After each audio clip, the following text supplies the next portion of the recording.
Wait for HasanAbi.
Everyone's having a fantastic evening, fantastic afternoon, fantastic pre-noon, no matter where you are in the world. I'm Hasan Piker. This is HasanAbi broadcast coming to you live from sunny California, Los Angeles, folks. We're live and alive, and I hope all the boys, girls, and MBs are having a fantastic one because today's a beautiful day. Today's a wonderful day. Today is Monday News Day, ladies and gentlemen. Today is Monday News Day, July 8th, 2024, 10:56 a.m. I'm actually early right now. I'm an early birdie getting the worm. And the reason for why is because there's just too much to talk about, folks. There's too much going on in the world. There's too much going on in the world of HasanAbi Piker as well, but too much going on in the world in general. And that is precisely why I had to do the damn thing. I had to get started. I didn't want to be separated from you guys. Okay? And that's right. This is part of the broadcast where I tell you a little bit about my personal news about what's going on in the world of HasanAbi Piker. In between the time period where I pressed the stop streaming button and pressed the start streaming button. That's right.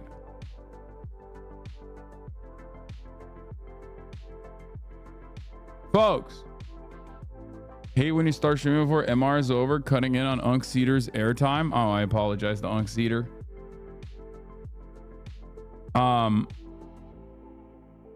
Day 180 in poly housing. No one has noticed that I am not in the polycule. I have been a dish martyr for months now, and my place in the house is all but solidified. I pay no bills. I have no rent to speak of. My only fear is as soon as someone will ask, "Who are you dating?" and my palace will collapse on my head. Congratulations to you, chatter. I hope you continue your wonderful endeavors. I hope your palace never shatters on your head. Good luck in the polycule. Considering the fact that you're doing the dishes, considering the fact that you are the dish martyr, I don't think that they care if you're dating someone or not. I'll be honest with you, because absolutely nobody wants to do the dishes in the fucking polycule. It's like a major problem. I know. Stolen from a tweet. I had no idea there were thieves in this chat. Yeah, I mean, I suspected. Folks, ladies, gentlemen, NBs, start your fucking engines. Okay, we got a lot to talk about today. A lot is going on in the world. And a lot is going on in the world of HasanAbi Piker. So, in between the time period where I press the stop streaming button and press the start streaming button for all the parasocials out there, this is the update that I will be giving you. Let me fucking tell you. Okay? Let me fucking tell you. Let me tell you. First and foremost, I ended the broadcast yesterday after a half day, 5 hours. Yuck. 6 hours. Who the fuck does this guy think he is, dude? On a Sunday, nonetheless, he only gives us 6 hours of uninterrupted content. Uninterrupted politics in particular. The fuck's that about? Well, there was a good reason for it. That's because I ended the broadcast early and then I turned around and took the Aussie boys over to Ludwig's basketball court where they do 5v5s. It was very much out of the way for me, but I did want to see how well he has improved since the, last time we've balled together. Right? I wanted to see how he's improved because we have a 2v2 coming up against Jason the Weenie and also against Black Boy Max. And I expect we're going to get cooked, but it's fine. It's all good. We'll figure it out regardless. Anyway,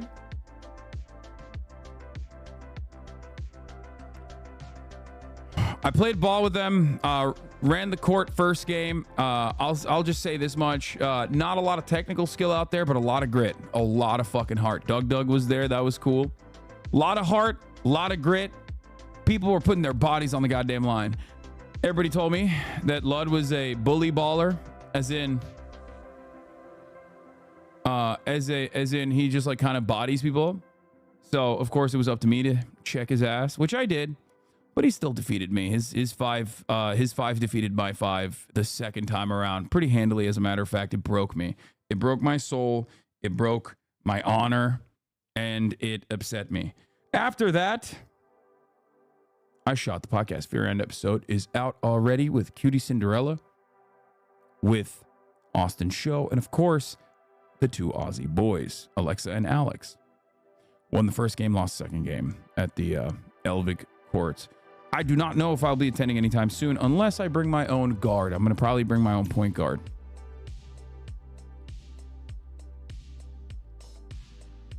Regardless, the Aussies admitting they should have felonies. Lamau, yeah, it was great.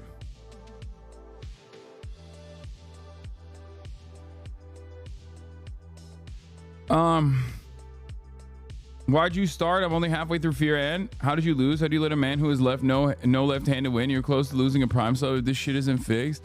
I mean, it's 5-on-5. It doesn't matter that Ludwig is. I mean, Ludwig is like one of the better players on the court for sure. But like, that means I have players on my team that are also, doing their darndest. And I love them, and they did great. And I'm not going to talk shit about them. I'm not going to talk shit about their skill. This is something I wanted to show you guys, though. Hasan, Yo. I'm live on YouTube.com, the streaming website. You're live on YouTube.com. Yeah, it's like a streaming website. Oh, what's up, man? Do you have a piece of advice for me in life? Mm-hmm. Can you shoot? Yeah. Learn to dribble with your left hand. He hung up on me, by the way. I didn't hang up on him. It's my fucking birthday. Okay, so it's like my birthday, like. It's so funny because like Alex was sitting right next to me, and he called Alex up as well to ask him for advice, and he of course said the same thing. I can dribble plenty fine with my left. It's just, he doesn't have a point. He doesn't have a fucking point. I do have a point. I have a really good point, Okay. And I need him to be good. And if I was on the call with him right now, I would say, you know what I'd say to him? I'd say, I have some advice back at you. I would say, how about you hit 1,000 shots in a day? That's what I would say to him right now if we were on a man. You never want to see that. You never want to see an enemy like myself. You never want to see an enemy like myself get one off on you where your chat is in unison collectively agreeing with me. That's gotta be bad. You know what I mean? Like if Ludwig said some shit to me and you guys hit the true in the chat, like the true wave came in, like that would hurt for sure. Like that would hurt. That would hurt so much worse than anything else. If he didn't hang up, that's what I would have said to him. That's what I would have said that to him. Call him back. Okay, but he did get you back. Yeah, I mean, dude, listen. I ran out of data. Ran out of data. He's so funny. Anyway, we have a lot to talk about today. Scroll down for the IDAB video. I didn't see that. It wasn't on there. Anyway, listen. True, you didn't make 1,000 threes? I didn't. I fucking big manned it. It takes a big man to admit when you have failed, I think. And I recognize what he did. I recognize that he fucking did that thing. Anyway, we got the French fascists losing, taking a ginormous L. We got the Brandon mania. The panic has set in amongst the Democrats. Democrats went on Sunday shows yesterday and basically were like, even Adam Schiff, also known as Adam Shit, were like, talking about how Brandon should probably drop out. And it's pretty crazy. He had a really bad Morning Joe interview as well. We're going to be talking about that as well. A lot is happening. A lot is happening in the universe right now, in the Brandon verse. I'm also actively trying to get into the RNC, but unfortunately, due to the Secret Service presence, there was a cutoff for when they are allowing people in. I might not be able to get in. I'm talking to actual esteemed journalists like my uncle Cenk Uygur, and also Dave Weigel and Ryan Grimm and many others trying to get this locked down. Jeremy Scahill and Ryan Grimm will be on the broadcast soon. They have a new media venture that they just launched. I'm going to have them on. Brace Belden's going to be on the broadcast as well. We have a lot. We have a lot going on in the universe. We have a lot going on in the world. Jeremy Scahill and Ryan Grimm are leaving The Intercept and they are starting their own venture. We're going to be talking about that. We're going to be talking to them directly. They have some really crazy interviews lined up, as a matter of fact, for their new venture. So there's that. We have the White House press briefing coming out soon. We'll talk about the drama around Sketch being gay. And how he has gay OnlyFans or whatever, and people are like fucking dunking on him, which I think is like really fucking gross. I think people are disgusting little freaks, disgusting little monsters. Who is Sketch? That's so funny. God, this community is so like 35-year-old normie coded with a job. Okay, and don't go on TikTok. It's very obvious. Anyway, DEMS going dark. They got a caucus meeting coming up. But there are worries about leaks. We're going to be talking about that. Just send to RNC a photo of yourself right now. Say you're a TradCath youth pastor and they'll whip up a press pass expeditiously. I don't think it's going to work that way. I asked Ryan, like, does my clout work in my favor? And he said, your clout actually works against you in the RNC. I think my clout works against me in the RNC and the DNC, to be fair. In any case, we'll be covering all of that. I'll be there's just so much fucking going on right now, in the world, in the universe. My clout in the political arena apparently is not exactly a benefit because these guys don't see it as like eyeballs are eyeballs. Who gives a shit? We're here for U.S. politics, not kick streamers. Shut the fuck up. You are not better than anybody else. Okay. Huge developments in the Hawk to a girl lore. I don't want to know that. Shoot me into the fucking sun right now. Okay, shoot me into the goddamn sun. I don't want to know anything about Hawk Tua. Like Sketch is like at least like a massive content creator that blew the fuck up over the past year. And he's like all over the place. Hawk to a girl is like a one-off forced meme. You know? Anyway, whatever. Worked out this morning. Turns out the damage from the Croatia trip was actually quite marginal, regardless of the fact that I didn't have enough prot when I was out there. it seems like I didn't gain a lot of weight, which is actually unique for someone like myself. Because as you guys know, I'm a serial eater. I'm a big eater. They call me the big eater out there. Okay, I'm basically like the Costco bros. I'm the Costco boys, you know. I'm a big eater. I love eating, and I apparently did not eat that much because I only like gained 1 pound, and it's just mostly probably just water weight. So that's pretty cool. Who cares? Talk about cutie cookies. Yeah, I had the cutie cookies yesterday. It was pretty good. Did you listen to the Costco Boys summer song? Is the pastor fit today intentional? Yes, it is, because I am a believer in Jesus Christ, our Lord and Savior. Kai got to meet most of Team USA. I know, dude. I know. I'm so fucking jelly beans, dude. Holy shit. That's so sick. He got to meet LeBron. That's so sick.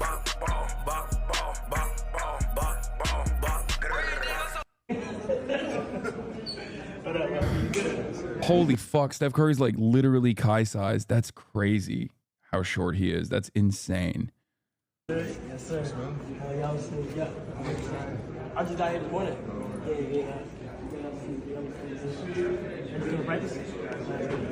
Look at who Kai ran into in game. Bitches, bro. What the is the creepy? What the fuck? Okay, bro, chill. This is way cooler. This is more my speed than the other thing. The other thing is for the kids. Okay, I can't. That's not for me.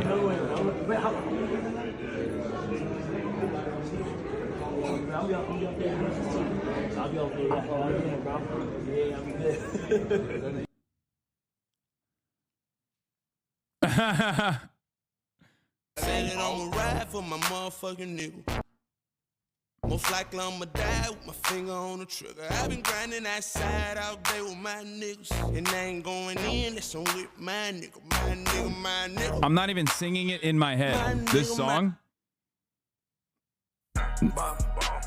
Not even singing it in my head. Anyway. Oh my God, LeBron is huge. Is this a new revelation for you? He towers over someone like myself even. I'm not even thinking it, dude. When that song comes up, I'm not even thinking it, okay? Who said Make-A-Wish? Oh my God.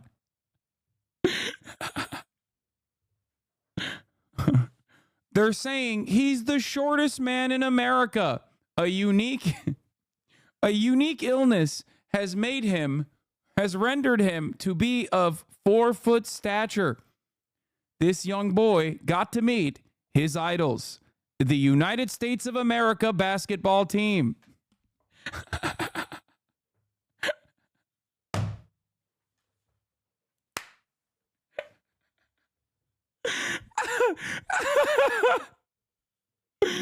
Oh no.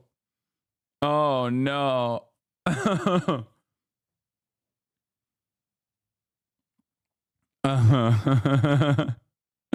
Anyway, listen, the talls deserve less. You already know this. I'm kidding. Kai is a short king. Okay, he is not a manly. He's a short king. Anyway, oh my God. Oh my God. Trump's VP announcement will come next week. Oh my God, I can only nut so hard. I love when things are happening in the world of politics. It just makes me so happy. It's just like finally somewhat entertaining. You know what I mean? And cool and fun, and Jesus Christ, it's been so goddamn long. Breaking news from the New York Times: a Parkinson's expert visited the White House 8 times in 8 months last summer. Oh my fucking Lord, are you joking?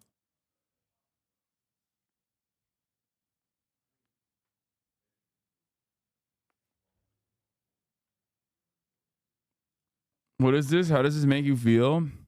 Bro, you think this is new? We already played this. We already fucking played this.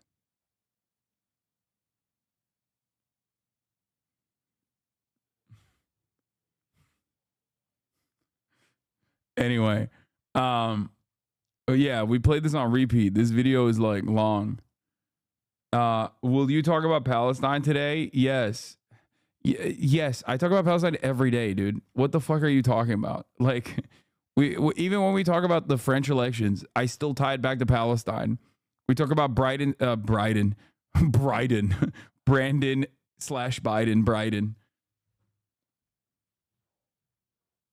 How the fuck have you not watched House of the Dragon yet? Dude, I ain't got no time, dude. I ain't got no time. The Macy's, thank you for the fat playlist. Holy moly, we got a lot going on. Joe Biden.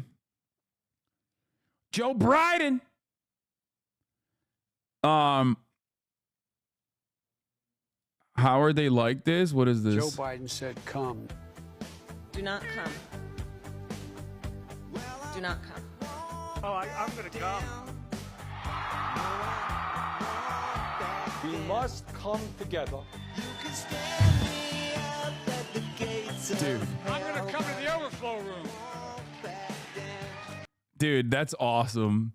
Dude, HasanAbi is popping. HasanAbi just makes some banger TikToks. I'm glad that like a lot of the OK Buddy posters are now finally making TikTok accounts and posting it on TikTok. Is like these are gems, dude. They are so fucking underrated. Huh? Like this is 16 hours ago, only 40 likes. Like what the fuck's going on? This is like unimaginably underrated. Have we blasted off yet? No, we haven't, but we will in a second. Okay. We will in a second. I'm going to blast off so hard. I'm going to come. I knew they were all into weird shit. Coming is not weird shit, man. It's normal. It's normal. It's healthy, you know? Everyone should do it. Okay. Bryden, the main character of the hit video game Malarkey Gear Solid Revengeance. Yes. Okay, let's blast off. Brandon Mania in DC. Top Dems starting to openly ask him to step aside. Okay. Trump distances himself from Project 2025.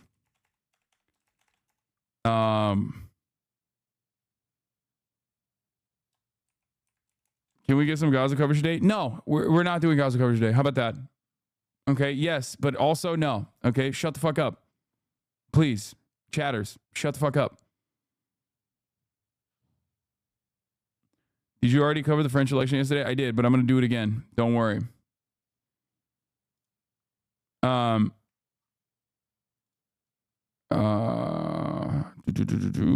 Brandon Mania, DC top them starting to openly ask him to step aside. Trump distances himself. Project 2025.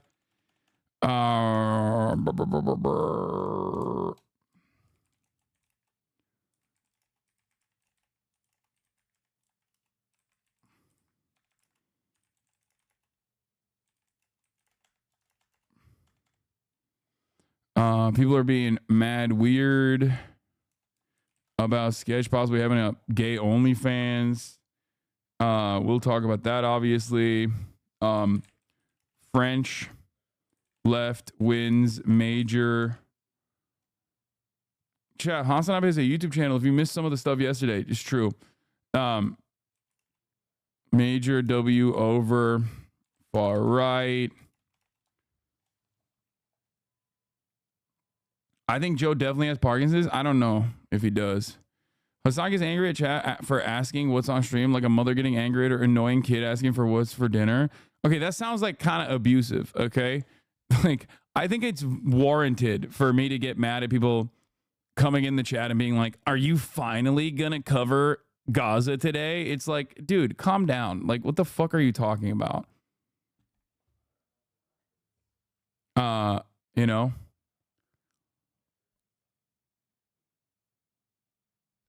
Breaking from Lancet, something light to get you started. Dude, come on. Why are you making a joke about that? Like, obviously that's on the docket as well, but like, that's not light, okay? This is what I mean. Like, the Lancet study shows that like the death toll in Gaza was unimaginably conservative, and that the death toll in the Gaza genocide could be 186,000 or more. Okay? Like, that's the light news that people want to start with. Why no Gaza coverage lately, streamer? I know you're covering a topic I hate, so I'm going to be annoying about what you cover. Exactly. It just like fucking makes me mad. Yeah, we got the Amazon working undercover at the Amazon facility video as well. Don't worry. That's a fire. Alex Press is on it too. Anyway, the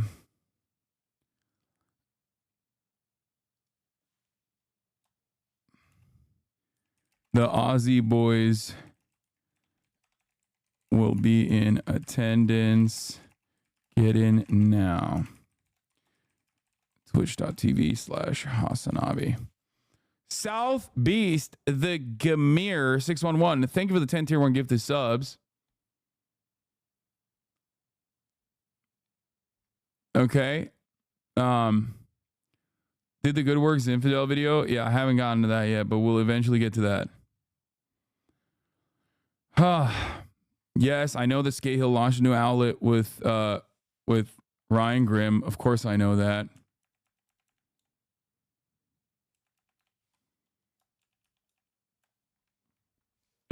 Here, all right, I'll just post this me being a pastor as my blast off meme.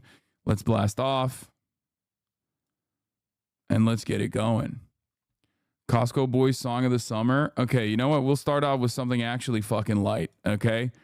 We'll start off with something actually light. Before we get to the French election drama and the news and Macron demanding that his prime minister does not drop out, okay? Even though he is dropping out. Before we do that, let's do some We fun bring shit. the boom. That's what we do. We bring the boom. We bring the boom to you. We bring the boom. We bring the boom to everyone. We bring the boom. Your favorite father and son. Every afternoon on your FYP. We'll be bringing the boom around 3:15. We bring the boom so loud the whole earth shakes. With double chunk chocolate cookies. And chicken bakes. My Yes. choice of bring the boom that everybody deserves. And we call him Big Justice, cause that's what he serves. We bring the happiness and laughter when we enter the room. And We're changing up the world with the boom or do. We bring the boom. That's what we do. We bring the boom. We bring the boom to you. We bring the boom. Wait, hold on. Bro, you can't just like roll up in here without Sorry, I heard my song. You can't just like roll up in here and just start talking to the microphone. It's muted, brother. Oh, sorry. Yeah. No, you. I thought they looked like you. I don't want to fucking work him like a slave driver, but like Alexa loves streaming. That's great. Okay, he does. Alex not so much, but Alexa loves streaming. He loves like he's always like, oh yeah. I don't like any of the politics stuff though. I like the Costco guys. Yeah, dude, I love the Costco guys. This is like the peak. This is America. Okay, max the fuck out. It is kind of sweet as well because I feel like the kids are old enough to be like, no, dad, that's not cool. Like they want to do this, right? They're like, Yeah. I think it's really cool to be bringing That's the boom big with justice, my dad, bro. He loves serving justice. Like, what do you mean? It's Wait, just, what? This is an already famous person? That's his name is Big Justice. You don't know the Costco boys? Well, no, I know the Costco boys. I know the Rizzler. I just didn't know his name is Big Justice. Yeah, no, dude, you are not tuned in on the fucking lore, dude. God damn it.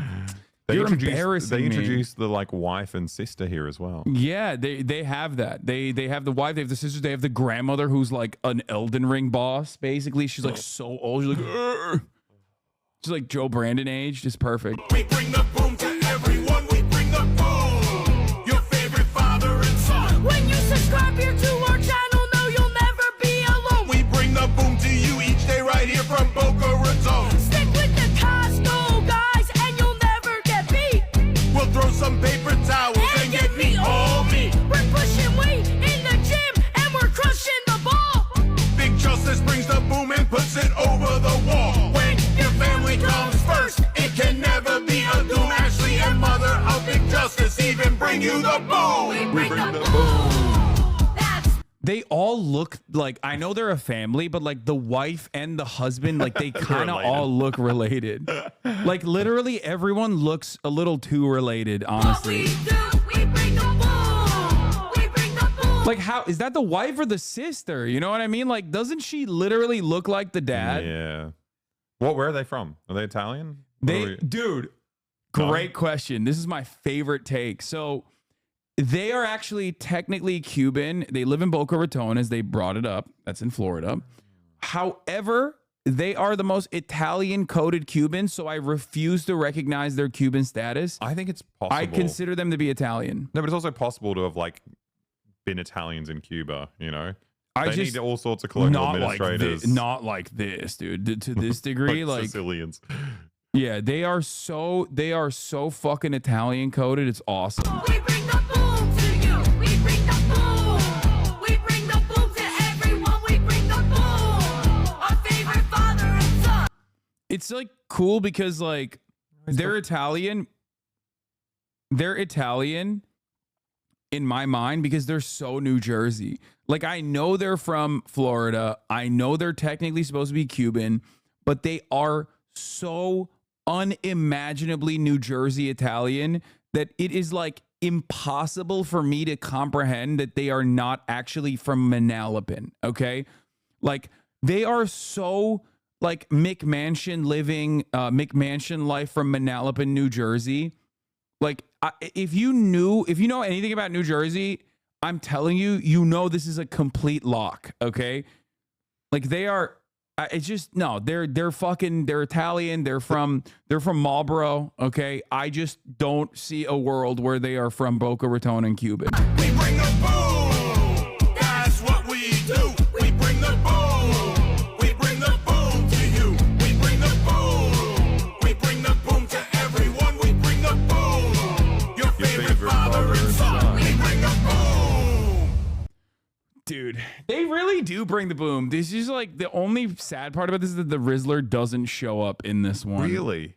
Yeah, he's What like, happened to him, dude? Is he like a nephew? What's his he's just lore? like I think he's just like a deity. He just appears randomly in the background. Even the Rizzler looks super Italian. He looks like his name's Vito or something. Yeah, they all look Italian. Well, the Rizzler looks like his own thing. I think he's just like a thing on his own.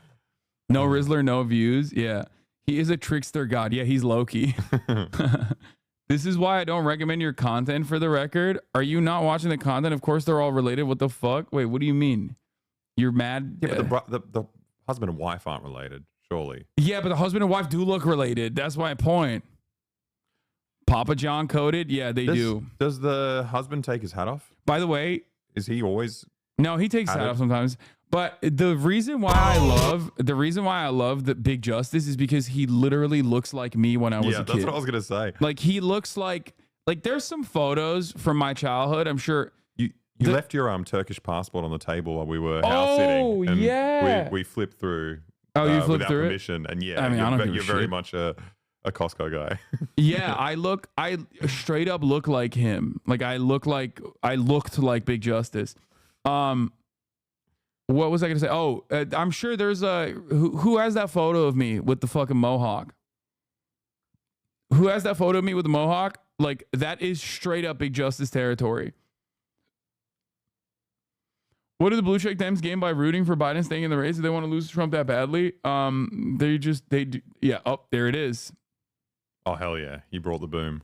I mean, come on, You got dude. spoon in hand as well. Yeah, I was eating. He's so ready.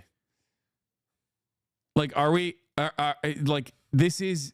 It's like staring into a mirror of the past. I think okay. I think I was fatter than you.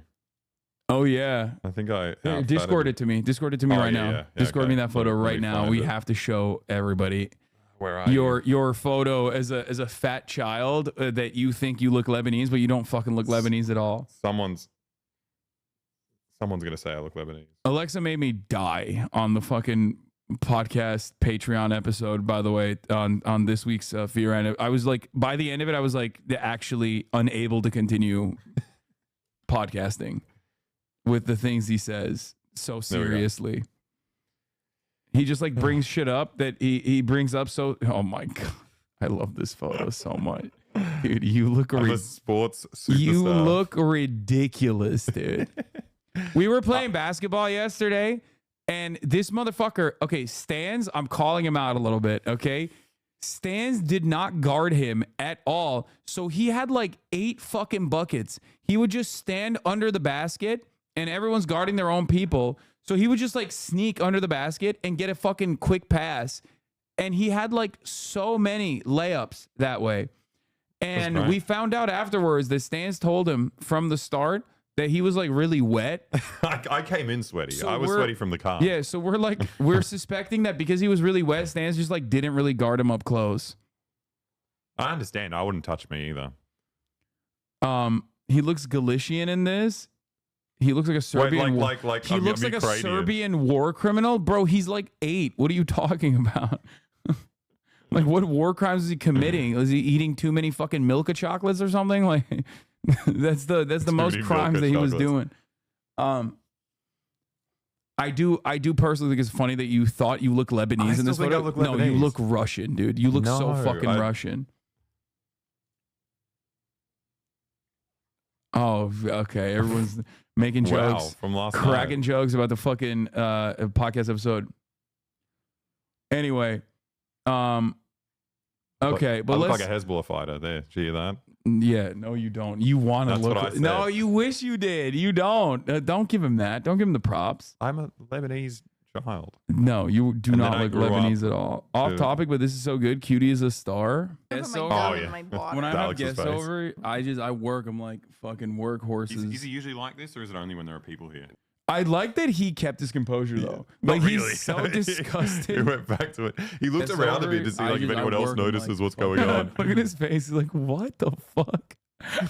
Workhorses. Is he usually like this, or is it only when there are people here? He smiles. I'm back to it. he's- Okay. Yeah, he keeps his. That's a professional. I just assumed it was an American thing. I saw Yeah. it and I'm like, oh, this is just what you guys. Oh, that's Yeah. what he said. Yeah. Okay. Yeah. Don't come back Cross-cultural. and whoop our ass at a boomerang. What? What does that mean? Cutie's tequila worm gum was insane. Yeah, she's nasty with it. She's a nasty girl. Is anybody gonna match her freak? I don't think so. I don't think so. I don't think anybody should match that freak.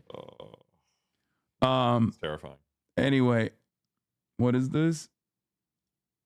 Oh, we already looked through this fucking thread of sad. I can't believe she was actually crying. Is that from the election, or is that just a? I know. I think it's different. It's from a different time. I think it's not from the election. That's amazing.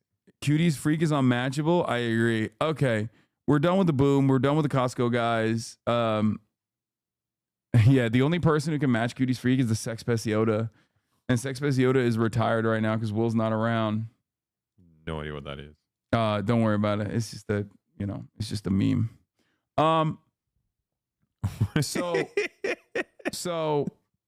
They're looking in the Discord. Dude was a little German doll. That's He's looking at the Discord on the other side. Yeah, they're calling you Augustus Gloop in there, dude. Oh no. That's Sex Pesiota. That's hideous. Okay. Did we get our daily the Japans mention yet? No.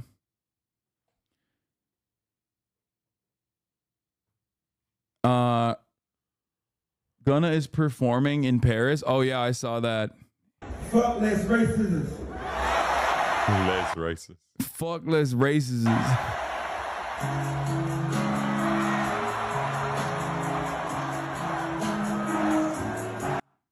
That's awesome. South Beast, the Gamir 611, another 10 banger. Okay, what's happening here? Another 10 spot. Thank you so much.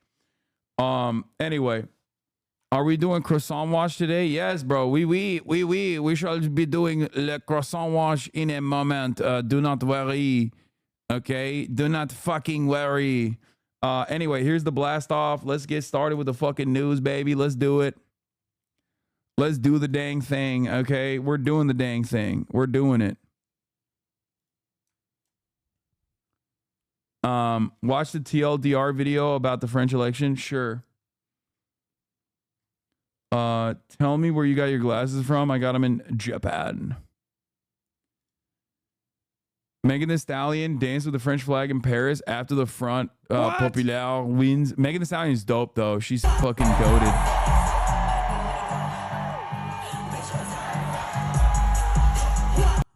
That's sick. Yeah, it's awesome. Biden libs are so mad. We're gonna get to that. Don't worry. Hey, media, cover the news. Don't create it. George. Oh, George He's Takai. still He around. came in hot, dude. Amber Rose is speaking at RNC next week? No way. Yo, how come she gets to speak at RNC, but I can't? Like, I Can't am even show also a right-wing content creator. Like, what the fuck is happening? It's messed up. It's messed up. It's messed up. All right, let's get fucking started. Let's get started. Before we get to the Brandon train, obviously we're going to be talking about l'Europe and France. Oui, oui. The French elections took place and the parliament is in a deadlock. However, the far right, the nationalists, they had a bad time. Very bad. Okay, merde. Poo-poo caca. Okay, let's start. There's also political uncertainty in France this morning, where a right-wing political... I'm trying to get Hugo de Crypt to come on and, Hugo de Crypt to come on and explain stuff, but he hasn't responded to my DM. Are you going to do your French accent when he's here? I have done it in front of them many times when they visited, and anyway... But we'll see. I'm trying to get him. I'm trying to link up with our international correspondents. Political party had been expected to take control of parliament after a second round of voting. Instead, get this, a left-wing coalition won the largest share of seats, but that is still not enough to take full control. This could mean political paralysis for France's President Emmanuel Macron. Elaine Cobb has more.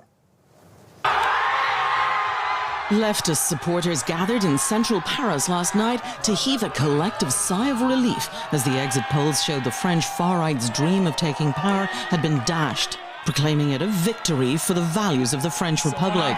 Someone on Twitter said like they have this rally. They had a video from this rally.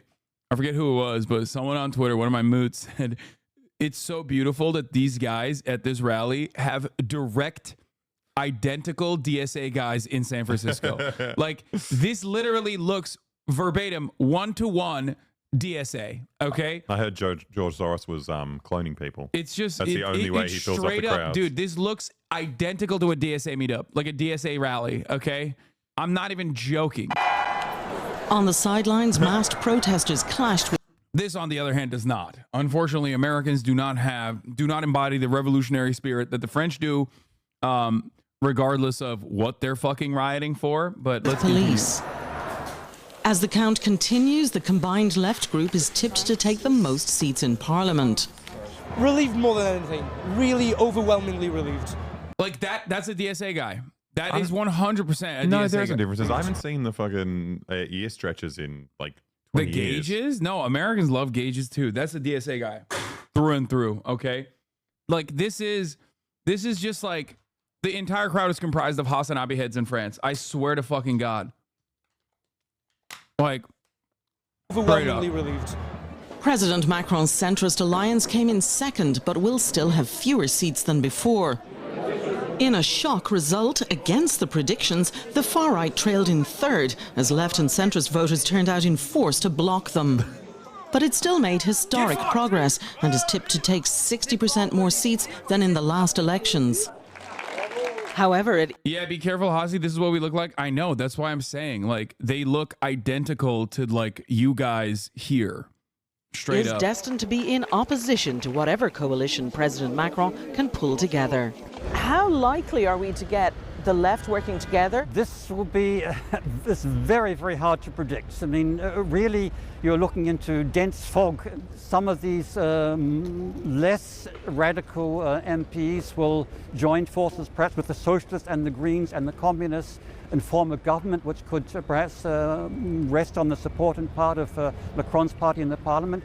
President Macron will have his work cut out for him forming a government, and he has vowed not to work with the far left, who made significant gains last night. Yeah, shut up, bitch. You have to. Like, what do you mean you're not going to work with them? Like, I don't understand. What are you looking at? Food. Oh. What are you doing over there? You looking at fucking Discord memes or some I'm taking shit? photos of you. Yeah. From very close. Okay, nice. Yeah, the idea is like, oh, I will not work with the far left. Okay, so you're just gonna deadlock the country. Good move. That'll certainly be a good move for the centrists. I love that. For CBS Mornings, Elaine Cobb, Paris. The new Popular Front, a coalition of several parties, won 182 seats in the National Assembly. To be fair, though, it's like I mean, he is not afraid of being unpopular. If there's one thing that Macron actually does not mind, it's being despised universally. Okay, roundly despised. He does not have any issues with that. Democracy Now! Episode on the French elections. Okay, we'll look at that as well.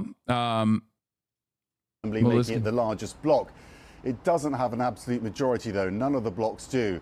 President Emmanuel Macron's centrist Ensemble alliance got 163 seats, whilst Marine Le Pen's far-right National Rally and its allies got 143 seats. And it's worth noting National Rally will be the largest individual party so they didn't all drop out in the new parliament. So it will be the official The centrists are still there, going strong. Yeah, no, they didn't fully drop out. They did a parliament members seat swap. So like in areas in districts where like the centrists were doing better, then the leftist candidate would drop so that everyone would vote for the centrist. In districts where the leftist candidate was doing better, the centrist candidate would drop so that everyone would vote for the leftist. And there were just more districts where the leftists were doing better. Yeah, and the reality is like obviously even the centrists that won due to the leftists that voted for them. And vice versa, but for the most part, it's like given the fact that the centrist party is like objectively, the centrist coalition is objectively unpopular. It was mostly the left carrying everyone. Macron worked to stop it while the ex-prime minister pushed for the centrists to drop. I don't know if you saw yesterday, but Macron was actively working against the dropouts. I don't know how much truth there is to that. I've seen some coverage of that. Overall, I have seen some coverage of that. According to the numbers, roughly 40% of the centrists voted for the left when 70% of the left voted for the centrists, by the way. As always, as is the case. That part I did see. As in the Bernier busters, the narrative that was set in the United States of America in the 2016 election was a falsehood back then. And that has been a universal thing that happens all the time. Wait, that means that 60% of centrists voted for Le Pen? Or just didn't vote. Macron doesn't have to select the prime minister from the NFP, especially since there's no absolute majority. It is the only way not to deadlock the country, though. So doing otherwise would probably get him guillotined. That's the thing. That is why I'm saying Macron does not give a shit about coming across as the absolute fucking the absolute least popular person on the planet. Like, he literally lives for that shit.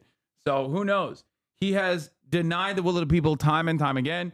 Ironically, this election was also a surprise to his own party even. He is absolutely awful. I mean, he is famously very, very, very awful and very unpopular. That's why his centrist coalition lost a shit ton of seats. So we'll see. Yeah, in no universe did Macron's gamble work. He lost 80 MPs. Everyone in his own camp hates him. And the left's new popular front, he vilified during the campaign, calling them anti-Republican and anti-Semitic, is now the first political force in France. But, of course, the Ukraine flag in the bio people are still coping. Oh, my God, you guys gambled, worked because the principles and the efforts of the left wing who have won a clear mandate to govern. Stop retweeting this to congratulate Ensemble. Okay, I guess it was a misunderstanding from this person. As in, like, to defeat the far right. But I don't think he was gambling to defeat the far right. I think he was gambling to defeat the far right with his own constituency. He thought that he could do better in the first round. He thought that he wouldn't be third place in the first round. And then when he came third place in the first round, obviously there were enough people loyal to unseating the right in his fucking own party that they dropped out and stepped out of the goddamn way. When are you going to invite French streamer Cassandre, an activist at La France Insoumise, to explain all the betrayals made to La France Insoumise by the Green Party, the Communist Party, and the Socialist Party? Explains the LFI organizations that made this victory possible. Probably, I don't know, maybe in the future. Who knows? Thank you, The Majority Report, for the raid. Hope you had a good stream. Uncle Sam and Majority, hope you guys had a good one. We are burning through this. We're going to continue. Maybe he took the gamble because the EU elections have horribly low turnout rates. No, it's fucking unimaginably stupid. Insoumise? Is it Insoumise or Insoumise? La France Insoumise. Stop trying to read Macron's mind. His thoughts are too complex for you peasants to understand. I am a part of the media, so technically he is right. His thoughts are far too complex for me to understand.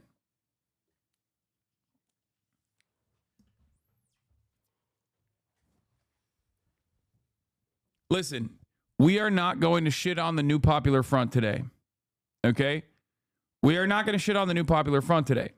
Why are we not going to shit on the New Popular Front today? We're not going to shit on the coalition today because they did actually fuck over Les Insoumis originally, and I covered that broadly last election cycle. And this time around, they very quickly got together and they got their shit. They got their ducks in a row. They got their shit together, and they did something that was unimaginable. They showed up in solidarity. There was left unity for once. So I think that you know, this is a one-off. Who knows what the governing coalition is going to look like? Who knows what the New Popular Front like infighting is going to look like? Having said that, however, they did it. They literally did it. And the moment that they fucking actually did it was a good moment. It was a moment of celebration.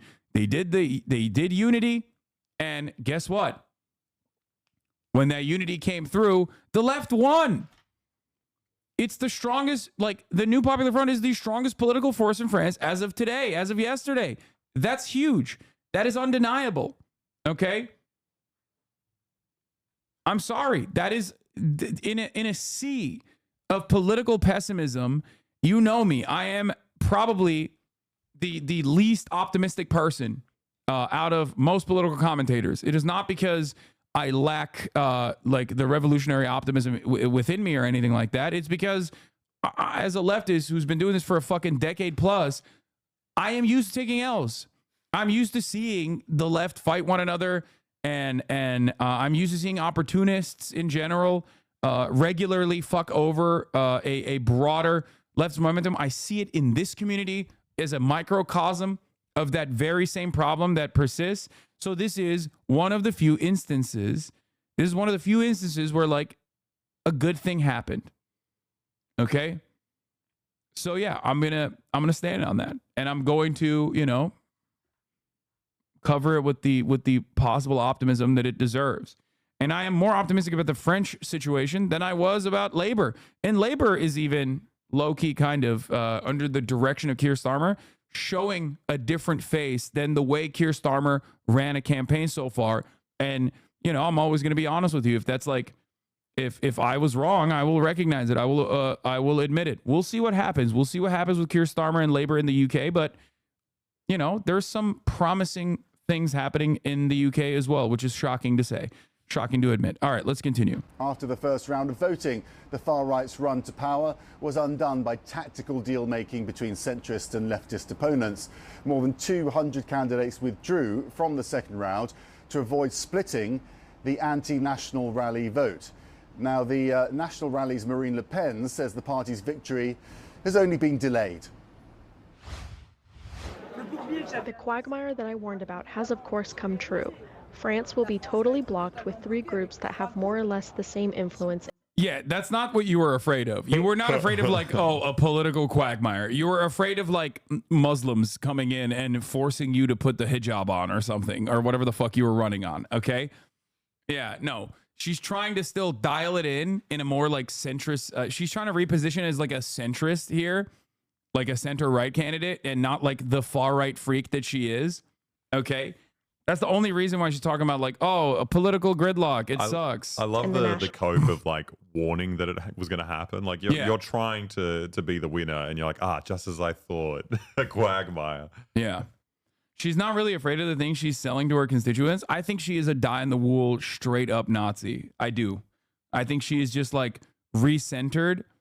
I think she has basically recentered her or like dialed back her overt anti-Semitism and overt far-right sentiment.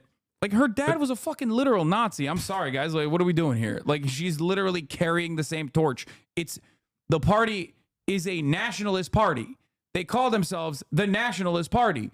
When you do that, and your dad is a fucking straight-up Nazi, and you defend your dad regularly, and you yourself have said a bunch of Nazi shit early on in your career, I'm not thinking that you're probably fucking rehabilitated, okay? But also, if she was just an opportunist using it, she definitely would have just like pretended she liked soccer, you know?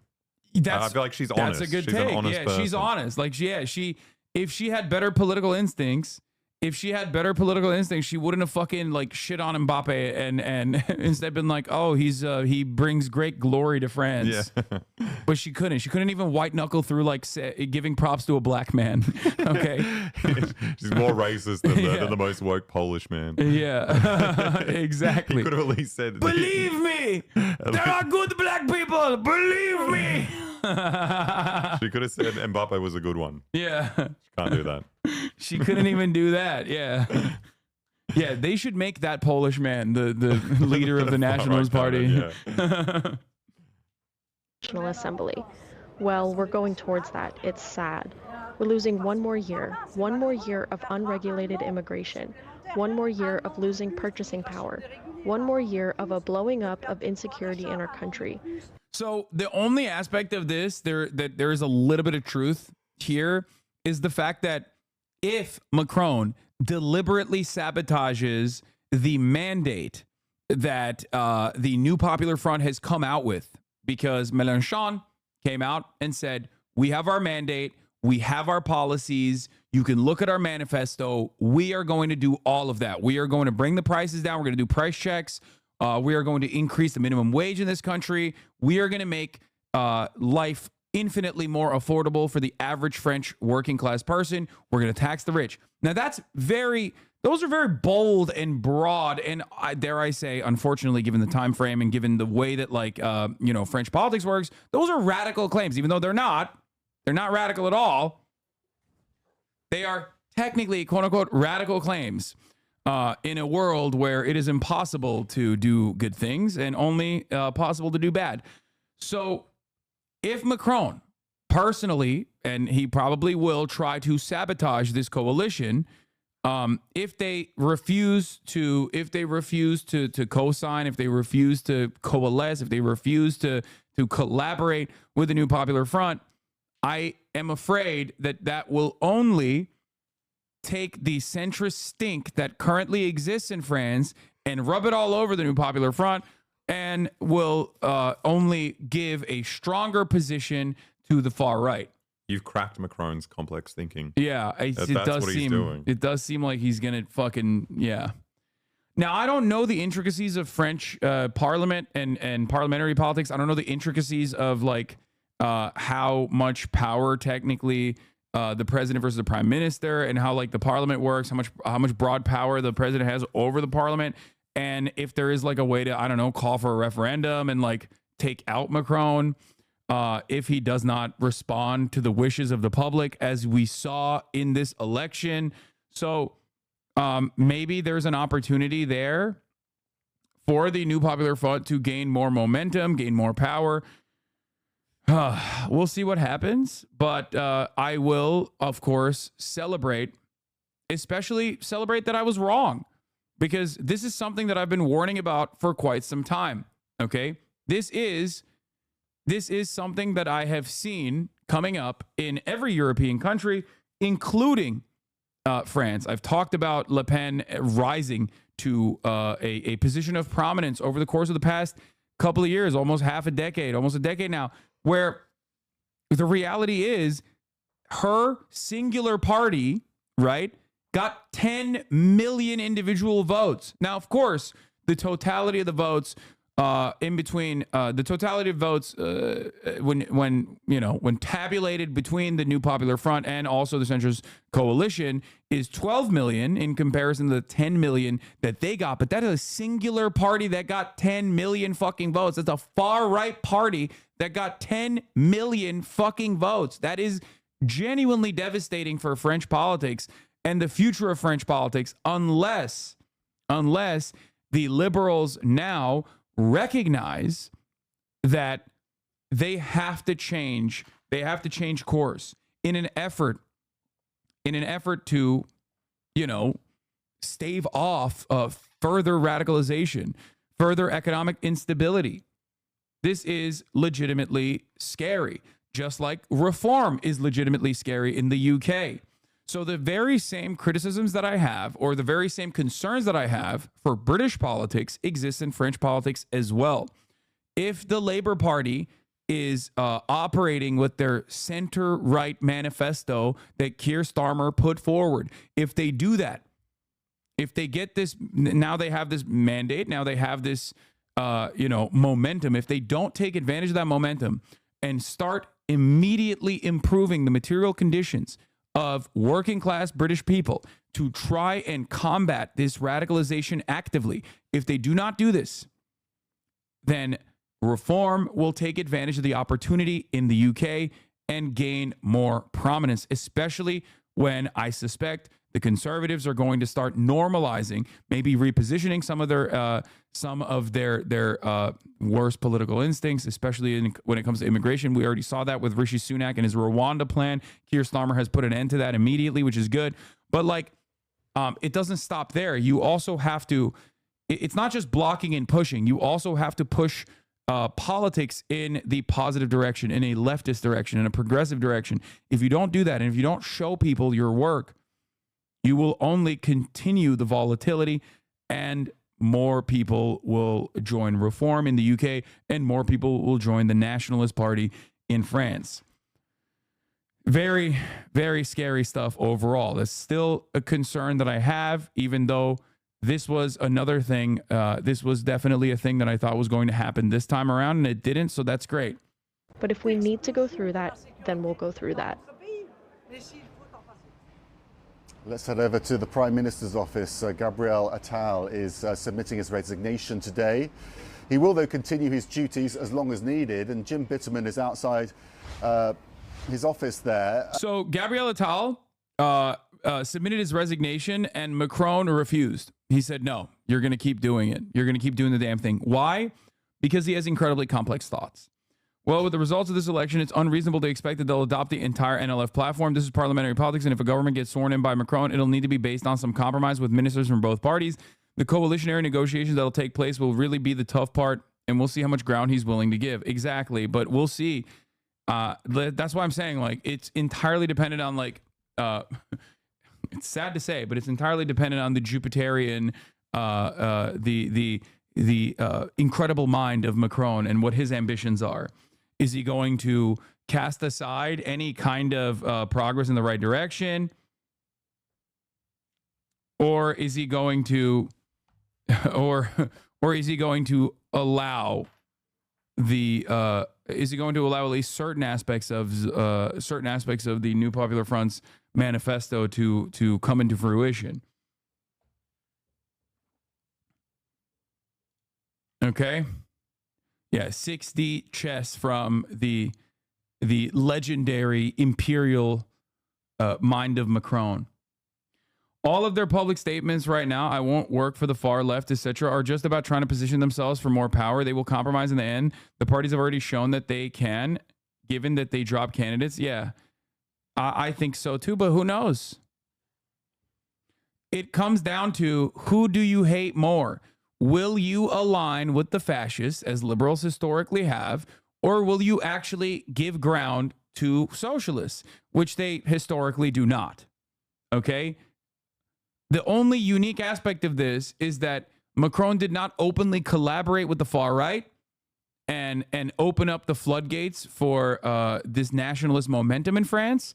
And instead, whether he wanted it or not doesn't really matter. His party said, no, we are going to collaborate with the socialists and with the New Popular Front in general, no matter how scared we are of their scary leftist agenda. In France, it's tradition for the prime minister to resign after a legislative election, but since the negotiations are happening and we can't have no prime minister, it's normal that Macron refuse until a new prime minister is appointed. Let the guest talk. Bro, what do you want? He can fucking talk if he wants to. It's not like I'm shutting him up. I know nothing about France. Yeah, what do you want him to do? Just chirp? He may continue for quite a while. I was here for the Costco guys. Yeah. The process I don't know what's going on. Finding a prime minister is very complicated now. Absolutely, Max. But in fact, we're not at the Prime Minister's office. We're inside the National Assembly courtyard. I just wanted to show you how things are going to transpire in about 4 hours from now when these new deputies, 577 deputies who were officially elected yesterday, actually some of them were already elected from the previous week on the first round. Anyway, they're going to come through those blue-gray doors back there.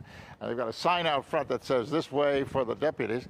And then they're going to come through here. They've got, they're starting to prepare things to sort of get the security check and to get the ID check that goes with getting access to the National Assembly. They've got a little coat rack room back here that they can put their coats in, or they can put their luggage, because some of these people will be coming in from all over the country and some places outside the main country of France and in the territories, the overseas territories. And so there's going to be people trickling in probably for the next day or two. Eventually, all 577, though, will take up offices in there. They'll get their housing vouchers if they need them. Basically, the National Assembly has a lot of studio apartments that they let the members use if they need them. Some of them are from Paris. Of course, they don't need them. In any case, that'll be all taken care of. Logistics will be taken care of in the next day or two. Tomorrow, they'll get a calendar of events. And of course, as you mentioned, Max, one of the things that we're all going to be watching for is this left-wing group, this alliance, a very rough alliance, that took the most seats. 182 of the 577 seats belong to the new Popular Front, as it's called, but it's made up of 5 individual parties. And one of the most extreme parties is headed by a guy named Jean-Luc Mélenchon. He wasted no time yesterday claiming the prime ministership. Here's what he had to say.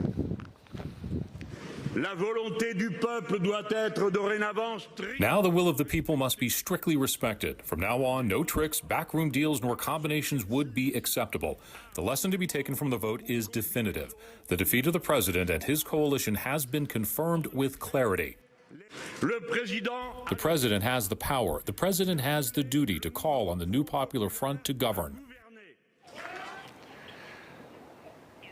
Yeah, and that's exactly what the president's problem is going to be if he wants the extreme left in power. I don't. This guy's awesome. Holding the newspaper. Yeah. I think he does. But Maintenant, this on is fait quoi? the award for the headline of the day has to go to Le Parisien, because they said, and now what? What do we do? What do we do now with a very perplexed-looking Mr. Macron on the cover? By the way, the French Justice Department said Mélenchon is only a leftist and non-extreme left. Every Republican moron is using the term. Yes, they're fucking, it's bullshit. I know that already. I know that from my own personal experiences. Depending on how far right you are, depending on how fucking far right you are on the spectrum, you literally, Americans think Nancy Pelosi is a socialist. Americans think motherfucking Jeff Bezos is a socialist, okay? Like, it's entirely dependent on who the fuck you're talking to, who's like how stupid they are and how right-wing they are, that they think like, oh, this guy's crazy. Like, they also call him an anti-Semite, and you know what that means, obviously. You know, oh, God forbid you have any opinions on the humanity of Palestinians, then, oh, wow, well, there it is. Like, a classic case of anti-Semitism. But, you know, that's besides the point. Let's continue. That's exactly what's confronting France right now. Who is going to be the prime minister, and which one of these many party groups is going to really represent the government of France? Max? Jim, thank you. A question we're going to put to Danielle Obono. The left has not won. We have not won anything. The RN had no seats in 2002. Now has 130. They are everywhere in mainstream media. They're supported by some of Macron's ministers like Darmanin. We still have a far-right political system. I mean, it's still... Macron has collaborated with the RN and far-right in general for his 2 mandates. Darmanin was a royalist and far-right militant. There's also... The LFI is led by Mélenchon, not NFP. This is frustrating as fuck right now. And then you also talked about some far-right billionaire who owns like a lot of the media there, I think, right? I'm French. Hello, check how many murders and racist aggressions are going on right now by RN supporters. They're literal terrorists. I saw that as well. The media briefly glanced on that coverage and basically said, oh, there were some riots in France. But you know, it seems like there are a lot of people who are Wait, you support the far left communists in France? I support the far left communists everywhere. Okay. Everywhere, not just in France, across the board. The further left you go, the better for me. Okay. 100%. Just like I support the top of the hour ad break. Because at the top of the hour, there's a 3-minute ad break. If you no longer want to see those ads, all you need to do is subscribe for $5 or for free with a Twitch Prime.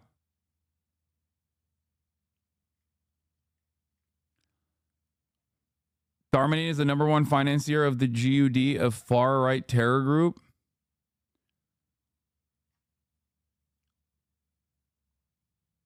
Yeah, I think that, like I said, it is genuinely scary. It is genuinely scary. It is genuinely scary how much momentum the far right has. Okay, it is. It's true. This is definitely true. Anyway, what's also true is that you will be seeing a 3-minute ad break right now unless you subscribe. Here's a 3-minute ad break now. Okay, let's continue. Twitch Prime is free, folks. Yardley Fudge Rounds. Thank you for the 5. Get the subs. The billionaire question is Vincent Bollor. If you find a video about him, it is crazy. Okay.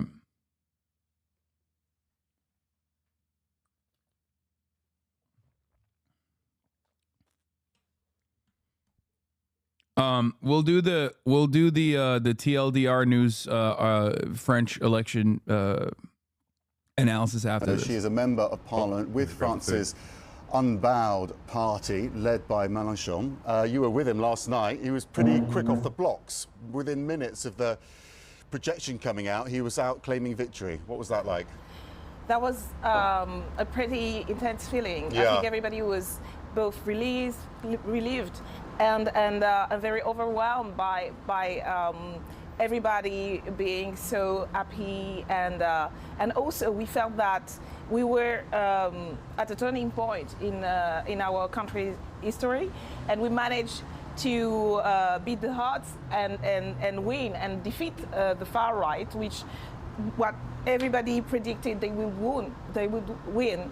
And the people rose up and said, not today, they're not going to win this time, nor ever. So that was a very powerful moment. That was very successful, the way the parties on the left and in the middle ground came together to squeeze out the far right. But you also had a very strong turnout. So are you finding that people were really quite shocked by that first round election with the the far right actually coming out on top?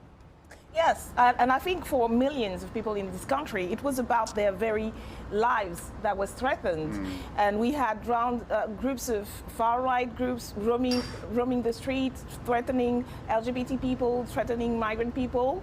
A lot of people were abused verbally and called names, and it was very a matter of life and death for a lot of people, and parents telling their kids that they should leave their country because it would be impossible to keep living in this country if the far right would win. So it was very, it was not something theoretical for us and many of us. So, and I think that the fact that there was such a high turnout that people realized what was at stake and rose to this historical moment. There were people in the centre ground that also didn't like your language either. You know, they're as worried about the far left as they are about the far right.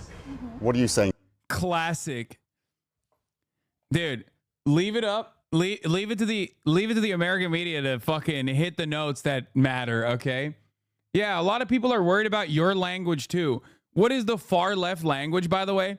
Look, I know that there are some sus statements that Mélenchon has made about that are definitely that could be considered as anti-Semitic for sure. Okay, he's French. I don't know what else to tell you. I made a joke about this literally yesterday where I was like, his anti-Semitism is not seen as a burden, but a literal fucking benefit in terms of the election because we're in France. We're talking about French.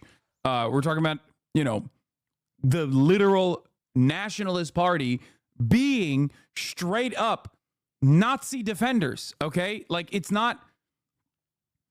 unimaginable. Things that are like considered wild or things that are considered like outside of the boundaries of like normal permissible politics in America, like having an American Nazi party like run for a Republican candidacy is like a one-off. It happens. It has happened time and time again, but like nowhere near the same fucking severity as what you are seeing with a nationalist party winning 10 million fucking votes. Okay? Like it's crazy. It's genuinely crazy. Now, having said that, however, the extremist sentiment that he is asking about is, as far as I understand, okay? As far as I understand, no, he says some like sus shit about Jewish people. Mélenchon has in the past, like way back in the day, but like nowhere near to the same severity as like the far right. But that's besides the point. That's not when they're talking about like extremist sentiments. They're talking about fucking raising minimum wage. Like it's not like these guys' opinions are a secret. Okay. Their opinions are not hidden. Here, let's look at what the scary things he said, okay? Don't know the New York Times said people find his program dangerous. The far left's proposed platform includes raising France's monthly minimum wage, lowering the legal retirement age from 64 to 60, building 1 million new affordable housing units in 5 years, and freezing the price of basic necessities, including food, energy, and gas. The state would also pay households all costs associated with their children's education, including meals at cafeterias, transportation, and extracurricular activities. They also said that they would do this, they would fund this by taxing the wealthy. Now, on top of that, the other extreme anti-Semitism that you hear from Mélenchon and others in the New Popular Front is literally a recognition of Palestinian statehood. So when these guys are fucking talking about how anti-Semitic these guys are, or how extremist these guys are, that's what they're talking about.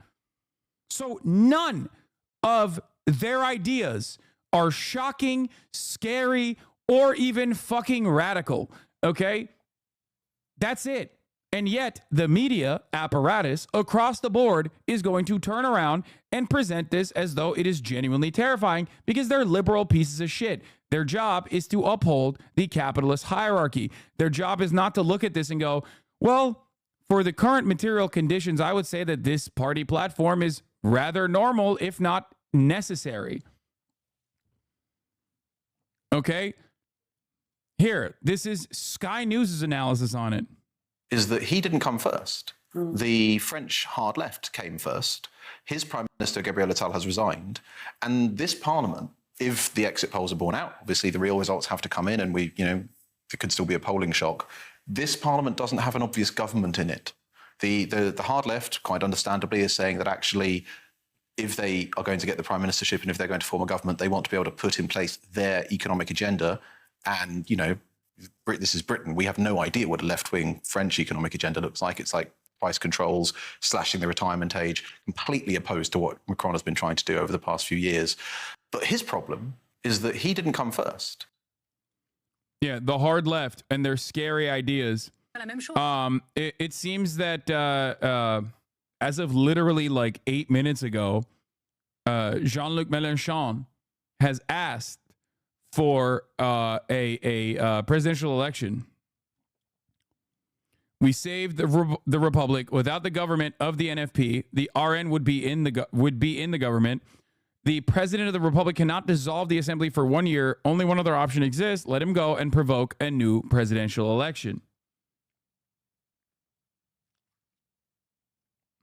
Yeah, slashing the retirement age is like lowering it from by 4 years, I think. Well, they increased it to 65, right? What was Macron increasing it to? I think it was what? It was 65, and then Macron increased it regardless of the endless riots. So they wanted to lower it back. It went 64, from 62 to 64. So they want to lower it from 64 to 60, right? It was 62. Macron put it to 64. NFP wants to lower it to 60. Okay. So slashing it dramatically. So more debt? Yes, dude. More debt. Shut the fuck up. I hate this fucking argument, dude. Like, you are not the French bank, okay? You are not the central bank of France. You are not Macron. You are not in a position of power. Okay? What the fuck are you arguing about? You're like literally right now, you are personally saying, I want to be able to work until I'm 64. Fuck it, until I'm 70. Why not increase it to 70 then? Like, you are a peasant, dude. This debt conversation is so beyond your realm of comprehension. You read one fucking micro or macroeconomic textbook and you think you are a fucking analyst. And it causes you to unironically argue against your self-interest. You are a worker, okay? You are working class. You will most likely be, for the rest of your life, working class. This is a good thing for you, okay? It doesn't make any sense. It's literally like one, let's say there's politician A and politician B, okay? Politician B is saying, we need to take more money from the poor. Politician A is saying, no, actually, we need to give more money to the poor, as a matter of fact, and take more money from the rich. You are poor, and you're literally going, no, I think politician B is actually eating right now. He's more reasonable. I don't deserve more money. Give the more money to the wealthy. They know how to be productive with it. It's so stupid. It makes no sense. And I know that's reductive, but ultimately that is what you are doing. It's not feasible. They're just fairy tales. Yeah, dude, I know. Because neoliberal austerity economics is not a fucking fairy tale. It's reality, right? It's working so goddamn well so far, globally. No. You have been convinced that your cuckoldry, okay, to the current existing system is actually somehow making you a profound thinker. Like, you are thinking in your mind that you are being intellectual in this situation. You're not. To me, a dumb guy that at least goes, no, I want more food on my fucking table. I want more money. What the fuck are we talking about? Is infinitely smarter than you. Okay? Even an animal in the wild has this kind of natural instinct of self-preservation. Whereas humans, for some weird fucking reason, do the exact opposite and think it is like actually brilliant. You're not. You've been duped into thinking that advocating against your best interest is unimaginably intellectual. It's not. Sometimes it is that simple, okay?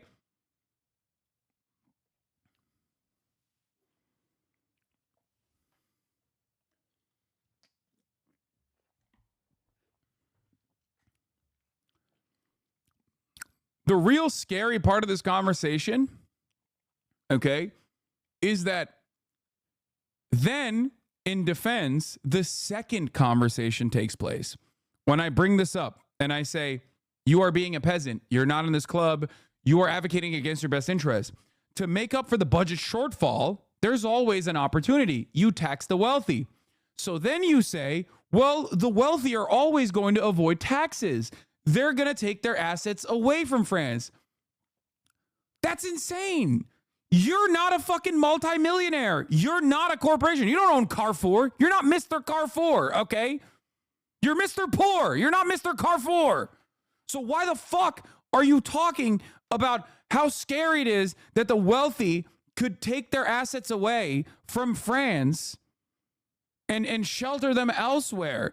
If that's the case, then you take action against them.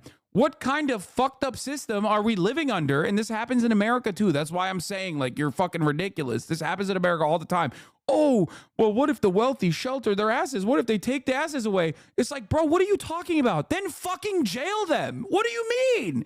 We have a system of rules. Make the fucking rules and then legislate and regulate. What are we talking about? Like, the thing that you advocate for, the fear that you have that guides you into this advocacy, unironically means that you are docile. You are servile under a system where the wealthy have a gun and are holding the fucking entire economy hostage. That's ridiculous. Aren't you French? Didn't you guys invent the guillotine? What the fuck are we talking about? These motherfuckers love raising up a stink when, you know, there's like additional taxes or anything that happens in the country, okay, they flip tables at a moment's notice. But when it comes down to like what, punishing the fucking wealthy if they're tax avoiding, then it's like, oh, it's unthinkable. It's unthinkable. It's not unthinkable. You should start thinking it, okay?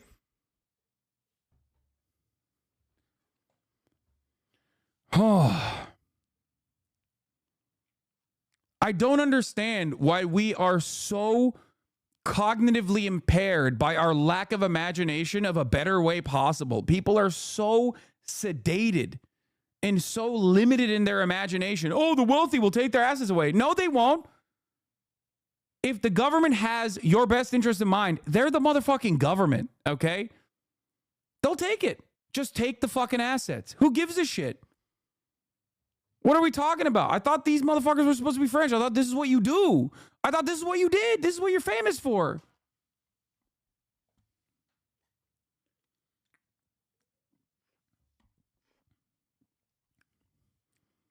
It's so unimaginably fearful and cynical to always assume that we cannot make wealthy people pay their fucking fair share. We are so unimaginably cucked to this like reality. And I understand where it comes from, because constantly there is a reinforcement of this scary reality, this scary alternative where the demigod mega wealthy just basically have the economy held hostage.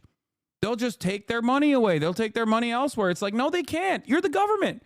Why is there a system of like a military force, a police force, a fucking tax structure if you can't actually make it work for yourself? It's as simple as literally writing new rules, okay? Because as a poor person, if you don't fucking pay your taxes, you go to jail, okay? So why is it that when a rich person does it, it's like, well, you know, they wrote the rules that way? It makes no sense. Write new rules. I've said this for America a million times over, okay? The United States of America is the largest economic consumer engine on the fucking planet, okay? There's so much wealth here. There's so much money here. Everyone wants to enter this market. That includes American corporations. If our government wasn't so goddamn servile to the interests of corporations, they could literally say, oh, you're taking your assets away because we increased the tax burden for you? That sucks, man. I guess you can't enter the American marketplace any longer then. Solved. Problem solved. What are they going to do? Sell to India? Are they going to sell their fucking incredibly expensive products to the Indian market? Like, is that what they're going to do? Is that they're going to make up for that shortfall? No shot. Like, it's just like the average wealth that the American household has is unimaginable in comparison to the rest of the fucking planet. Okay? We constantly eat. We constantly fucking consume. China does that shit. Why can't America?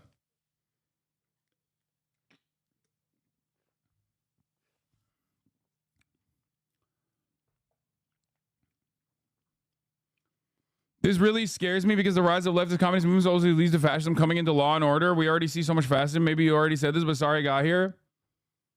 What's funny is what you're describing isn't even a communist position. I know. That's the craziest part. Like, it's not even... It's not even what I'm saying is not even fucking radical. What I'm saying is not like, oh, workers need to seize the means of production. We're not even talking about that. You know? It's just normal policy that you could write overnight and put into place.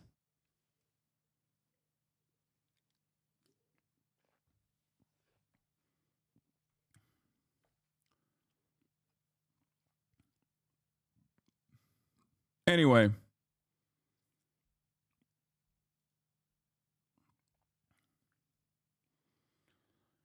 The irony is, even from a pro-capitalist perspective, having more meaningful freedoms for the average working class person would yield more productive outcomes across the board. But we are so nearsighted and so hyper-focused on our collective short-term gains for a select few that people can't even imagine a world where the government does stuff like that, okay?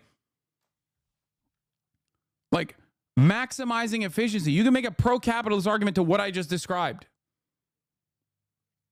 But year over year, capitalism is this parasitic monster that basically focuses on shorter and shorter and shorter terms of profit seeking, making everyone's lives worse and worse.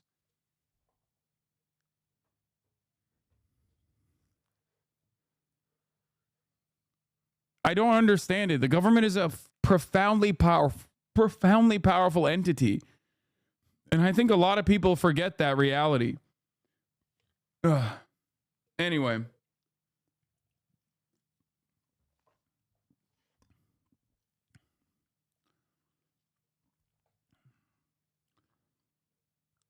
Details reported in the piece for those who can't read. Macron's team mostly shrugged off results on Sunday. They started celebrating a birthday as returns still coming in. He didn't bother watching. Prime Minister Attal gave forceful speech calling the bloc far right. Attal began calling Macron his candidate who came in third but made runoff, asking him to drop out the consolidate versus far right. Attal surprised to realize Macron was calling some in parallel, asking them not to drop out. This would risk RN wins. Macron Interior Minister Darmanin, right of party, reportedly said organizing election on 7/7 is good because blédards, words for immigrants from North Africa, won't be around and won't vote left. No, Darmanin and RN nearly tied in round one. Left dropped out, helping him to block RN. Another note on the prior tweet, the Interior Minister is also responsible for organizing elections. So Attal and Macron have had glacial relations since Macron's decision to call elections. We've known Attal didn't know about it till just before the public announcement. What this suggests to me is that if Borne or Philippe had still been Macron's prime minister instead of Attal this week, I think there'd be a lot more three-way runoffs this Sunday, and the far right would have been a lot likelier to get the majority.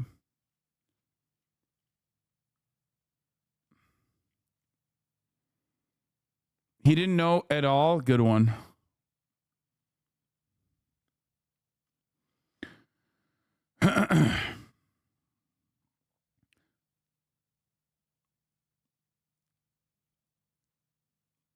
Why are you wearing a pastor shirt? I thought you were Muslim. It's not a pastor shirt. Fowlers, thank you for the 5 community gifted subs. The word he uses is extremely racist.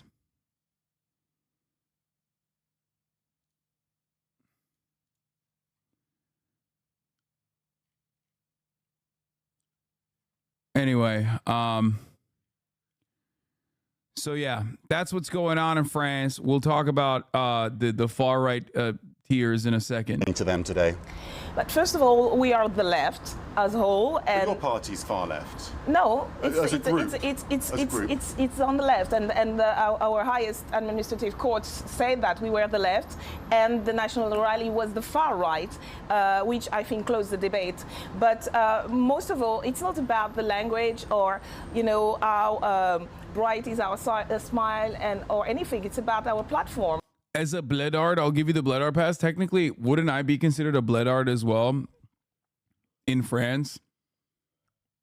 Like, they're literally talking about, like, Algerians and Tunisians and shit, no?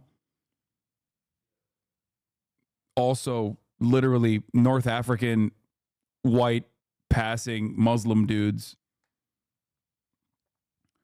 You're Turkish? Like, in the eyes of people who would use terms like that, I'm saying. Anyway, whatever. That's besides the point.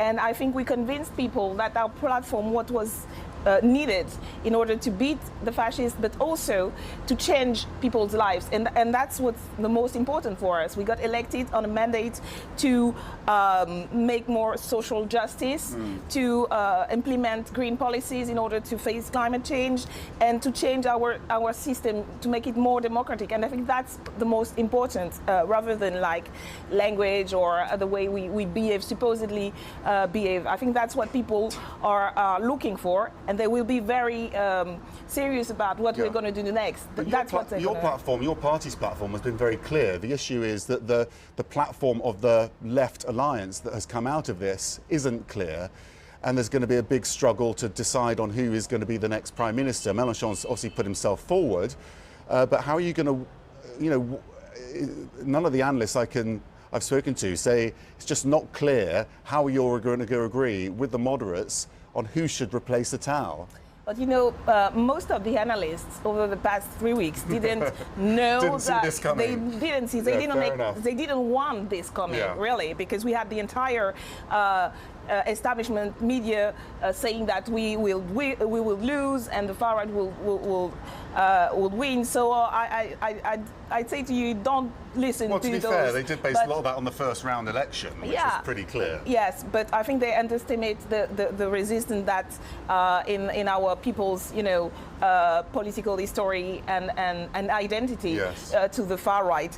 And also, I would say that our platform, as the New Popular Front, is basically most of our program from La France Insoumise, but also everybody agrees that that's what people are waiting for, and I think nobody actually read. I mean, from, you know, in the media, the people talking about it, they weren't talking about what we actually put forward. We had over 300 high-level economists, among which the Nobel Prize in Economy, Esther Duflo, we had Gabriel Zuckman, we had Thomas Piketty, who actually supported our program, said that was what needed in order to meet people's needs, and also that was good for the economy. Just on that issue, we were proved to be way better than what Macron did over the past 7 years.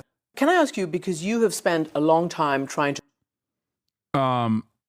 Here, let's do the TLDR one real quick. Let's look up French elections YouTube. France's insane On Sunday, election France went to the poll. Results explained. No, this is from 6 days ago. This is not the one. There's a new one, right? Yeah, On Sunday, France went to the polls for the second and final round of the legislative election. In the end, despite an unprecedented victory in the first round, not only did Marine Le Pen's National Rally fail to win an outright majority in the National Assembly... Wait, is my stream actually so quiet and it's hard to hear on mobile? What the fuck? Or is that just is that a one guy? Am I getting one guide? Dude, oh my God, I'm getting super one guide. Everyone said no. Thanks largely to a record number of tactical alliances between centrist and left-wing candidates. But the new left-wing Popular Front coalition actually came out on top. So in this video, we're going to explain what happened on Sunday, the so-called Republican front that emerged over the past week, and what happens next. Before we start, if you haven't already, please consider subscribing and ringing the bell to stay in the loop and be notified when we release new videos. So, let's start with a quick recap. We did a full video on the first round results last week, so go and watch that if you want to know more. But the TLDR is that the French National Assembly elections, which just happened, were held in 2 rounds. In each constituency, if no candidate won a majority of the votes in the first round, then the top 2, as well as anyone else who received votes equivalent to at least 12.5% of registered voters, go through to the second round, where whoever gets the most votes wins. Now, usually only 2 candidates go through to the second round, and 3 candidate runoffs, known in France as a triangulaire, are pretty rare. In 2017, for instance, there was only 1 triangulaire, and in 2022, there were only 8. However, this time around, that's not how things panned out, because turnout came in at a sky-high 67%, up nearly 20 points from 2022, and the highest since 1986. And the vote was also relatively evenly split between the 3 main parties in the first round, meaning that there were a ridiculous 306 three-way runoffs, and even 5 four-way runoffs. The vast majority of these triangulaires were between the right-wing National Rally, the left-wing NFP, and Macron's centrist coalition. but about 30 were between the National Rally, the MFP, and the centre-right Republicans, who outperformed the polls and won about 10% of the popular vote in the first round. This was all utterly unprecedented. The previous record for triangulaires was 105 in 1997, and the last time there was a four-way runoff was way back in 1973. And that meant that what happened in the second round would depend more than ever on whether or not the various parties, and especially NFP and Macron's ensemble, could strike a deal to squeeze out the National Rally. And this is what's previously happened at previous French elections. At both the legislative and presidential level, centrist, left-leaning, and even centre-right parties like the Republicans have stepped aside for one another to keep out the National Rally and its predecessor Jean-Marie Le Pen's National Front. This cordon sanitaire is known in France as the Republican Front, and it's proven remarkably successful in the past. In the 2002 presidential election, for instance, after losing to Jean-Marie Le Pen in the first round, the socialists threw their support behind their nominal rival, Republican candidate Jacques Chirac, who then beat Le Pen with a ridiculous 82% of the popular vote. However, its efficacy has waned over time, and especially after Marine Le Pen succeeded her father in 2011 and began detoxifying the brand. In 2017 and 2022, for instance, it took her more than a decade to detoxify the brand, and she didn't even fucking detoxify the brand until like 2017. Like, her detoxification was like marginally less overtly Nazi. Okay? Marginally less overtly Nazi. Like, her father was like a straight up Nazi, and she was also kind of a straight up Nazi. And only until like the last decade did she start retriangulating and just being like, yeah, the Nazi stuff, it's not so great. Yeah, no, the Holocaust did happen, I think. Maybe. Like, that's what we're talking about. And you might think I'm joking, but I'm being 100% verbatim about the Holocaust shit, okay? Like, it's not even, it's ridiculous. Yeah, the Front National was co-founded by literal Waffen-SS. Like, they still had people in the ranks that would just like chirp every now and then, but they were just like trying to, yeah, when I say Nazi, I mean like 1930s style Nazi governance. Detoxifying the brand, yet they kept the same logo and took the name of a Nazi-affiliated parties of the 40s. Yep. For instance, both the socialists and Republicans backed Macron over Marine Le Pen. But despite the backing of both establishment parties, Macron never enjoyed the Actual quotes from our candidate's election via Reddit. I am not racist. My dentist is a Jew and my eye doctor is Muslim. I am not racist. A black priest blessed my motorbike and I didn't run him over. I am against abortions. Reminder for the non-French people, abortion has been set in stone in Constitution recently. We didn't kill enough talking about Jews, thinking his mic was off, I guess. Yeah. No, like, no, when I say, this is not like a dilution of the term Nazi when you say like, oh, every Republican is a fascist, blah, blah, blah. Like, I'm talking straight, and not Republican in the French term. I mean like Republican in America. It can get a little confusing because the Republicans are like the center right here in this situation, or the right-wing party. And then you have like the literal Nazi party.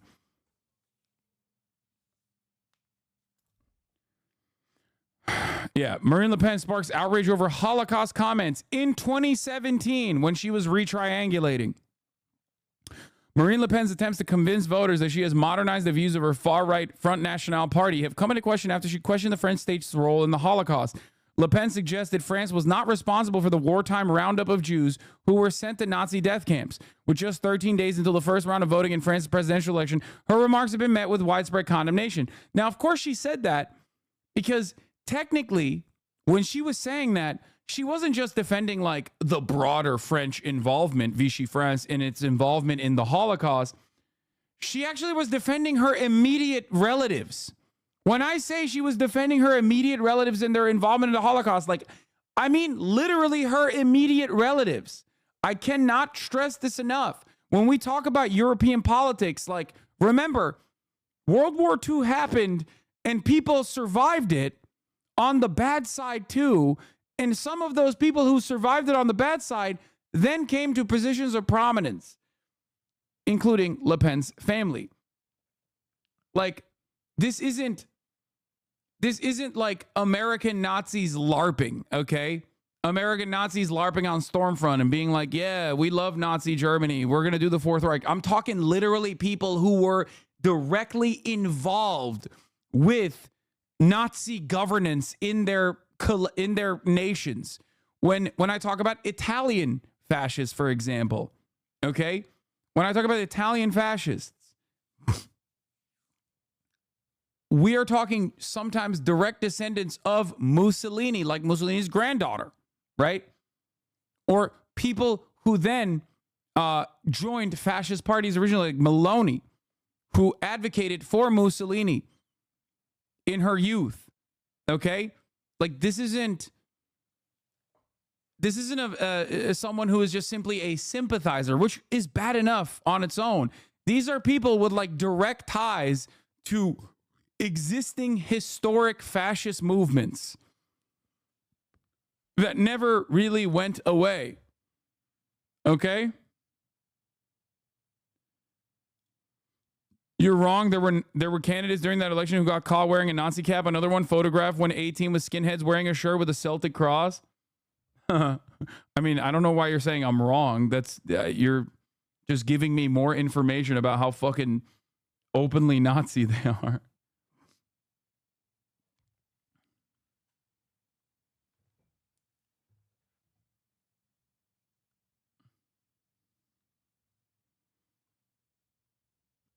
Times of Israel, Le Pen, founder of the National Front Party and currently a legislator, said in a video posted on the party website that next time we will put him in an oven. When asked about French singer Patrick Bruel's criticism of the party, Bruel is Jewish.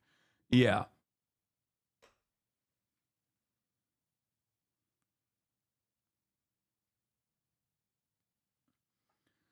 Anyway. Le Pen's knife from Hitler's youth. He forgot Algeria where he tortured people.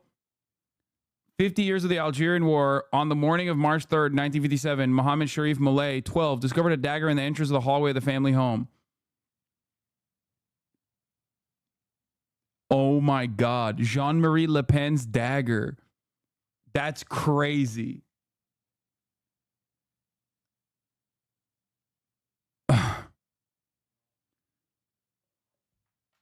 That's wild.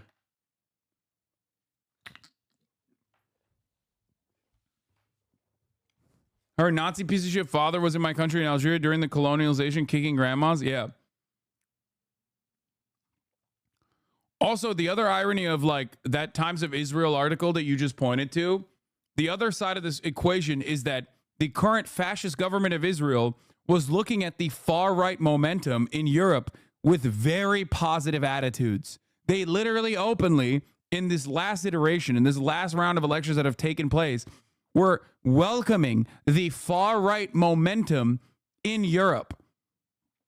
Time and time again, people from the current existing Knesset, like members of the Knesset, were with regular frequency mentioning how dope it is that there are literal fucking anti-Semitic fascists that are coming into positions of prominence in Europe.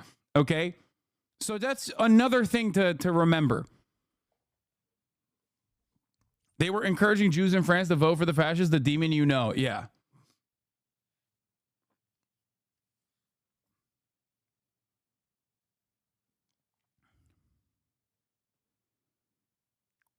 Anyway.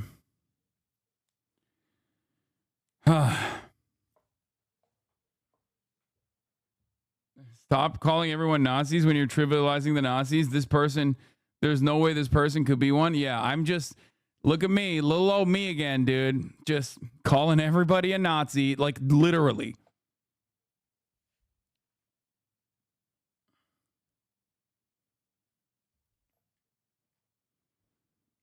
You know, how could I come up with such a ridiculous assertion all on my own here? What the fuck? That's crazy. What do you mean? Israeli officials are saying it's dope. Hasan. All right, margins at Chirac Shore in 2002. winning just 66% in 2017 and just 56% in 2022. Perhaps more tellingly, in the 2022 parliamentary elections, Macron's centrist coalition refused to back the left-wing candidates from the NUPES coalition, which was led by Jean-Luc Mélenchon's France Unbound party. There were less runoffs in 2022, so the lack of goodwill between Macron and Mélenchon was less electorally significant. But it still helped the National Rally massively outperform polls in the second round, winning a record 89 seats. Anyway, this is why when the first round results were announced, it wasn't clear whether the cordon sanitaire would materialize. While Jean-Luc Mélenchon quickly came out and said that the NFP would pull out of any triangulaire where they were third placed, vowing not a single vote for the National Rally, Macron and his allies were a bit more equivocal. Prime Minister Gabriel Attal encouraged tactical voting in order to prevent the National Rally from having an absolute majority in the second round. But Macron himself only called for voters to rally behind candidates who are, quote, clearly Republican and Democratic, i.e. not candidates from France Unbowed. And Finance Minister Bruno Le Maire said that France Unbowed are as dangerous as the National Rally. However, in the end, it seems like the Republican front actually emerged stronger than expected. By Tuesday night, the deadline for candidate withdrawal, 100... Yeah, they did because the left voted for them. Like... That's why. You know, like leftist voters voted for them. 32 left-wing candidates had stepped down for centrists, and 83 centrist candidates had stood down for the left, including at least one candidate who stood down despite Macron personally telling them. Look. There it is. Here it is. Prominent French Jews decry far left's election gains amid fears of new anti-Semitism. French rabbi advises young French Jews to move to Israel because of the mainstream discrimination. Dude, this system of like only caring about Israel's existence and tying Zionism to Judaism like this is so unimaginably bad. I have been openly talking about this for years at this point, and obviously I have talked about it quite more recently, like a lot more recently. This is genuinely going to make people significantly more anti-Semitic. I don't know like how I can shake some sense into some of these motherfuckers. It is so incredibly fucking dangerous. French rabbi advises young French Jews to move to Israel because of mainstream discrimination. Journalist says NPF victory sends message of impunity to anti-Jewish Islamo-fascists. Anti-Jewish Islamo-fascists.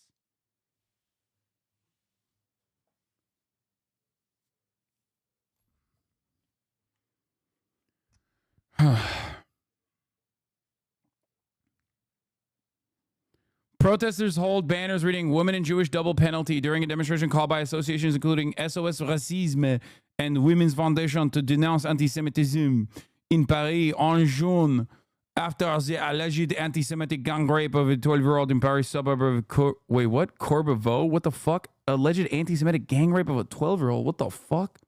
That's crazy. The fear-mongering among French Jews serves the agenda of the Israeli state? Yes, I know.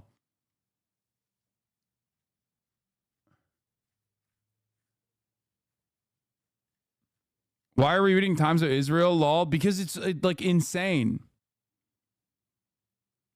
Islamic fascist is a word. Technically, Islamo-fascist is just gibberish.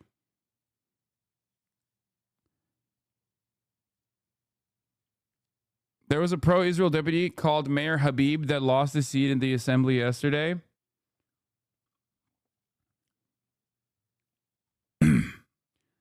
As I have said before, the gang rape bit is a lie, by the way. It was Christians. What?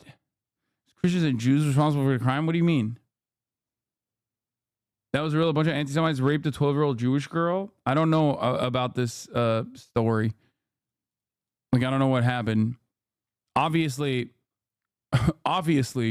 regardless of the motivations of the fucking criminals that did this heinous act, assuming that like every Muslim is doing this is psychopathic and also identical to the way white supremacists operated in the United States of America. For all of my American watchers, this is a story that you are very familiar with, okay? Oh, this black person raped a white woman. All black people are responsible. Let's go kill some black people. That's usually how it works. That is the through line here. The notion that like the extremely violent acts of one singular person or a group of individuals does not reflect on the entirety of a population. You have to be the most racist person on the fucking planet to assume that, to make that assertion.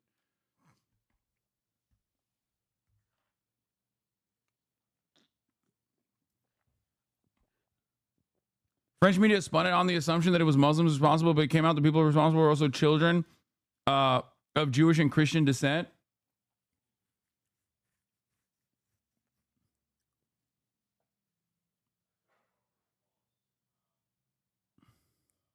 Oh, the kids who did that were white, so they stopped talking about it?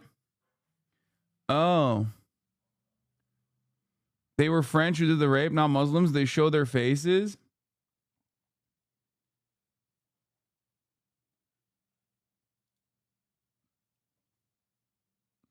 Reported rape of Jewish girl linked to rising anti-Semitism in France.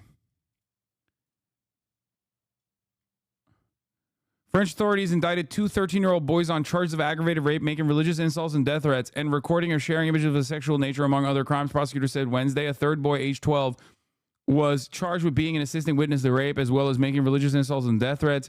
According to prosecutors, the girl said in a police interview that she had known one of the boys before the attack. In police interviews, all three of the boys expressed regret towards the girl without addressing their alleged involvement.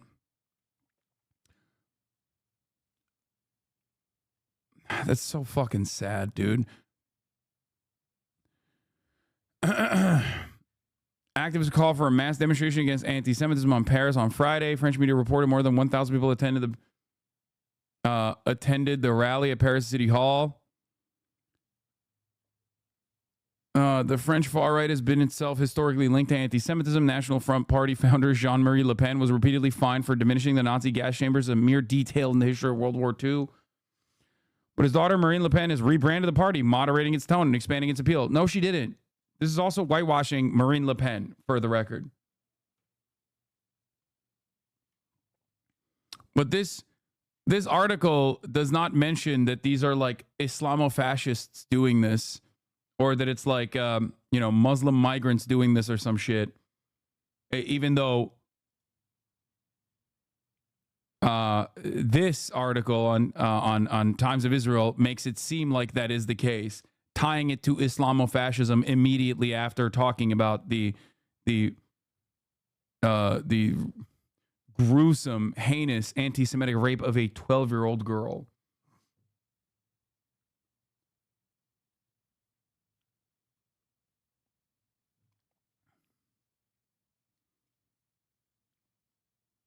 The French go to Algeria and say, this is ours, and this is literally a part of France now. You're all French. Please take one beret and one baguette. The French Muslims move to Paris because they are French, and France is like racism to 100.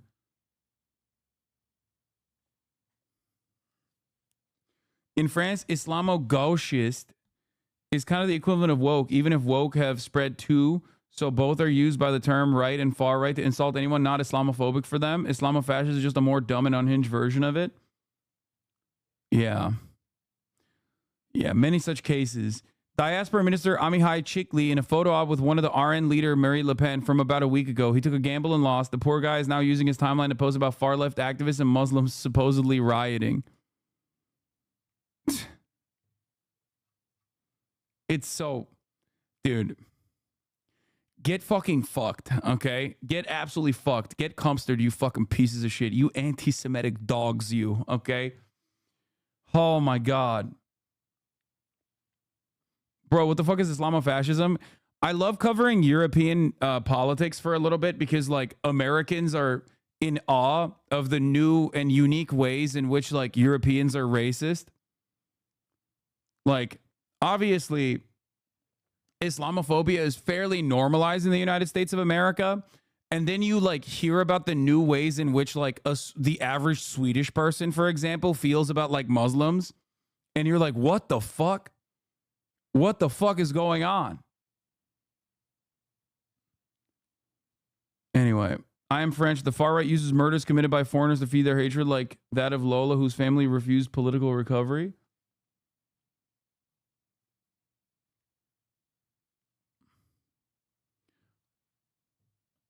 A Frenchman criticizing a Muslim for rioting can't be more ironic.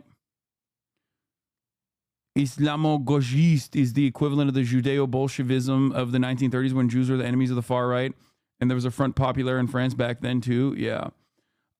It has become like Muslims have been substituted for the all-powerful entity that is like also simultaneously like a roving gang of barbarian rapist monsters who are also simultaneously like the strongest force corrupting all of the institutions of higher learning and the media by, you know, telling people not to be ruthlessly racist towards them. Yeah. And you see that in pretty much every fucking European country. Them not to. This meant that there are only a handful of triangulaires left between the National Rally, Ensemble, and the NFP. Now, most people thought that this Republican front was never going to be as effective as it has been in the past, let alone totally effective. In other words, there was no way that 100% of first-round NFP voters were going to vote for Ensemble in the second round instead. Nor was there any chance that 100% of first-round Ensemble voters would lend their votes to NFP. This is because some of the more right-leaning Ensemble voters actually prefer the National Rally to the NFP, and some more anti-establishment NFP voters actually prefer the National Rally to Ensemble. However, in the end, it looks like that is a wild thing to fucking say. That's a wild thing to say when you know, when you have like actual voter patterns. Like they made this video 10 hours ago. It's not like they don't know what the voter patterns look like. That's just completely untrue. I mean, every type of voter exists, I know, but like bringing that up as though it's an important fucking point is so stupid because it's like the Bernie Trump voters. Exactly. It's dumb because the Bernie Trump voters, the Bernie to Donald Trump voters were so marginal and so insignificant. And this is something that we have relitigated 1,000 times over since 2016. A much larger percentage of Hillary Clinton voters in the primaries voted for John McCain in the election between Barack Obama and John McCain. Then Bernie voters voted for Donald Trump. A much larger percentage of Hillary Clinton voters voted against Barack Obama and voted for John McCain than Bernie Sanders Bernie Sanders voters voted for Donald Trump as opposed to Hillary Clinton. So the idea that like this is a prescient point, an important point to fucking bring up is so stupid. Okay? The difference is 4 times, about like 5% in NFP and 20% for Ensemble who switched to RN. Who do you think is more likely to vote for the far right party? The right-wing constituency? Okay?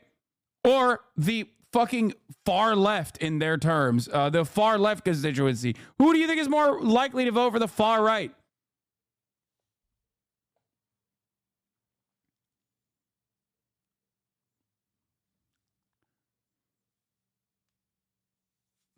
And Mélenchon, as they brought up already, said not a single vote to RN from the jump. From the jump.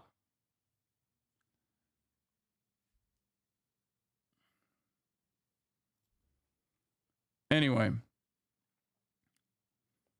75% of leftists went to vote for centrist right-wing candidates when it was necessary. Only 50% of Macronists did. The Republican front worked remarkably well, and the National Rally ended up coming well short of a majority, which is clearly what Le Pen was hoping for after the first round. In fact, not only did the National Rally fall short of a majority, they actually lost to both the NFP and Macron's alliance.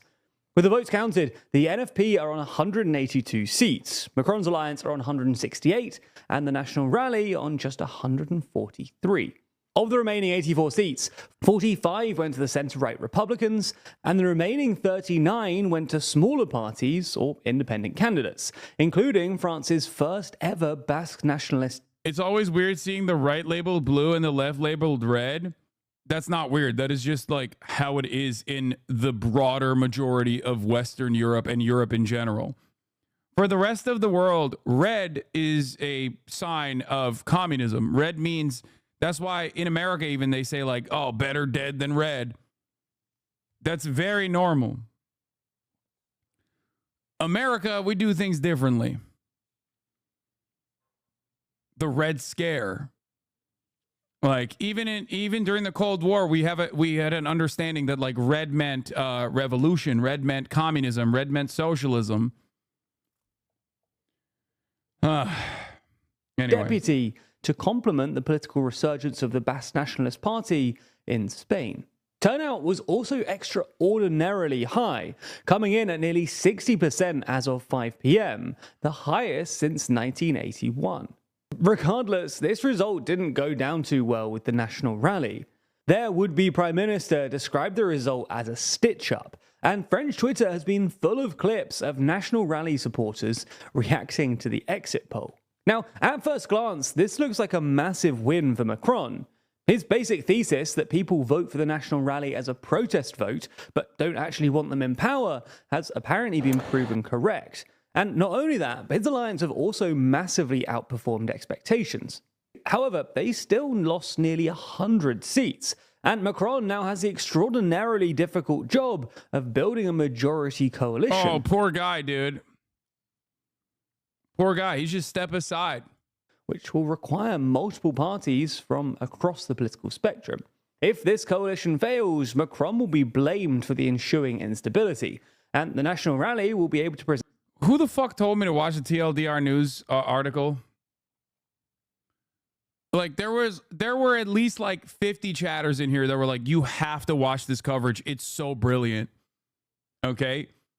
I'm sorry. This is like not exactly great. And this is not my strong suit. Like I will say I'm way more confident in my understanding of like British politics than I am of like French politics. But god damn, dude, this shit is like, this is kind of ass overall. Present themselves as the only real opposition going into presidential elections. If you want to learn more about the French and European elections, then we have articles discussing both topics in too long. Our 60-page high-quality magazine. Okay. You know, it's just like, we could have spent time literally doing French hogwatch, okay? We could have spent better time. You could have had a better use of time subscribing so that at the top of the hour when the 3-minute ad break comes, you don't miss a fucking beat. Okay? How do you say hog in French? Like pig. Because that's what we're going to be moving on to right now. French hogwatch. Okay? Porc, cochon. How would you say hogwatch? Porc. Cochon. Le hogwatch. Oui, oui. There will most likely be a cohabitation between the NFP and Macron's coalition, with the NFP not being allowed to pass anything that would be greenlit by Macron himself. He will also reverse the option to vote along with the RN to be certain to vote censure of the NFP MP. Montre de porc. On va voir des cochons. Montre de porc. Visons de porc. Oui, oui. Porc montre. Bring it on. We will watch le porc, le cochon.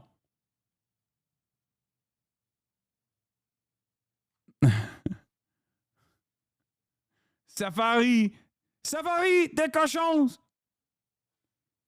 Safari de cochons. It begins now. After le 3-minute ad break at the top of the hour. Oui, oui. Cochon. Matt, the Fifth Republic is in uncharted territories here. As you said, it looks like National Rally won't be able to achieve that majority. So what might French government look like in the weeks to come? There are some options. President Macron, for example, could sound out other parties about the possibility of a confidence and supply type arrangement. There's even a world in which some sort of technocratic prime minister could be appointed over a national unity government.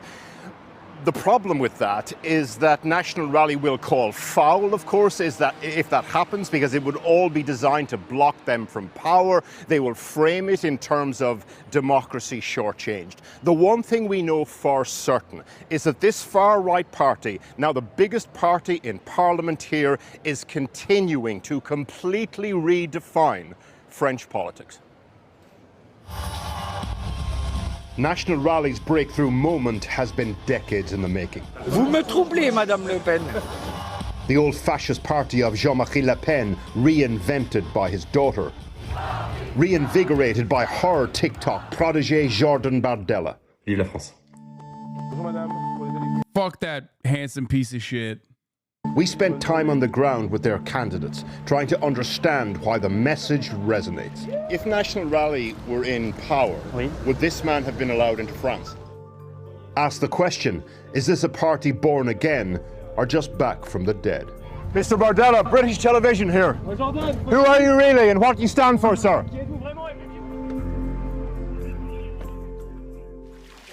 Bonjour madame, vous voulez un petit tract pour les élections? Je suis candidat du Rassemblement National pour dimanche, pour le second tour. Julien Lémongy is 28, same as Bardella.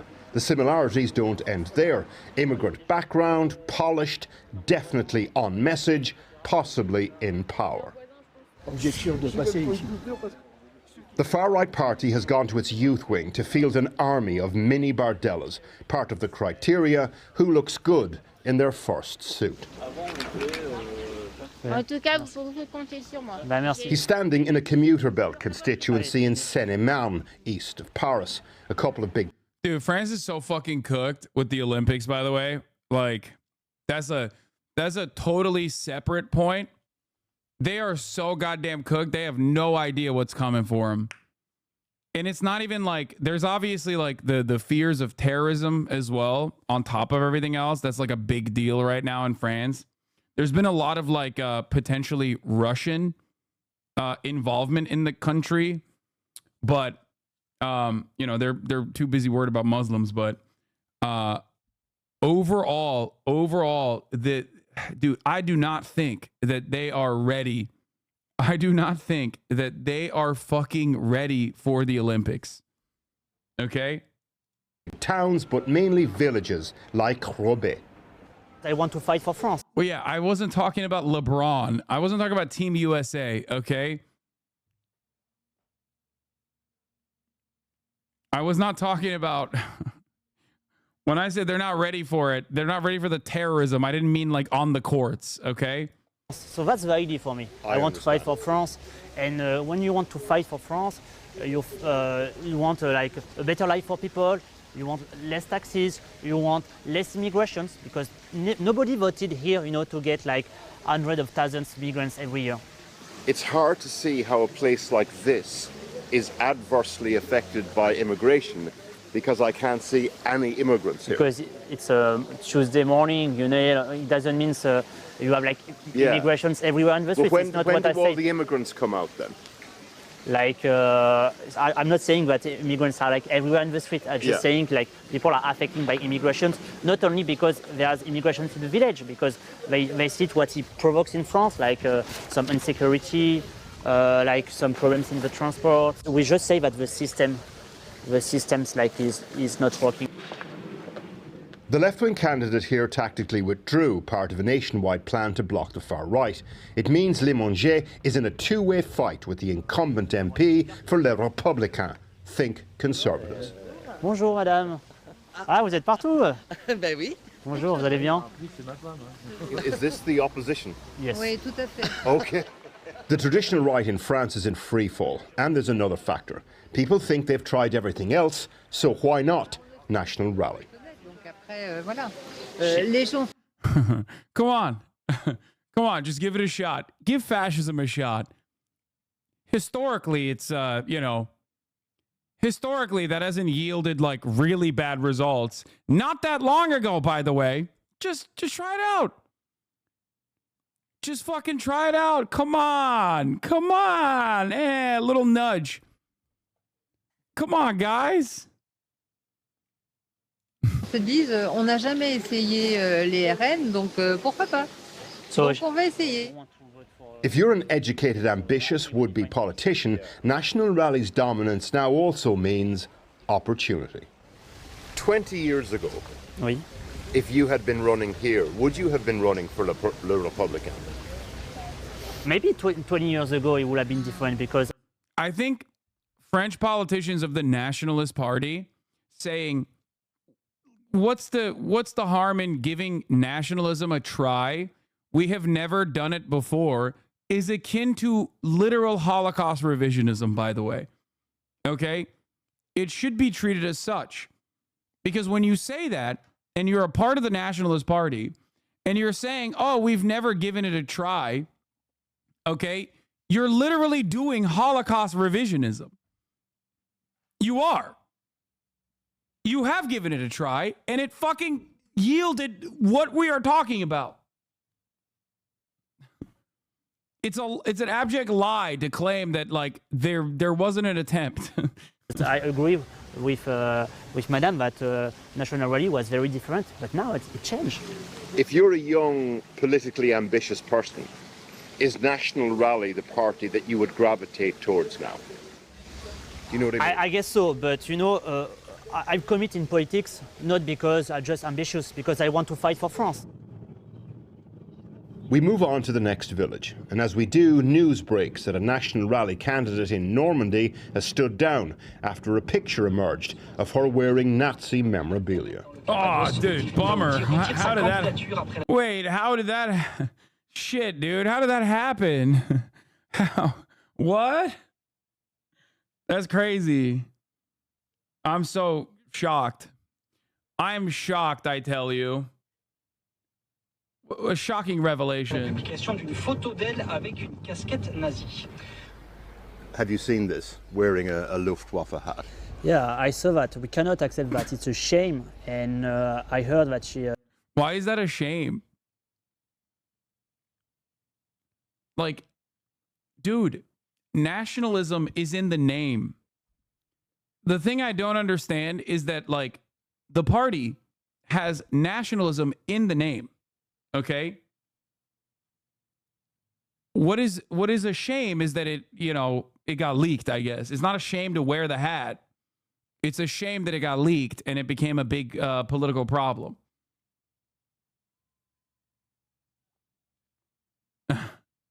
I thought I was going to say it looks good on her. She was dismissed. Why do you think she did that? I don't know. I don't have any context of this thing. I just show the pictures, but... If you're a young person like you and you know there's that history, why do you still decide to join?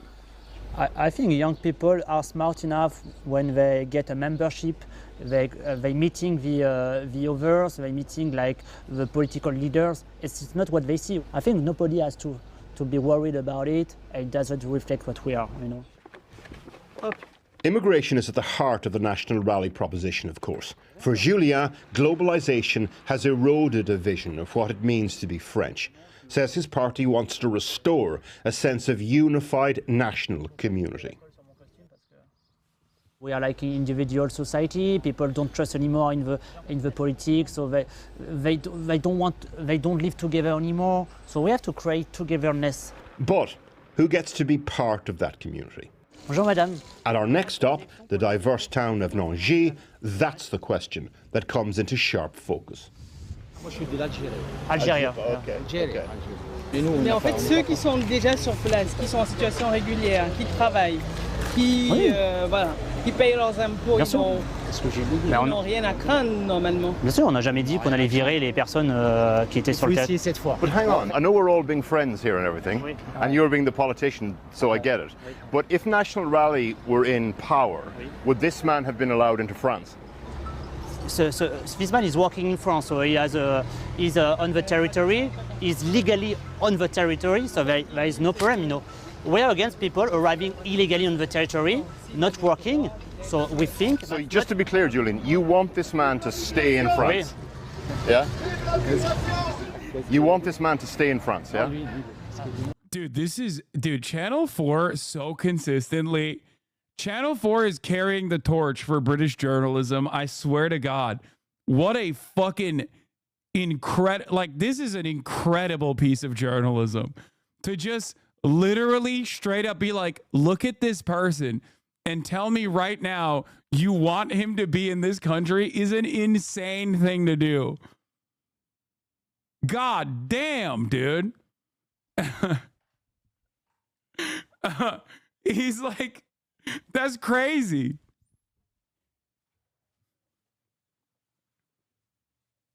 That's awesome.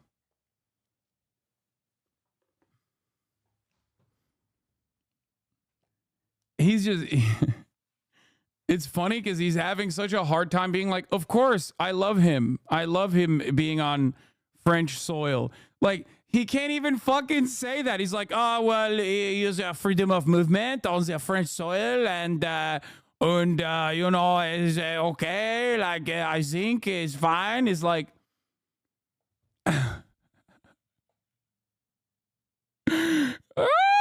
well, yeah, this moment was really funny too. Hold on. Yeah. So we think. So just to be clear, Julian, you want this long live immigration? Look at his fucking face. Look. This man to stay in France. Yeah? You want this man to stay... He says, vive la immigration! He's like, He's like a vampire. A vampire getting hit with sunlight, okay? Stay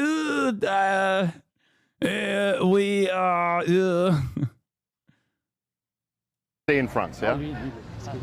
Il me demande si je veux que vous restiez en France. Je lui réponds oui. Vous travaillez, vous êtes sur le territoire. Yeah, you do, yeah? Yeah, I do.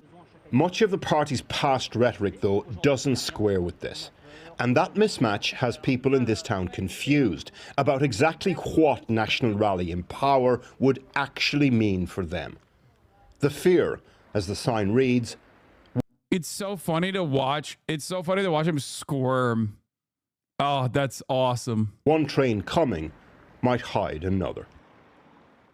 Paul O'Brien outside Paris. And if you need it, you can access a dubbed version of that report on our website shortly. Well, earlier I spoke to Daniel Obono, who's a Gabonese French... Oh, yeah. Macron is also a massive Islamophobe himself. He has, like, geared up. Friend of the show, Hugo Decrypt, literally interviewed Macron. And in that interview, he proposed unimaginable... He had already proposed unimaginable shit, like... He wanted to ban not just like the hijab, but also what was it? There was another thing like something that is not even like relevant to Islam at all. The abaya, yeah, exactly. Like he banned the abaya, and it's like he was asking him like, why do you want to? I mean, it is still like, it's not just the abaya. There was another thing. Hold on. Like Arabic clothing in general.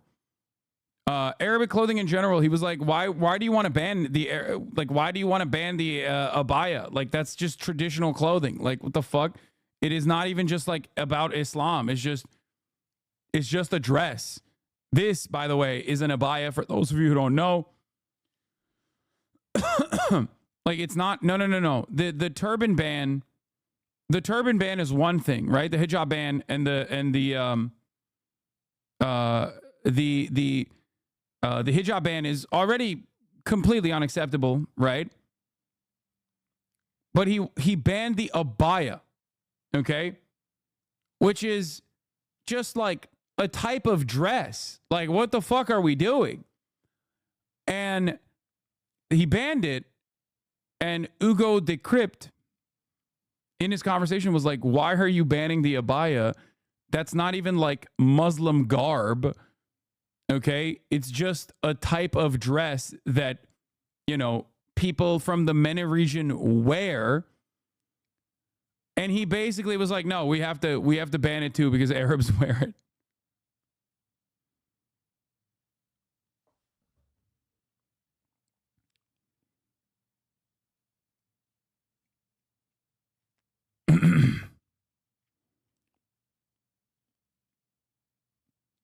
He is incredibly fucking racist as well. Politician from the far left France Unbowed party.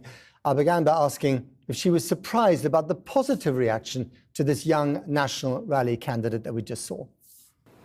Well, I think overall the reaction I sensed and I knew from people around me was that people were stunned and afraid when we learned about how big their votes were nationally. But at the same time, I know that there's a lot of anger in this country against... Yeah, oh yeah, he said for security reasons. Thank you. That was what I was looking for. He banned the abaya, which is not even like, which has nothing to do with Islam in general, because he banned it for security reasons. Unimaginable racism. Macron, against his politics. And I think some of the people used this vote to say that. But why would young voters, French voters of African or North African origin, even contemplate voting for the Rassemblement National, for the RN? I would say it's not the majority of the voters. Sure. And some may actually believe in what they are supposedly standing for when they pretend to stand with the poor people, to stand with the workers. And I think we had for years now, decades, they've been building their little family business, as I call it. And their discourse has been... Abaya is definitely Islamic. Abaya is Islamic. Abaya is definitely Islamic.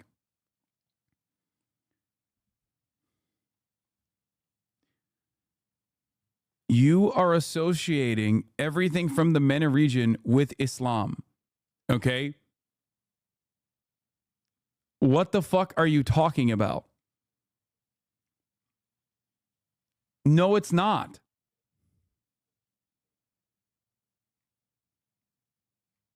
You're wrong. It kind of is. Muslims own that shit. No, it's ridiculous. Even if it was, that's besides the point. That's like still silly.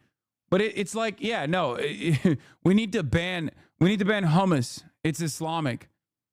We need to ban algebra. It's Islamic. The number 0. The fuck? It's not religious garb, dumbass. Muslims wear it, but it's not like religious garb. MENA is Middle East and North Africa. Normalized, and that's, I think, part of their appeal now, because people think, oh, it's okay, whatever they say about migrants, everybody's saying that, but there are still roots, historical roots, and also ideological roots with the party founded by Jean-Marie Le Pen. The ugly truth is that they're still a far right, and at their core. Yeah, also, yeah, this also opens up the funny possibility once again of like, oh, turbans across the border are Islamic, which is why when I see a brown person wearing a turban, I immediately go, you're Muslim, and that needs to be banned immediately. Meanwhile, the dude is fucking Sikh, okay? Or racist party. But if they get into power, if they manage to form even a minority government next week, what's the reaction going to be from your party and the reaction of people on the streets of France? Well, for now, we don't believe that's going to happen, because we are very focused on fighting against the far right and making sure that our candidates, we have over 300 candidates on the ballot, get elected. What we want to do is defeat the fascists. I mean, are they really fascists? You know, the Rassemblement National, they may be far right, but are they fascists? I do think that's their historical but are they fascists today? You know, Jean-Marie Le Pen, you know, started the party. I do think. You know, with the former Nazi Waffen-SS officer. But the party's moved on since then, hasn't it? That's what they would say, and that's what many voters believe. Yeah, I think when you look at what they've been, I mean, I've been elected in 2017. I love her face when the guy goes, but do you think they're fascist? Are they really fascist though? She's like, yeah. Yeah, no, I do think that. Get your ass back on that place. Good girl. Don't look at me like that. In 2022, and I've seen what they've been pushing at the National Assembly. They've been pushing the most neoliberal, antisocial policies, targeting Muslim people, targeting migrant people. Their policies and what they stand for is part of this far-right history and ideological framework that can be called fascist or neo-fascist, if you want to call it like. They rebranded themselves. But for every voter who wants to be anti-fascist, as you call it, there's another voter who's determined to be anti-communist, and by that he means your party. I know a lot of people have this idea of what we are because they've heard in the media that we will break the economy and we will put the world upside down. What we're saying that, first of all, the situation, the economic situation and the social situation we are in is the result of 7 years of neoliberal policy. The chaos is already there, the crisis is already there, and it's due to the neoliberal policies that have been implemented. Daniel Ogbonna, thank you very much for your time. Thank you. That was great. Okay. Let's get to the chaos and confusion. Here, I'll just mention this. Barry Weiss, who killed Refat al-Rara by putting an assassination target on him in an active genocide zone, is crying hysterically because her favorite far-right Zionist fascist Le Pen was defeated. All the genocidal Zionists are out in the open now, admitting their fascism proudly. Caught between one monster and another, many French Jews chose the party willing to stand up against radical Islam. They lost. Moshe Sebag, a rabbi for the synagogue de la Victoire, tells the Times of Israel that it seems France has no future for Jews. He advises young French Jews to leave Israel. This is such a funny thing that like Zionist rabbis are doing, where they're like, hey guys, it's really scary out there. They're saying Israel's doing bad things, so you should go to Israel. Meanwhile, what is the Israeli government doing? Trying to fucking open up a two-front war in Lebanon while also conducting a genocide in Gaza.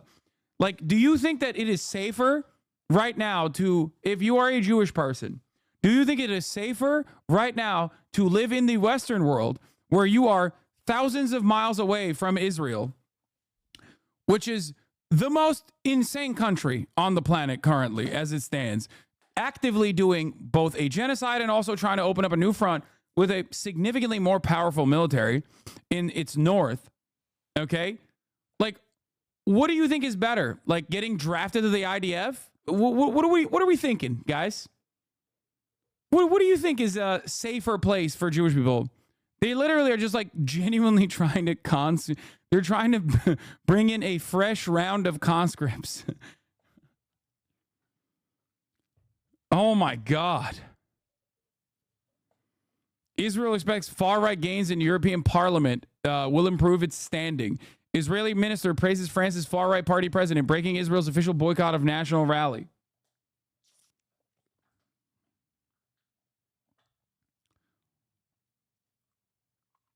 Anyway.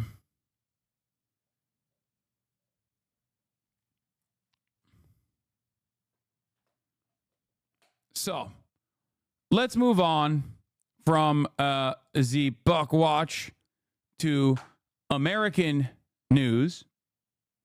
Okay? And the chaos and confusion happening in the United States of America. Return now to the pressure mounts on Biden after ABC News interview. But beyond that, there was a lot going on. There was a press conference that took place already earlier. We got Morning Joe, which Joe Brandon tuned into, his favorite show, and kind of flubbed that goddamn interview too. The Democrats are back in D.C. Congress is back in session. And of course, now they're not just talking over Zoom calls. They're talking and maybe even whispering inside of the hallowed halls of Congress. This is a dangerous prospect for Joe Brandon, who wants to maintain his grip of power.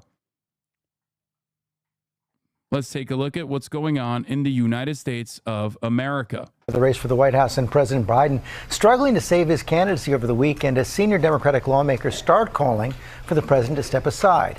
Chief White House correspondent Mary Bruce has the story. Good morning, Mary. Good morning, George. Well, the Biden campaign had hoped that the president's big interview with you would quiet concerns from the party. But this morning, the number of Democrats calling for the president to exit this race is growing. Even some of his allies are making it clear there are still questions he needs to answer this week, warning the clock is ticking. This morning, President Biden, defiant as ever, adamant he can survive this crisis. Yes. But a growing number in his own party aren't so certain. Sources tell ABC News that it's so funny because, like, look, Democrats are fucking cowards across the board. So, like, obviously, even a limited number of Democratic, like, even when you hear like a little bit of chirping from this otherwise feckless institutionalist Democratic Party, you have to make the assertion that behind closed doors, it is a fucking 5 o'clock panic, okay? Just pure and utter chaos happening behind the scenes. That, like, when you have high-ranking Democratic Party officials, senior Democratic Party members like fucking Jerry Nadler, okay, coming out and being like, you cannot continue. What the fuck is going on? 5 o'clock alarm, 5 alarm fire, not a 5 o'clock fire. I'm ESL. Shut the fuck up. My point is, if you hear someone like Adam Schiff come out on Sunday broadcast and say, maybe it's time to step aside, if that is what you think is best, know that what they are saying behind closed doors are so much worse, okay? So much worse. You need to understand that. These guys are not exactly known to make bold claims or fuck up the bag. They are not known as like disruptive people, okay? Especially when there is an election coming up. privately, at least 4 top House Democrats told colleagues on a call Sunday it's time for Biden to end his campaign. So I don't see the solution here, because if he drops out, it's near guaranteed Trump wins. Why? Why is that it's near guaranteed Trump wins if he drops out? Every single person that is committed to voting for Joe Biden right now is going to vote for whoever the fuck is the Democratic Party candidate. The idea that like there are Brandon or busters in the Democratic Party is the most laughable notion I have ever even encountered in American politics over the course of the past 10 years of my professional political commentary career. Not a single person is like, I'm a Brandon or buster. I'm busting. I'm not fucking voting if it's not Joe Brandon. Okay? The only reason why there are even holdouts that are saying, no, Joe, keep going, Joe, is because they are that committed to the Democratic Party. These are the vote blue no matter who constituents. It is only you will only end up, as long as you do not, as long as this tumultuous period is the chaos in this tumultuous period is kept to a minimum, okay? And they very quickly and swiftly deal with this transition. It's not even a fucking question. They are only going to gain more votes as a consequence of this, not lose votes, okay? That is ridiculous. The moment that Biden drops out, every single person writing for him right now will immediately pivot. It will instantly end. No one will care that Biden got pushed out. Exactly. You think Harry Hasan or David Pakman or any number of like currently, currently defenders of current like ardent supporters of Joe Biden are not going to turn around and immediately support who the fuck is going to be put in his place? Are you crazy? Are you fucking crazy? The only reason why they're defending Biden so vociferously is because they personally think he's the best candidate the Democratic Party has put forward, because that's what the Democratic Party signaled originally. It is that simple. Ridiculous. Ridiculous to make any sort of assertion otherwise. Yeah, Brian Tyler Cohen. You think Brian Tyler Cohen's like, oh, no, I'm sorry, guys. I cannot in good conscience like vote for anyone that's not Biden. That'd be pretty funny. Do you know a single person? Do you know a single fucking person that is a Brandon or Buster?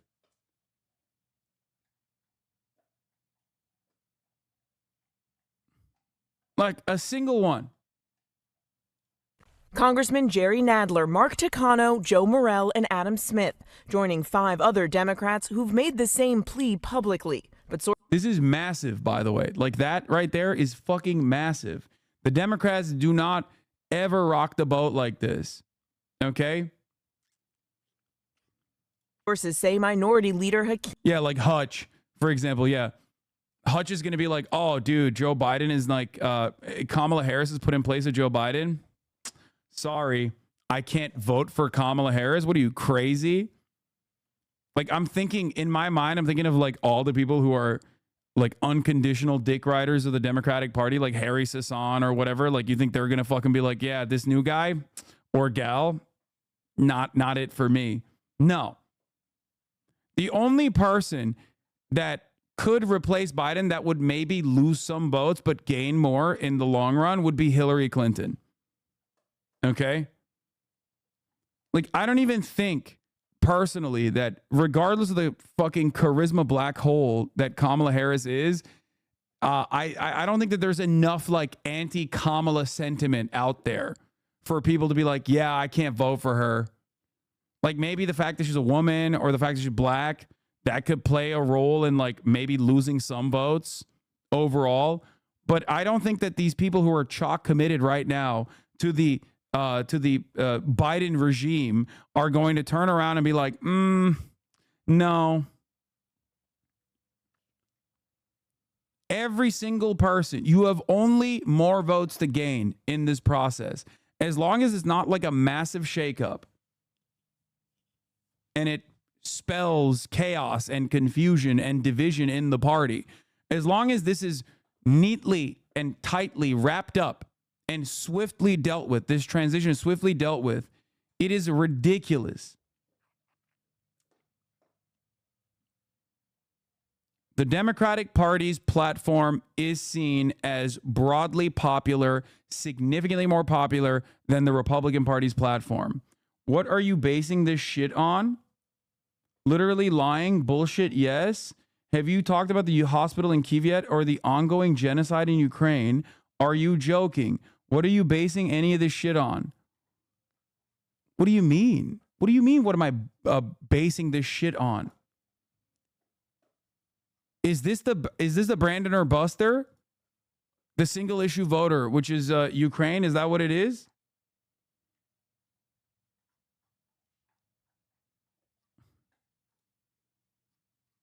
Polls, man. Polls. Every single person that is currently committed to Joseph Robinette Brandon is committed to the Democratic Party. Their vote blue no matter whoers, okay? Why am I saying this? Because Biden's popularity is historically low. And the only people that defend Biden when his popularity is historically low are going to be people that are committed to the party platform. If you are personally asking, like, why am I saying that the Democratic Party is like broadly popular or at least significantly more popular than fucking the Republican Party?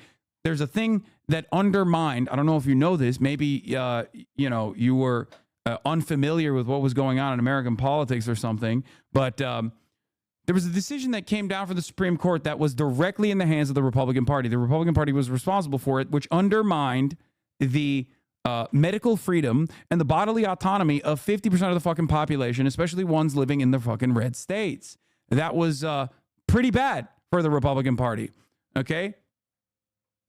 That in and of itself automatically put Democrats in a winning position. Even in the midst of negative real wage growth, people overwhelmingly did not give the Republican Party a major victory in the 2022 midterm election.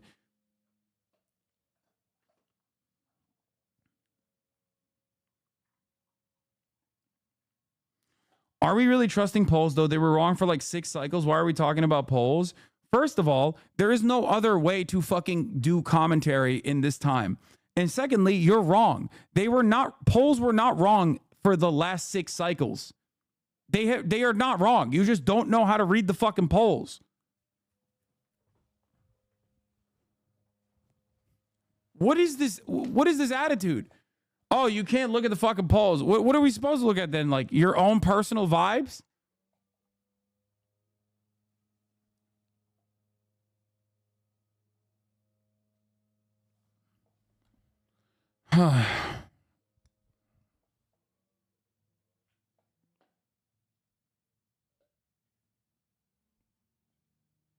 There's plenty of other indicators. Like what?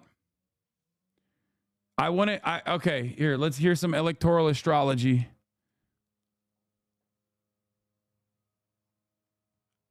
All right. I want to hear. What is it? Like, is your moon in Mercury? Is your Mercury in Gatorade?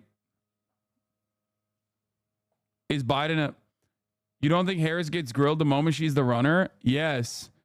But Harris does not have the same negatives that Biden has, as in I'm not saying she's the best candidate, okay? First of all, let's make no mistake. I'm not a fan of Kamala Harris.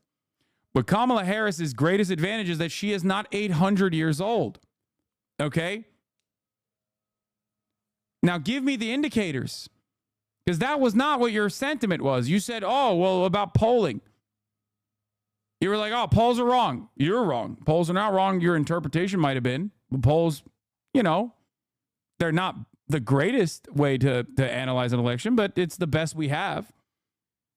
So what is your way of looking at the tea leaves? I want to know. Maybe there's something that you have. Maybe there's a secret way that you have a way to analyze elections and predict election results that I have just not been privy to, and I want to be informed. Okay? I'm open-minded to the things that you are mentioning.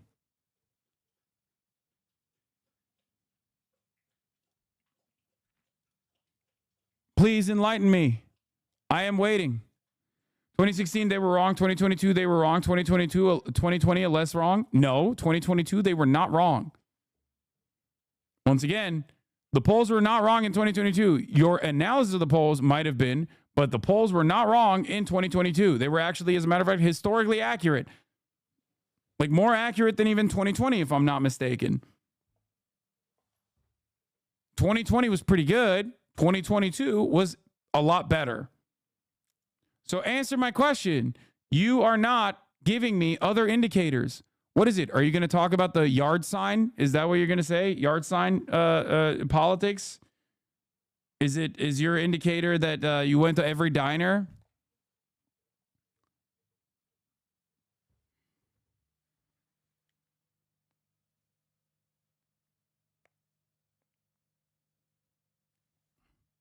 Bumper stickers? What's your indicator?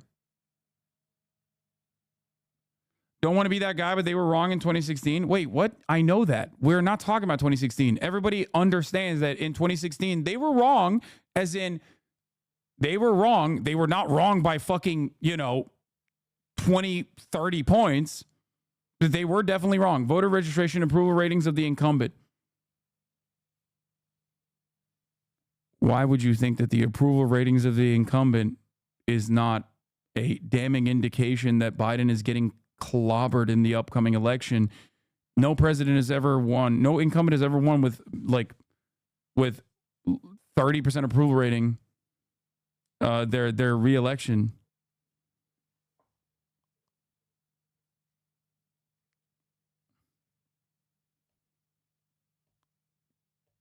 Also, what do you think an approval rating is? If you were saying polls are wrong,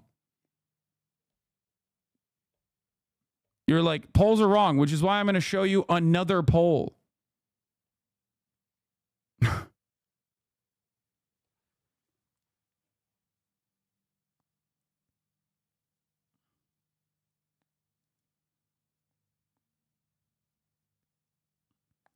It should be a red flag when your pick flips a debate question from one you have a popular point to your weakest. I know, it was a red flag. It was a major red flag.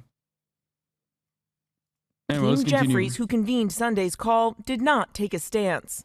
With lawmakers back on the Hill this week, the coming days will be critical. Hello, hello, hello, hello, hello. The president trying to restore confidence, hitting the trail hard this weekend, eager to show voters he has what it takes to beat Donald Trump. We're on the cusp of getting so much done. I really mean it. Barnstorming battleground Pennsylvania, the president shaking hands and snapping selfies, rallying his supporters and leaning on allies to beat back concerns from fellow Democrats. I am about to point to the only person. That's right. Let's go. Let's put this fucking buffoon. This surely. I'm telling you right now, that's it. This is the guy. He will win this now, okay? They got the ogre out. They busted the ogre out who can't even fucking form 3 sentences together. About to point to the only person that's ever kicked Trump's in an election right now. Don't let anybody talk about your age. You a young whippersnapper.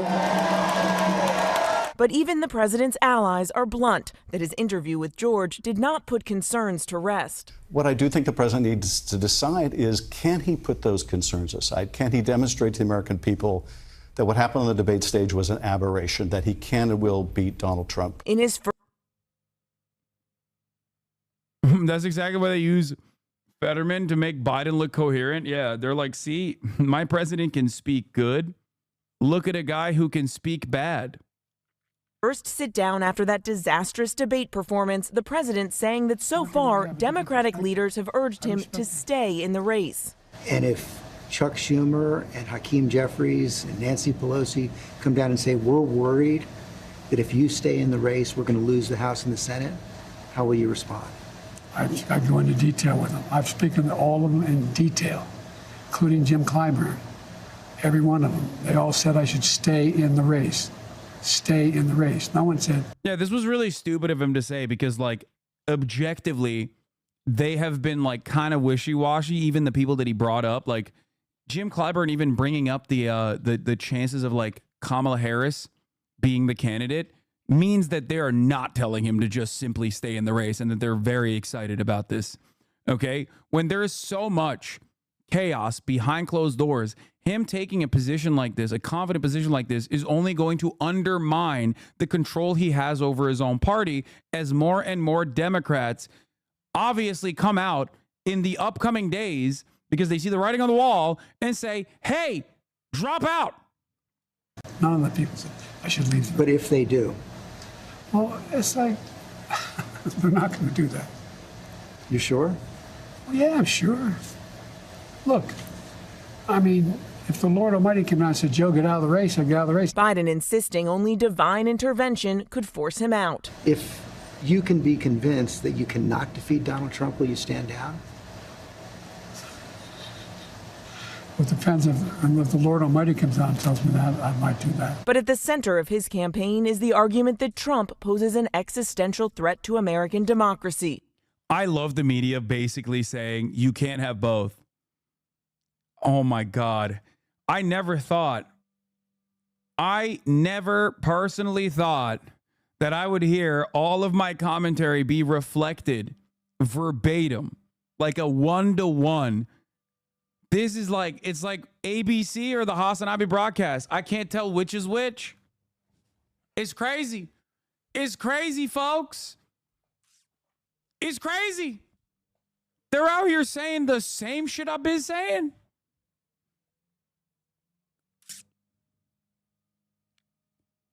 Both of your opinions are religion lunatics? What?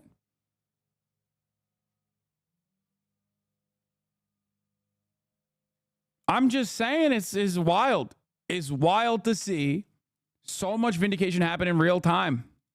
Biden pressed on what happens if he fails to stop him. And if you stay in and Trump is elected and everything you're warning about comes to pass, how will you feel in January? I feel as long as I gave it my all and I did. This was probably the worst take from this entire interview, by the way.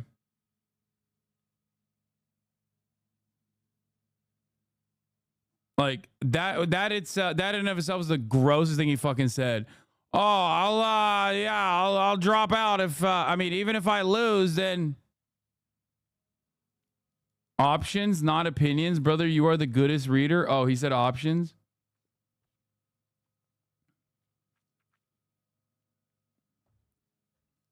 Oh, dude, as long as I tried my darndest, tried my hardest. It's like, no, dude, you can't. No, that's not a thing. Like, absolutely no one will think that. Okay?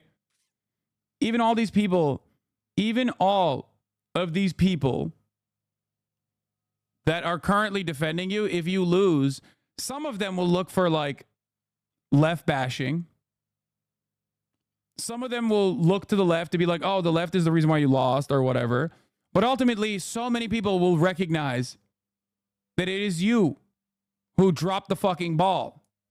The goodest job as I know I can do. That's what this is about.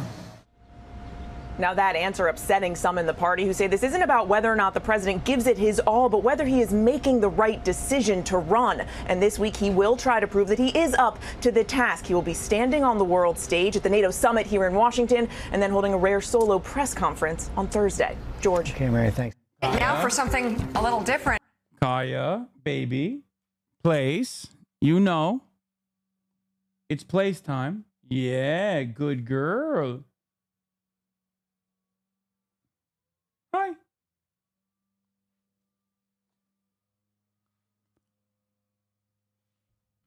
And from inside the White House, we have a special guest joining us now, the 46th President of the United States and presumptive Democratic nominee Joe Biden, calling in to Morning.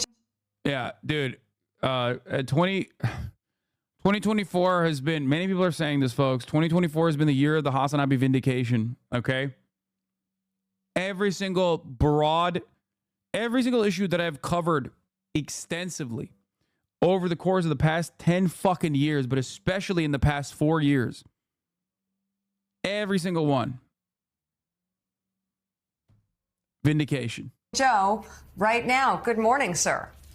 Hey, Mika, I'm more than presumptive. I'm going to be the Democratic nominee. There you go. Okay, well, Mr. President, that leads to the letter that we just received a few minutes ago. And I'm curious, there's a part of it where you talk about... What? To Morning Joe, right now. Good morning, sir. Hey, Mika, I'm more than presumptive. I'm going to be the Democratic nominee. There you go. Okay, well, Mr. President, that leads to the letter that we... Oh, no. I'm telling you, dude, Brandon's own team is cooking him, dude. They made him sign up from the bathroom. They did it again. The audio perverts are at it again, dude. They're at it again. Just received a few minutes ago. And I'm curious, there's a part of it where you talk about the fact that you got 14 million votes, 87% of the vote. It was an open process. You only had 3 people running against you. You have 3,900 delegates. And then you ask this question, do we now just say the process didn't matter, that the voters didn't have a say? I'm curious, is that an allusion also to Donald Trump and the fact that Democrats, you believe, may now be doing the same thing that Donald Trump tried to do in 2020, and that is overthrow the popular will of Democratic voters? Well, look, Joe, let me say it this way. The reason I've been out on the road so much all over the country, and while Trump is riding around in his golf cart, filling out his golf cart before he even hits the ball. But anyway, he hadn't been anywhere in 10 days. I've been all over the country. Mika, you can't do that. Mika, you can't sit there and try to laugh at what he's saying. It's not. Like, there's dick riding, there's glazing, and then there's what you're trying to do. Okay? You're pre-laughing at a joke that he's trying to fire off in the midst of his attempt. Okay? You can't slobber on it that hard. It starts undermining your mental faculties when you do that. Okay? It's crazy. She's like, ha ha ha, that's so funny, Mr. President. I love the jokes that you're making. This is a Trump calls on a Fox and Friends type interview. 100%. This is literally Sean Hannity. This is like when Sean Hannity directly gives a guac 3000 to fucking Donald Trump.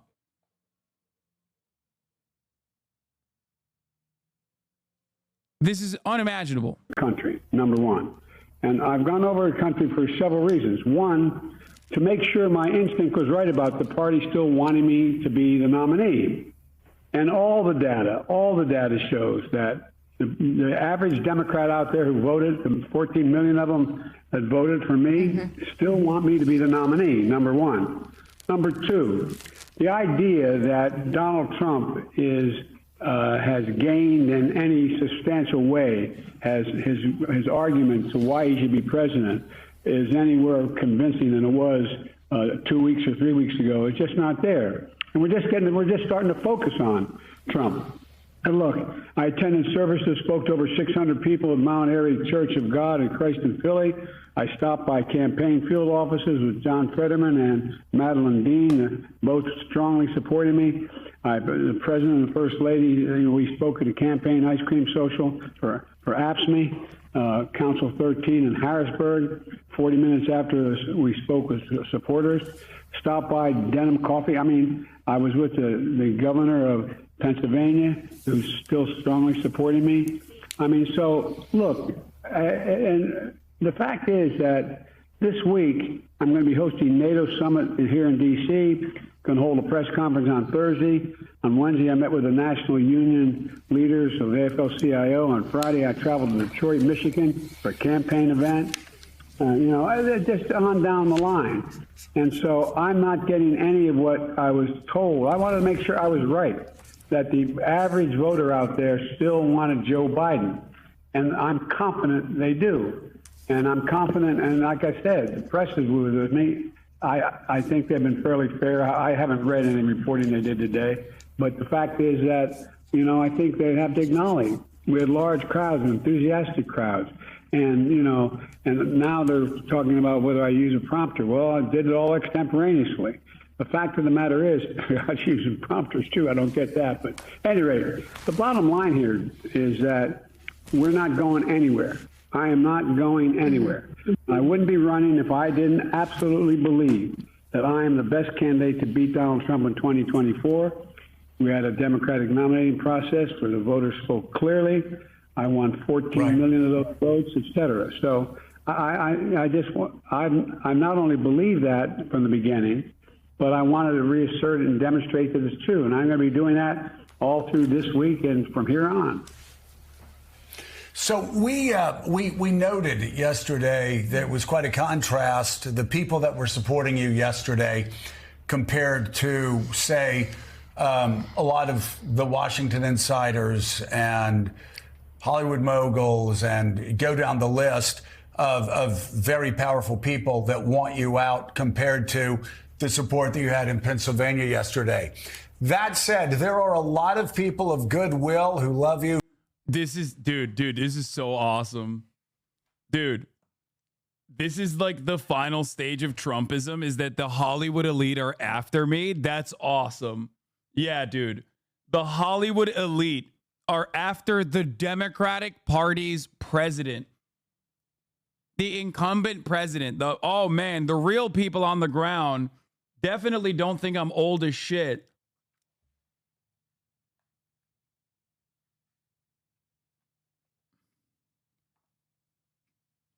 It's the Hollywood perverts that are after me. It's the media that's after me. That's great. This is a winning strategy.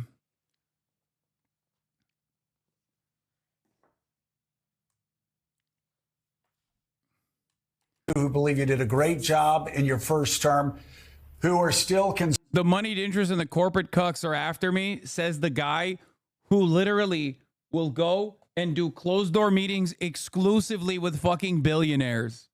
Okay? Billionaires and millionaires. That's awesome. That's great. Yeah, no, totally.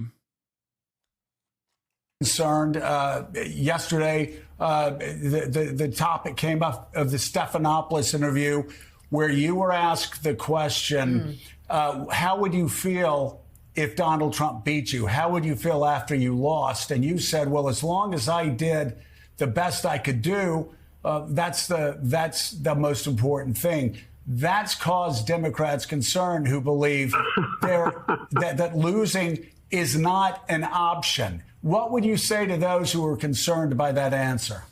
It's not an option, and I've not lost. I haven't lost. I beat him last time. I'll beat him this time.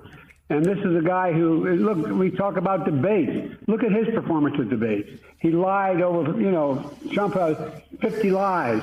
I mean, look, this is a guy who says 10% of the universe. Yeah, I want to get into it. He's just a liar. And he hasn't done a damn thing since the debate. He's been riding around in a golf cart for 10 days, was down in Mar-a-Lago talking with his wealthy friend. I'm not running because of these guys, Joe. I'm running because, and you know me well enough to know this from the very beginning, I ran because I never bought on to the trickle-down economic theory. I never bought into the notion that we have to walk away from the rest of the world and cave to Putin or anybody else. I've never believed any of that. And I'm confident that's what the American people are. So what I did was I went out and I wanted to make sure that there wasn't any slippage at all. And with the average voter, I don't care what the millionaires think. And by the way, 97% of all the people who contribute to us are people making under 200, contributing under $200. I think we have the largest contingent ever in history. I'm not positive of that, but I think that's true. And so I want their support, but that's not the reason I'm running. I'm not running about what they think and what they care about. And by the way, you don't see. Yeah, he's a real Bernie Sanders type, dude. A radical revolutionary Marxist. I don't care about what the millionaires think. That's why I keep doing closed door meetings with like millionaires, begging them for money. He sounds like my distant relative who has a history of not paying his debts, begging money from my dad. This is really ridiculous. I love the new method here, which is I'm the real revolutionary Marxist candidate. I don't care about the millionaires and billionaires. Respect. Yeah, that's who this guy is. A whole hell of a lot of them flocking to Trump. You don't see a whole lot of CEOs flocking to Trump. You don't see any. You see the major economists out there talking about what I have been able to do. I don't hear anybody talking about his economic plan likely to bring America around and keep America first. And by the way, here's Trump talking about all that he's done and all, and Trump and his debate night. He's a pathological liar. He lied about Roe. He refused to accept the outcome of the election. He refused to condemn January 6th. And look at their faces.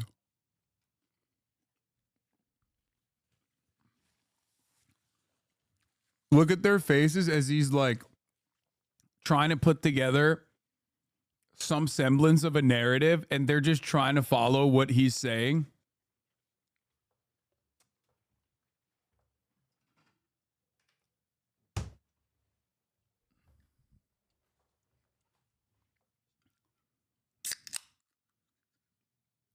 That's crazy. Why wasn't this appearance televised? Why was it on the phone?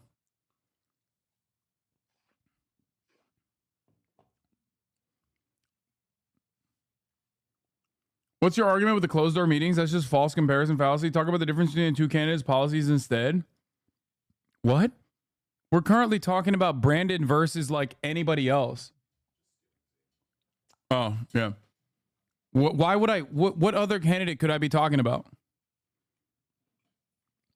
This is so fucking stupid. Like when we're talking about, I'm talking about Brandon because we're talking about Joseph Robinette Brandon not being the best possible candidate. Obviously, there are many differences. Well, not many, but there's still some differences between Joseph Robinette Brandon or the Democratic Party's platform overall and the Trump administration or the Trump the Republican Party led by Donald Trump. But this is an idiotic conversation to have currently because this conversation is not about Trump versus Biden. This conversation is about Trump versus the best possible candidate that the Democratic Party could put forward. That's all you talk about and avoid Trump?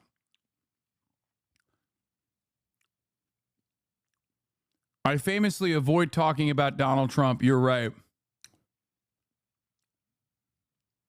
I suspect that this is the top of the hour ad break debate coming, right? Like all I talk about is top of the hour ad break debates. Because at the top of the hour, there's a 3-minute ad break. And if you no longer want to see those ads, all you need to do is subscribe. That's all I'm saying. Please tell me that this person is not unironically a schizophrenic person hallucinating that I never criticized Donald Trump or something. What is happening, dude? I said I wanted hogs. I didn't mean I want Blue Anon, Blue MAGA Brandon supporters that are akin to Donald Trump. When I said I want hogs, I want Trump hogs so I can make fun of them. Not the Democratic Party's own version of the same fucking hogs. It's literally the same shit except they're gay, okay? Like, either I want hogs. I don't want, like, the gay version of the same type of hog, but for Brandon, okay?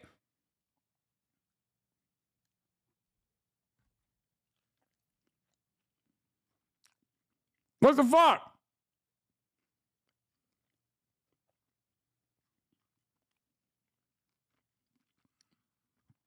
Oh my God, he wasn't even doing a bait. He literally is just unironically saying that I don't talk about Trump. Chatter, do you want to know why I'm mad? Because you've been following me since the year 2021, December of 2021. I cannot in good conscience assume that someone who is at least like off and on followed me for the past 3 years to be this unimaginably stupid. Ad rip? Okay, dude. Oh, it's because I ran the ad. That's not even an ad break debate. He just is watching the ad right now. He's not, that's not a bait. This person is unironically this stupid, I think. He says, they claim he spoke with Putin before he invaded. What the hell are we doing, Joe? What are we doing? This is bizarre. Yeah. It's a good question. I have a few questions, Mr. President, and I know you know where I stand. And yet I have a few questions. First, it's very simple. How can you assure the American people that you won't have another night like the one you did in Atlanta? Look at my career. I've not had many of those nights. It was a terrible night, and I really regret it happened. But the fact of the matter is, how can you assure you're going to be on faith.com intervene on your way to go to, work tomorrow? Age wasn't, the idea I'm too old. Created over 15 million jobs, 21 million insured for the ACA, beat Big Pharma, relieved student debts for 5 million people, first black woman in the court. So I think I had a significant run, and that's how I'd measure me. Measure me what I've done. And by the way, in terms of my neurological capacity, I had a physical, a neurological physical as well in February. It's released. I released all my records, all of them. And I have a neurological test every single day. Try sitting behind this desk and making these decisions. You know it. Both of you know it. They know it. I'm not bad at what I do. And now, it doesn't mean I never make a mistake. I do. But I'm making those decisions. Mr. President, if anybody in my family had a night like that, like if my Joe had a night like that, or my kids or anybody, I'd probably want to do some sort of workup and medical workup and make sure he's okay. Have you been tested for any age-related illnesses, pre-Parkinson's, or anything like that that might explain sort of having a night like that where you couldn't finish sentences? Look, I had before, I was feeling so badly before the debate. When I came back, they tested me for, I thought maybe I had COVID, maybe there was something wrong, I had an infection or something. They tested me, they gave me those tests, I was clear. So, but... Bro, she said, if my son performed that poorly, I would immediately call the head doctor. Kaya, No. That's crazy.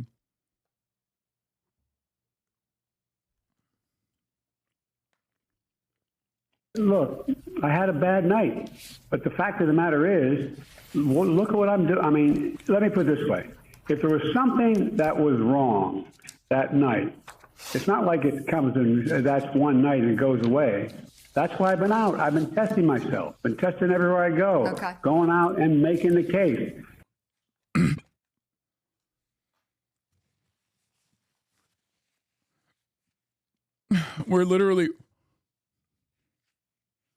We are watching an old man negotiate why he still has the capacity to drive. It's crazy. Like this is like stages of grief.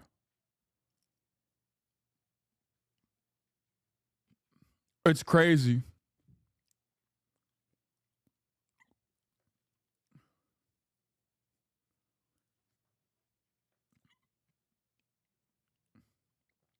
Oh, I'm just testing myself when I go out. Every day. That's crazy. Yeah, except he's not driving a car. He's driving a fucking nuclear submarine. You're right, chatter.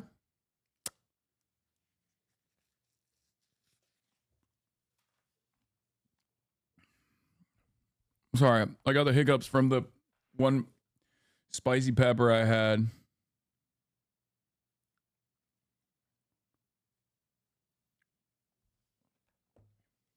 The night of that debate, I went out. I was out till 2 o'clock in the morning. That very night, it drives me nuts, people talking about this. That very night, I'm talking to large crowds. Look at the crowds we've gathered everywhere from Atlanta to North Carolina to Pennsylvania, and look at the enthusiasm. But it was right after. And where the hell's Trump been? What has... Yeah, Trump is obviously not saying anything because you're already fucking up the bag.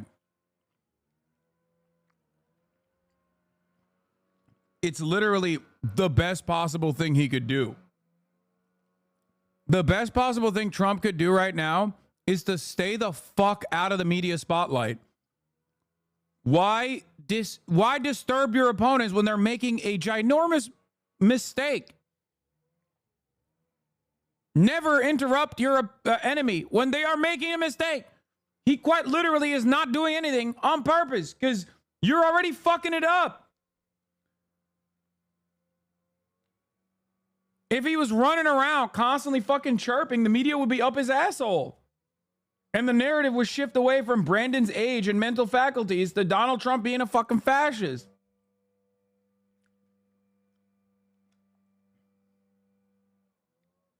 Which he is, by the way. I mean, he is.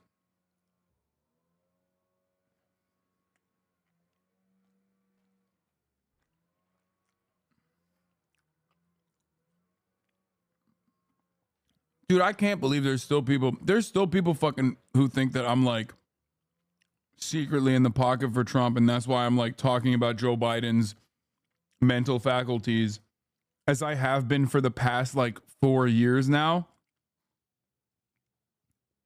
Openly stating that we needed someone in 2020. You are, lol. Yeah, no, totally. I'm a secret Trump supporter. Well, not a secret Trump supporter, openly a Trump supporter. RNC, please, if you're watching, give me fucking access to the RNC.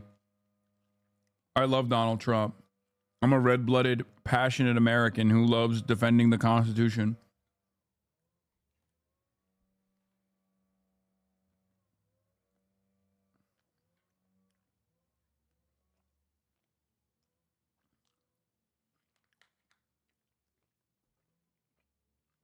This you? Yeah.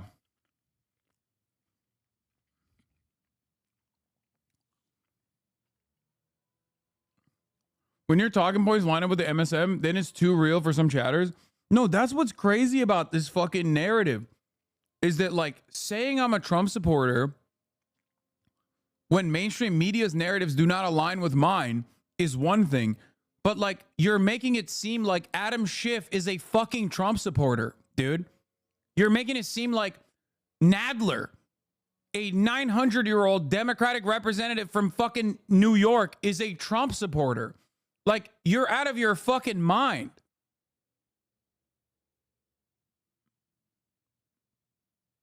Mark Warner is a Trump supporter, is not going to, you know, is not exactly the best possible way that you can move on with this. And the worst part is, and I keep warning people, more Democrats are going to keep coming out. And I guess you'll keep moving the fucking needle until Joe Biden drops out. And then Joe Biden is a Trump supporter. It's so fucking stupid.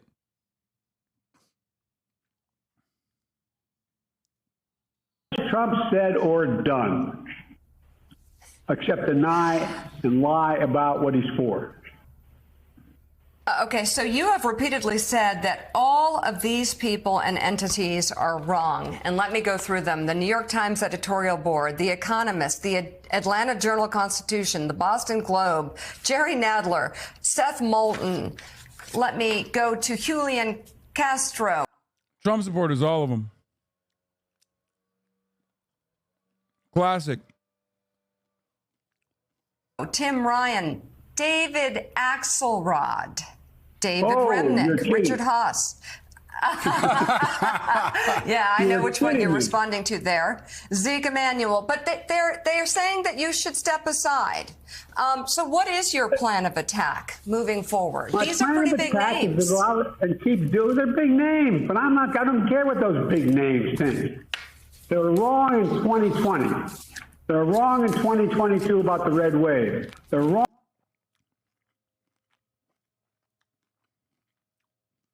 I'm about to say ableist slurs. Can you unequivocally promise that you won't vote for Trump? What a fucking idiotic statement.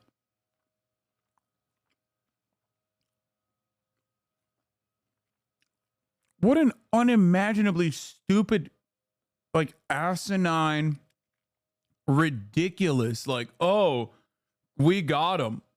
Hey, dumbass, listen to my fucking commentary. Are you stupid?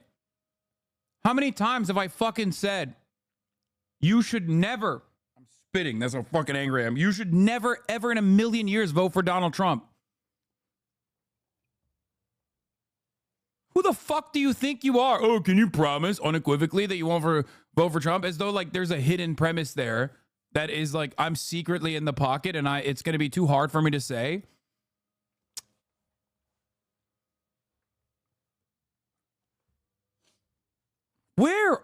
How do you have the gall, the audacity? Where the fuck have you been? Like, where are we coming from? These fucking new, like, oh, I started paying attention to politics for the past 4 years ass dumbasses coming in here being like, I guess it was a bad joke. I thought you were being fucking serious. It is a bad joke.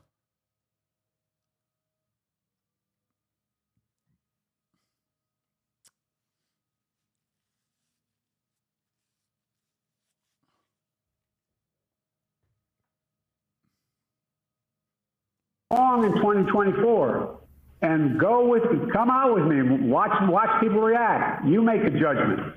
You make a judgment. Mm-hmm. And by the way, I'm going to have all these foreign leaders here. I've been in contact with the new British Prime Minister. Anyway, look, the country, the rest of the world is looking. Our allies are looking for U.S. leadership. Who else do you think could step in here and do this? I expanded NATO. I solidified NATO. Ask your brother about it in Poland. I made sure that we're in a position where we have a coalition of people, of the nations around the world to deal with China, with Russia, with everything that's going on in the world. We're making real progress. The Biden plan, which got in Israel for the Gaza Strip, is something that was adopted by the UN Security Council. Whether it comes to fruition, it's awful close. We'll see. G7s. Okay. But look, I'm not going to explain any more about what I should or shouldn't do. I am running. Mm-hmm. And if you want to stop I wanted to ask you, it's so interesting. You talked about how you know, you were supposed to lose in 2020, you won. There's supposed to be a huge wave in 2022. There wasn't. In 2023, Republicans were supposed to win. They didn't. You could say the same thing about France. Le Pen was supposed to win in 2 years ago. She ended up getting crushed. Her party, her far-right nationalist extreme party, was supposed to win yesterday. They ended up getting crushed. I'm curious, what message do you take from... That's a really interesting take because, like, you know, I guess he's going to advocate for Bernie Sanders, for Joe Biden to drop out and make way for, like, a young, dynamic leftist. Not Bernie Sanders, but somebody else, I guess.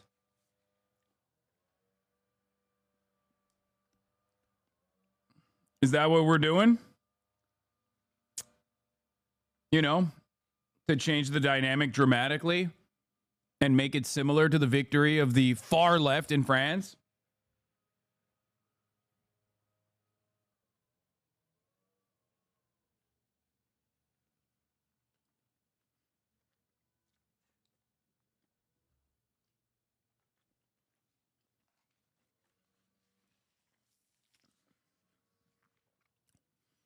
I love the idea that Biden is the candidate for the everyman, right? Like, he's presenting himself as the guy who is not running for Wall Street, but for regular old Joes, not running for the millionaires that want him out, but for the everyday Americans that attend his rallies. And then when he wants to show his work, he turns around and says, I expanded NATO. Brother, there is no more I'm just running to get the Raytheon vote ass take than I expanded NATO. What fucking American living in the rural ass Alabama area or Pennsylvania is going, you know, I was really concerned with Joe Biden's age. But then I thought about how he expanded NATO, how Sweden and Finland joined NATO. And I thought to myself, I don't really care that things are unaffordable. I don't really care about abortion. I don't really care about any of those things. Thank God he brought up Sweden and Finland joining the ranks of NATO, because that's what I care about.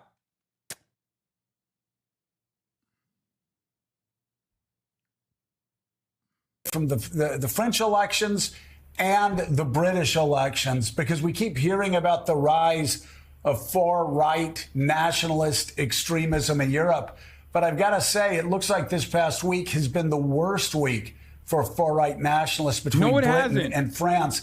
No, it hasn't. They have grown. They have become significantly larger and more powerful than they have been historically since the rise of Nazi Germany. The notion that the far right is not growing in prominence and that there is a lot of momentum behind them is fucking silly. You do not know anything. Why the fuck are you doing commentary? It's so stupid. He's like, oh yeah, it seems like they're fucking losing big time. It's like, you're a dumbass, dude. You're an absolute fucking dumbass. They went from nothing to the second largest party, third largest party. They went from nothing to being, in France, the single largest party. 10 million people voted. 10 million people voted for the Nationalist Party. The other parties had to form coalitions. Wondering what you say about that and what message you take to NATO allies this week. Look, Joe, let's get something clear about 20 and 24. Not only were they wrong, I said they were wrong beforehand. I said we were going to win and how we're going to win. I didn't pretend about it. It wasn't like, oh my God, I was surprised. I was not surprised. I predicted it. I knew what we were doing, number one. Number two, you may remember, I was one of the few people out there publicly saying before the 2022 election, there will be no red wave. There will be no red wave. Because I've been all over the country. I didn't believe it at all. And then in 2023, the key elections, I went into those races. Not every one of them, but a lot of them. And I said we were going to win. Look, we won those. So, Joe, it wasn't just that it didn't happen. I was predicting beforehand it would not happen. Because I've got a pretty good political instinct and eye. And here's the deal. It's not going to happen here this time around. The American public is not going to move away from me as an average voter. And again, I'm here for two reasons. The craziest part about this is that as far as the chances of whoever the Democratic candidate is defeating Donald Trump, those chances are only cooked by Joe Biden being at the top of the ticket. But even with Joe Biden being at the top of the ticket, there's still a very decent likelihood that the Democratic Party might win. The issue here is that Biden's not entirely incorrect when he says, like, oh, no, people are actually undermining me, let's say, not him, but the Democratic Party and their performance come November. And what is really frustrating about this is that it is not even supposed to be contentious. It is not even supposed to be close. It's pure selfishness that is keeping him in the race. That's it. Because at the end of the day, he might still, if he just stayed and didn't die, right? And in November, come November, he might fucking actually win, right? It seems less likely by the day, but it could still happen. And then he goes, oh, I told you. It's like, dude, the Democratic Party won in spite of you. Okay? At that point, the Democratic Party won in spite of you, not because of you. And the midterms are another great example of this. The Democratic Party actually was able to withstand the supposed red wave, not because of you. It was because of the Republican Party's ineptitude and overall genuinely gross and violent policymaking that caused Americans to react in disgust.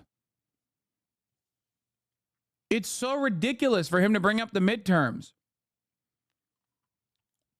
Like, this is revisionism. He is trying to revise history and claim like, oh yeah, no, it's not the abortion.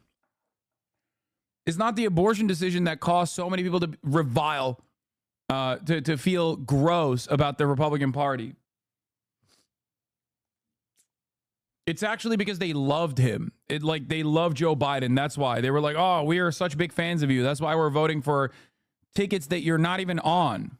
Pal. One, to rebuild the economy for hardworking middle-class people, give everybody a shot, just a straight shot. Everybody gets a fair chance, number one. Number two, remember all this talk about how I don't have the black support? Come on, give me a break.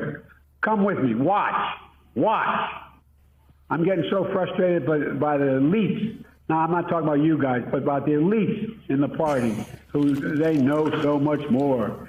But if any of these guys don't think I should run against me, go ahead, announce the president. Challenge me into... What? Oh, my God. Oh, my God. He's going crazy. Convention. You know, on Europe, the poll... Bro, when he said, I'm going to unleash Dark Brandon, I didn't realize he's just going to pull a Trump. Guys, I need you to understand something very important. One of the major reasons why Joe Biden won in 2020 is that he wasn't Donald Trump. One of the major reasons why Joe Biden won in 2020 was that he was not the crazy, narcissistic, self-entitled, self-interested, arrogant, selfish man. This will cost him the election if he keeps on with this way of Trump style, everyone who opposes me is fake and a dino.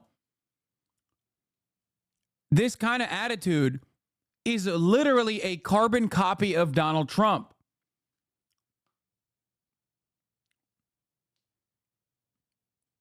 The Democratic Party and independents voted for him and are potentially looking to vote for him again, those who want to vote for him again, specifically because he is an elderly statesman who knows how to wheel and deal, who knows how to make legislation happen, who is a competent administrator. When you turn around and show that you are actually closer to Trump than you have led on, a lot of those independents are going to run away from you. Maybe even go so far as to say, well, he's just as incompetent and just as selfish and just as narcissistic as Donald Trump is, it seems.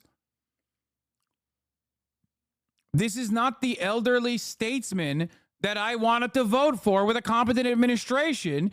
This is a man who's backed into a corner and his true colors are coming out. And guess what? They are literally, those colors are literally identical to Donald Trump in many meaningful ways. Ways that these suburban white voters care about.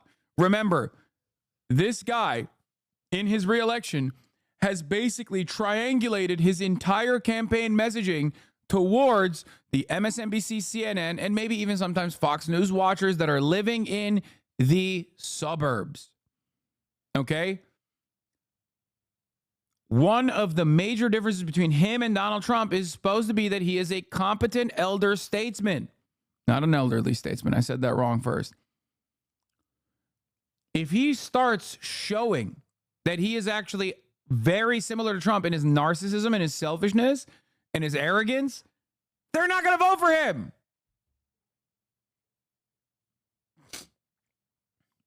It's crazy.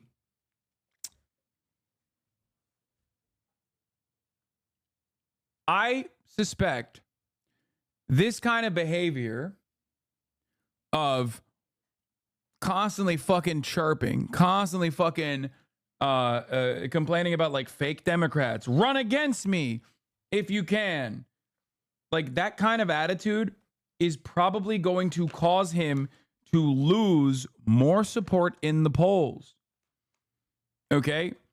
Because some of the work that they've carefully conducted, a lot of the messaging, the right-wing heel turn towards white nativist immigration policies, and the narrative that is supposed to be appealing, the saving democracy angle.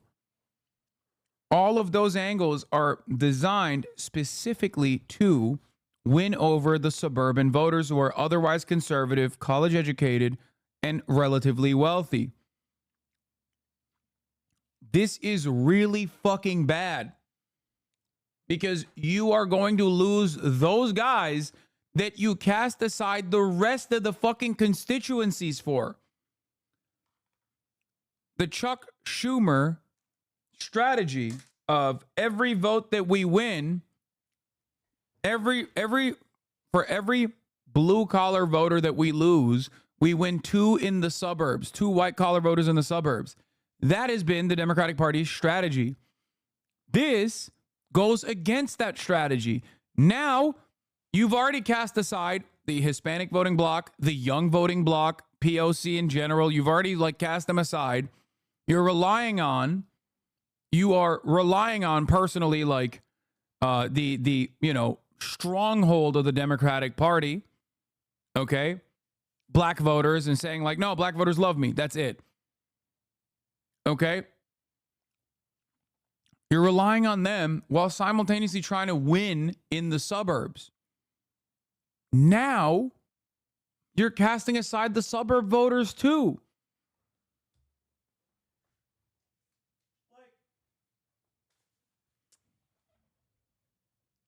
This is really fucking stupid. Polls are wrong in France. They're also right. There's no right wave or tide here in America either. By the way, in case you're wondering whether there is one, have you ever seen Trump run away so fast from what he's for? You know he's going to do it anyway, but have you ever, I mean, he's such a liar. This guy everybody knows what they're planning to do. And now he's saying, no. This guy is going to rip away at a woman's right to choose in a permanent way. This guy is going to make sure that he exacts revenge. This guy's going to destroy democracy. This guy's going to give a blank check to the Supreme Court and he's going to use its past, the 2025 agenda. This guy's extremely dangerous. But you notice he doesn't speak up for what he really is for. He's all of a sudden realizing, oh my God, nobody's for what I'm for.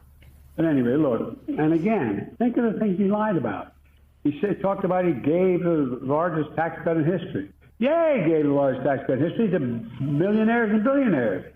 He said that he's going to, those 10% universal tax proposal is not going to drive prices higher. Every major economist in the world is saying it's going to drive an average $2,500 per person. Only jobs we created for illegal immigrants and bounce back jobs and bounce back from COVID. Give me a break. That's what he said at the convention. At the debate.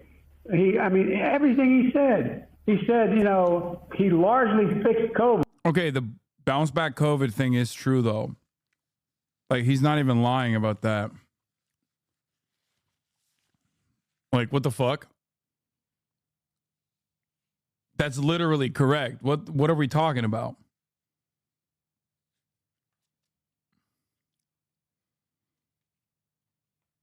Like, the real problem is that like when he fucking lies about everything else. Like, that's the one area where he's correct. I feel like I'm on the phone with my grandpa. Yeah, maybe this is a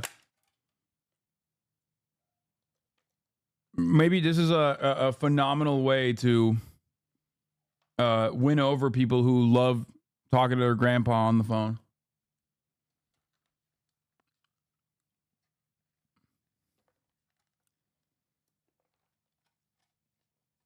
Like, people, there's a lot of, many Americans are saying that they love talking to their grandparents on the phone. And they want to live that. They want to relive that. Maybe they miss their grandparents, you know what I mean? This way you get to feel like, Joe Brandon is everybody's grandpa.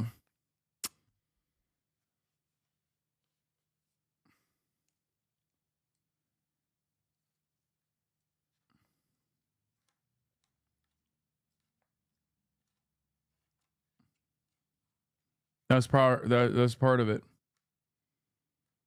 Hold on.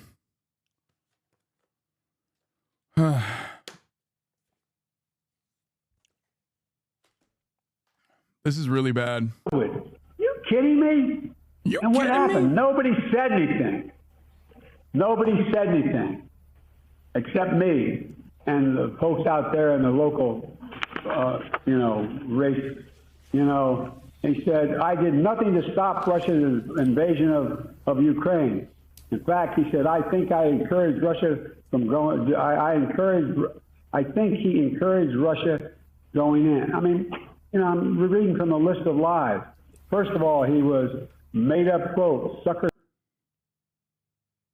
Oh no. You can hear the fucking papers.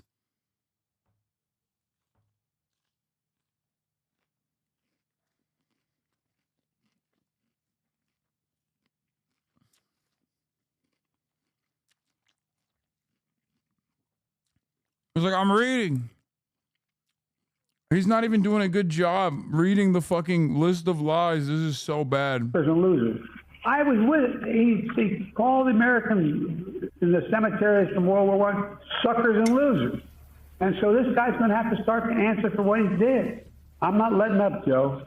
I am not letting up a little bit. And by the way, France registered, look, you talk about Europe. France rejected extremism. Democrats will reject it here as well. Trump and, this is This is a guy who is an extreme candidate. I can't think of a candidate in my lifetime that's been more extreme. He makes George Wallace look like a patriot. President Joe Biden, let's make this a thing. Thank you for calling in. We really appreciate it. And thank you for answering our questions. If you're willing to hear from me, I'm willing to talk to you. Thank you very much. We will take it on a regular basis. All right. Thank you, Mr. President. Greatly appreciated. President Joe Biden. Hey there, MSNBC. Dude, that was so bad. Pod John had a similar take on Biden's call. Biden on Morning Show. Energy is great. Sound strong. Love that part. Message about absolutely sucks. Angry, defensive, lashing out all the wrong people. Just please talk about voter concerns. That's how you address them, and Trump will make them worse. That's all. You guys took 2 weeks of pot shots at him. I think he's earned it. Yeah, blow off some steam, this guy says.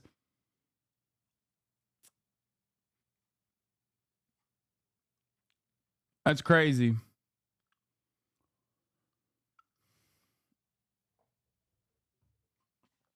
Oh my God. Did they do a call because Biden's team knows he can't stop making grandpa face? I think so. That's why he's not like appearing in a televised setting.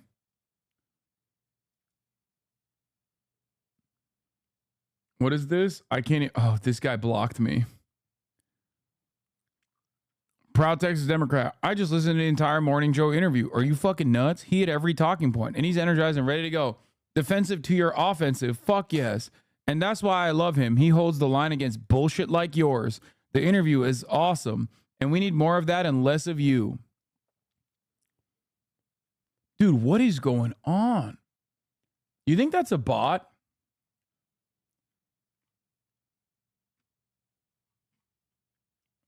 Like, I don't think that there is a genuine constituency for Brandon and Brandon only, right? But the more I see this kind of stuff, the more I see this kind of like commentary, the more I think maybe there are some people who are like, no, I'm not going to vote for anyone, but I'm only voting for Joe Biden, no one else. Oh, by the way, Dick Durbin came out too. Ask Senator Dick Durbin, number 2 Senate Dem, the Senate whip, by the way. If he's worried that Dems and Biden are on a collision course, I want our party unified behind one person as soon as possible. I followed up, should that person be Biden? He responded with, we'll see. Oh my God. Dude, this is, things are fucking moving, dude. Things are moving, dude. This is craziness. Dick Durbin is the most stanceless person on the planet. It is almost impossible to get him to say something about anything. Dick Durbin didn't do shit when the Supreme Court, he's literally, he's on the Senate Judiciary Committee. He should be running meetings every fucking day about the Supreme Court of the United States and how they are undermining American democracy. That motherfucker is so spineless that he didn't do that at all. Meanwhile, he's over here being like, I don't know. We'll see what happens with Biden. That's wild. Anyway, the Morning Joe interview is typical Trumpian style bullshit. There's obviously more here. Karine Jean-Pierre actually had a heated exchange in the presser that happened earlier today. We're going to be talking about that in a second. But before that, obviously a bunch of Senate Democrats and a bunch of party members, like active Democrats that are in House seats, representatives, have criticized Biden. Adam Schiff came out and spoke out against it. And Brandon basically responded. With this letter. I want to show you. Oh my God, the sketch situation is horrible. Yes, we're going to cover that in a little bit. Don't worry. It's not as horrible because like a lot of people are shitting on him, but I think a lot of people in his orbit are actually defending him, which is good. Like including all the phase guys. But does anyone have the Adam Schiff statement from the Sunday programs?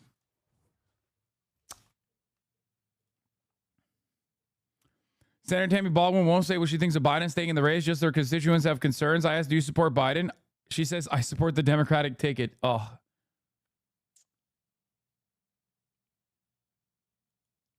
Some are backing out, though. Summer Lee says VP Harris' obvious choice if Biden steps down. I just followed up with in the Capitol with Lee on this and whether she thinks Biden should step down. I have no thoughts on the matter, she said. Yeah, dude, Summer Lee is green as fuck. Why would Summer Lee be like one of the fucking bold voices in the party on this issue? She already has enough shit to fucking worry about. Leave it up to fucking Representative Nader. Leave it up to Adam Schiff. She has cabinet positions that she has to worry about. You think she's going to fuck up the bag? Yeah, don't. If I'm a progressive in this situation, I'm not speaking on this at all because it's very obvious that the top of the party is currently significantly more conservative than anybody else on this. So just stay fucking quiet. Or not Nader, Nadler, sorry.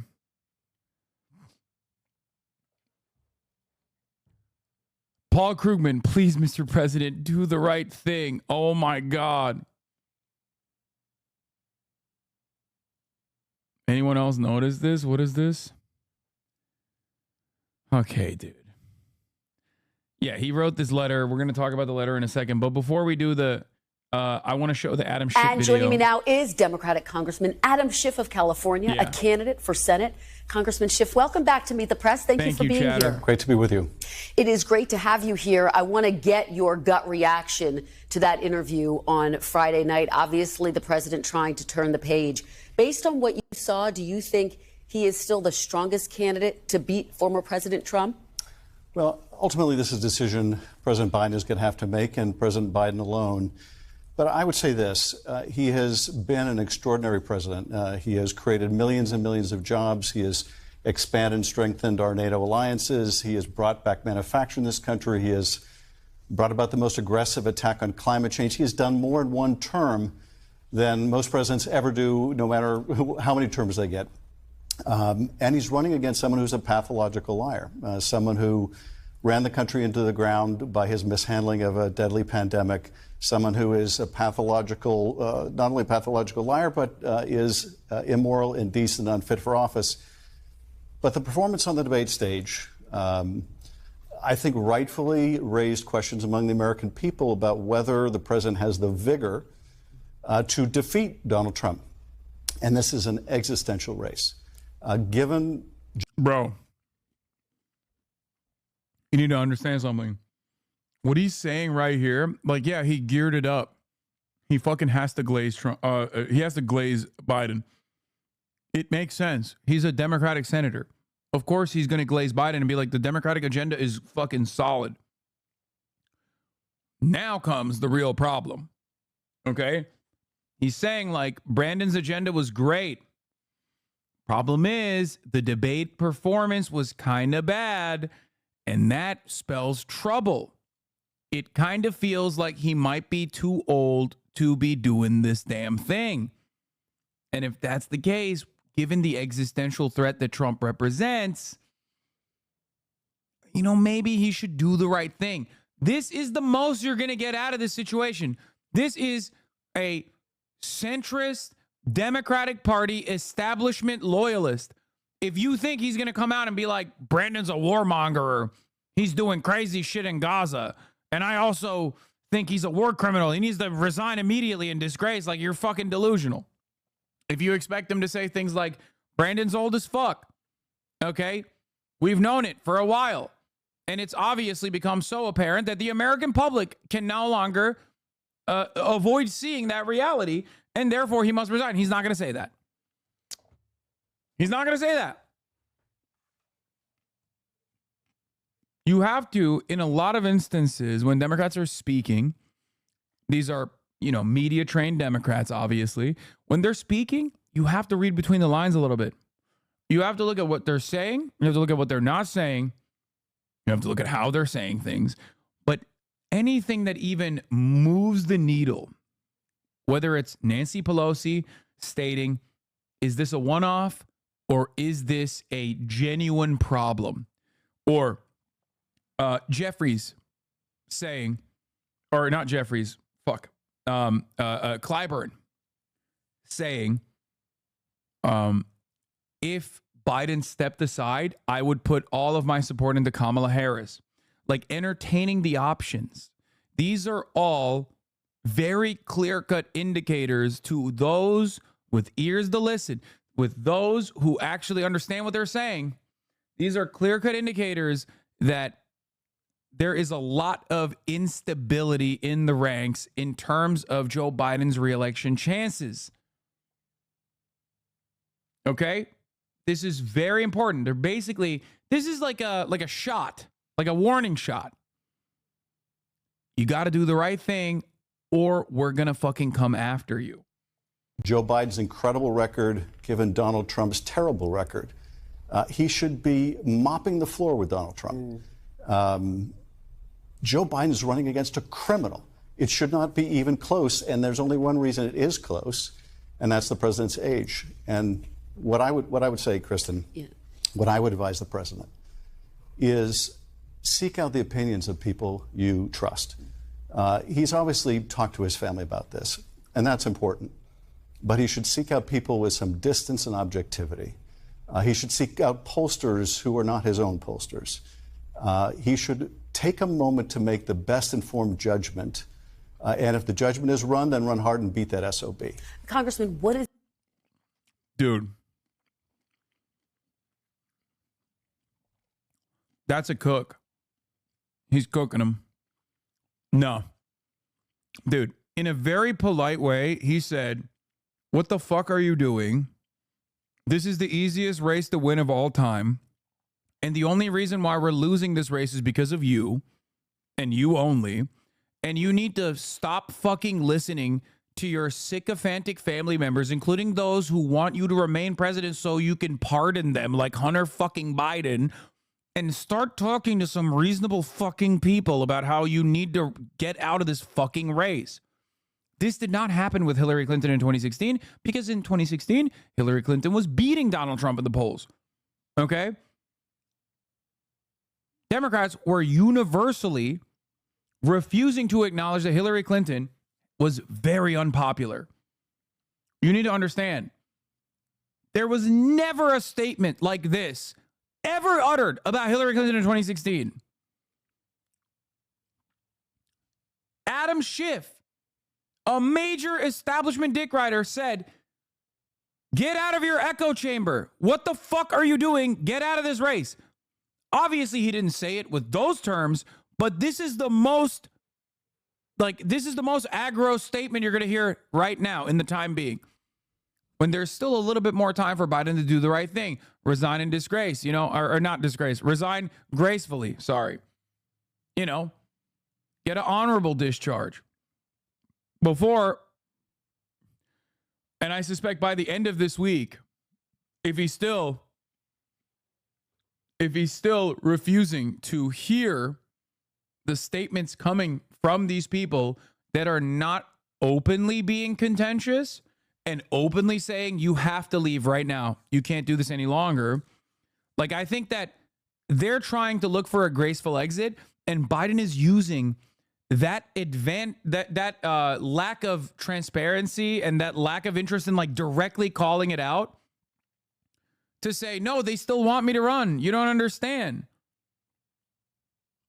I think that is why the Democratic Party doesn't want to cause too much of a commotion.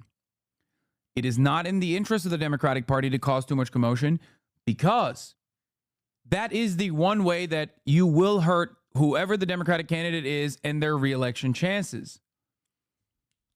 Okay? If there's an actual knife fight in broad display in front of the public, that shows chaos, that shows disorder. Democrats are the non-chaotic, organized party to Donald Trump's disorder. So they will lose a major, they will end up losing a major layup, a major reason as to why they are better and why these suburban voters should be voting for the Democratic Party and the Democratic ticket. That's why they are trying to quietly, because Biden is most likely not taking their calls. He's only talked to 20 people so far in the Democratic Party. That isn't immediately in his, family and his major dick riders that have been with him for like 40 fucking years at this point as his consultants. They are trying to get him out in the least disruptive way possible. And Biden and his endless narcissism is refusing to see what these guys are saying. It's part narcissism, and I think it's part being fucking old. Because Biden is supposed to be the guy who knows how to read the fucking room. He knows how to wheel and deal. He's a guy who is a deal maker, like not like Trump, like an actual deal maker in Washington, D.C. Like, that's why he ran. That's why he won, right? That's why he is a perfect counter to Donald Trump's chaos and disorganization and disorder. A real deal maker, a real old school elder statesman, Washington deal maker hears this statement and goes, oh, fuck. We have some real problems.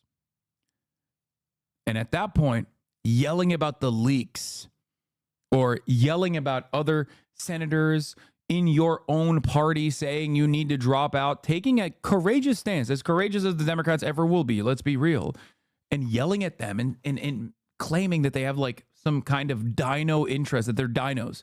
Democrats in name only, like Trump says rhinos, Republicans in name only. Like, that is genuinely a signal that he is either so fucking delusional due to his narcissism or so fucking oblivious due to his age that he's not seeing what's going on right now. Because if he truly cared about the future of the Democratic Party or the future of American democracy, and if he genuinely believed that Donald Trump is a threat, an existential threat to American democracy, he would literally drop out. He would resign.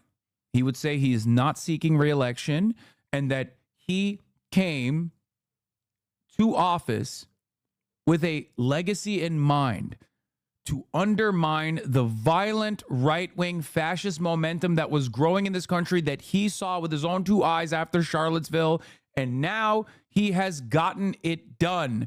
And now it's time for a younger, more dynamic face of the Democratic Party to carry on the torch. This is what he would say, and this is what he would do. He would go to all of the party heads, and they would find the best possible candidate that will be the easiest transition. And he would come out and say, this person, I believe, will carry on my administration's phenomenal legacy. And I am seeing myself out of this fucking race. The fact that he is not doing that, like I said, is part narcissism and part dementia. Complaining about the deep state cabal or complaining about the fucking Hollywood elites that are trying to oust him is ridiculous. The only reason why people are saying you need to drop out is because they want the Democrats to win. They want a guaranteed victory for the Democrats. They do not want an old man who could fuck up the bag or die at any moment. What is your opinion? I mean, you watched that interview on Friday, and a lot of Democrats say it was fine. He certainly seemed stronger, more robust than during the debate, but it didn't put concerns to rest. Are you confident he can beat Donald Trump, or do you think he should drop out of the race?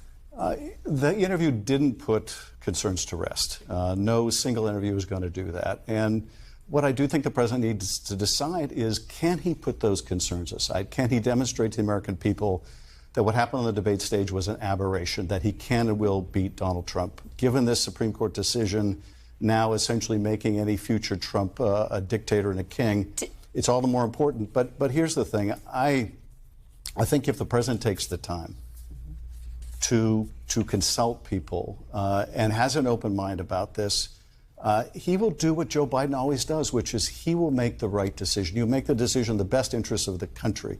That's what he has always done, and I'm confident that's what he will do here. You heard Nancy Pelosi say that it's legitimate to ask, was this an episode or a condition? President Biden refused to commit to take a cognitive test. Do you think he should take a cognitive test? Look, I'd be happy if both the president and Donald Trump took cognitive tests. So that's a yes. You think he should take a cognitive test? I think they both should be willing to take a test. I think, frankly, a test would show Donald Trump has serious illness of one kind or another. But ultimately, the decision is going to come down to what Joe Biden thinks is best. And if his decision is to run, then run hard and beat that SOB. And if his decision is to pass the torch, then the president should do everything in his power to make that other candidate successful. And let me ask you about next steps, because obviously there are going to be meetings on Capitol Hill. Leader Jeffries. Yeah, that's crazy. Come on, bro.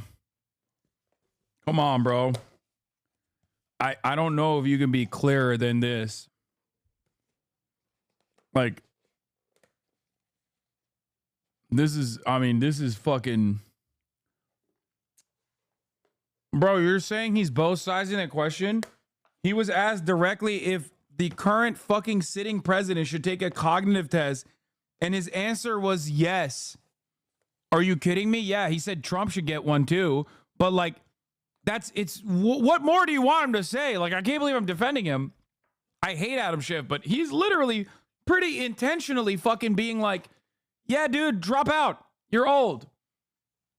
Your cognition ain't shit. For us, it's obviously very easy to fucking run around and say whatever the fuck we want. But for them, like, this is pretty unimaginable.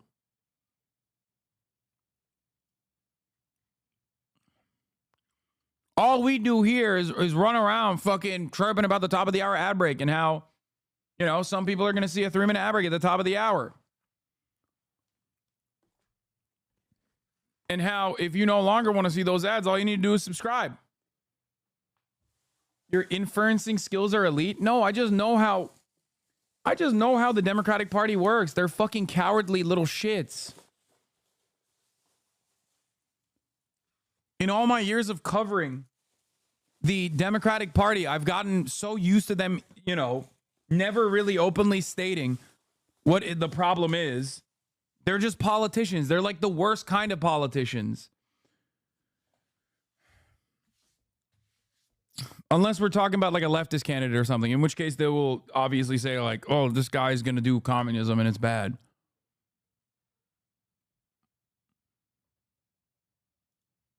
Joining me right now is one of those 5 House Democrats that has publicly called on Biden to exit the race, Massachusetts Congressman Seth Moulton. It's good to see you, my friend. We're glad you're here.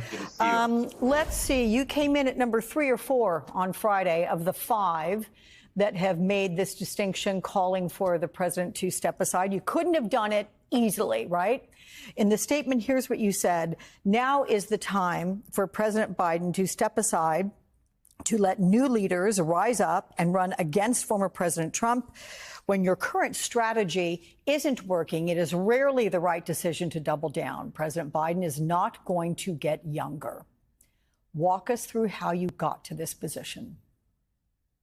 Well, first of all, Alex, this was a difficult decision because I think President Biden has been an amazing president who's done so much for our country as president and, of course, for decades serving in the Senate before. He's also been a close personal mentor to me. I used to go to his house for breakfast when he was vice president, and he coached me on being a new member of Congress. He campaigned for me up in my district in Massachusetts. So first of all, I just had a lot of conversations behind the scenes, trying to talk to people in the White House, in the inner circle, trying to convey the concerns that myself and many of my colleagues and many of my constituents share, that he may not be the best choice to take on Donald Trump and ensure we win in November. But when those behind the scenes conversations didn't work, I decided it was time to go public with the concerns that so many of us Democrats share.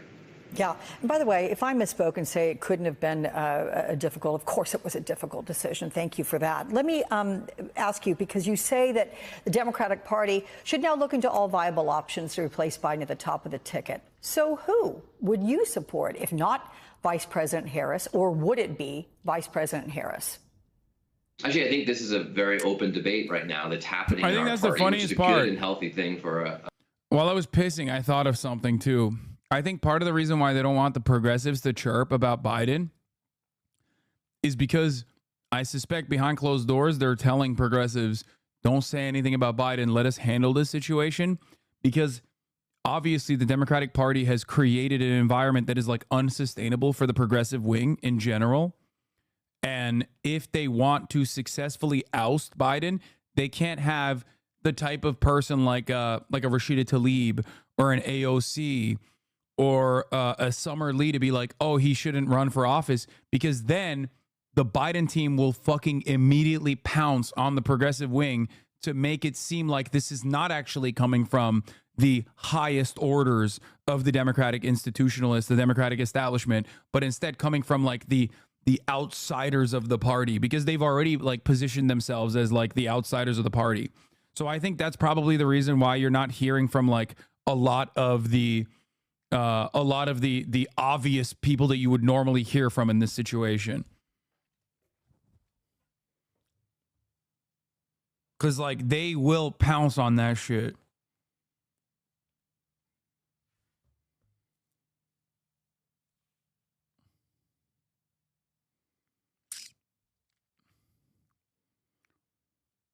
I suspect that this is yet another moment of organizing within the party. Because you have to remember, in many instances, like Nancy Pelosi is pretty shit, but she was a fucking phenomenal whip, right? Like she knew how to whip her party. She gave great committee positions to young representatives like Ilhan Omar, like Rashida Tlaib, like AOC. Like these were people that she actually dealt with, like wheeled and dealt with. And she knew how to bring in the ranks. I suspect that Hakeem Jeffries is probably doing a similar thing right now. Like, I mean, he is from the school of Nancy Pelosi. He is Nancy Pelosi's personal pick for this position. So I am assuming that they're having these sorts of conversations behind closed doors, where they're basically telling like, don't say anything to any of the progressives, because if you do, they're going to pounce on you and they're going to make it seem like this is just like a super fucking far left constituency that's like demanding Biden step down.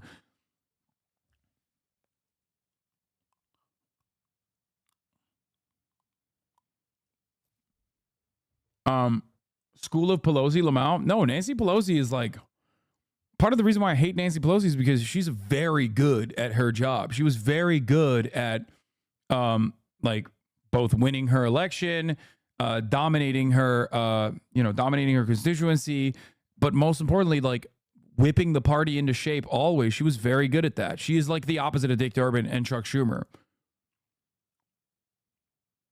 So yeah, I think that Hakeem Jeffries has probably gotten a lot of those same instincts that Nancy Pelosi had.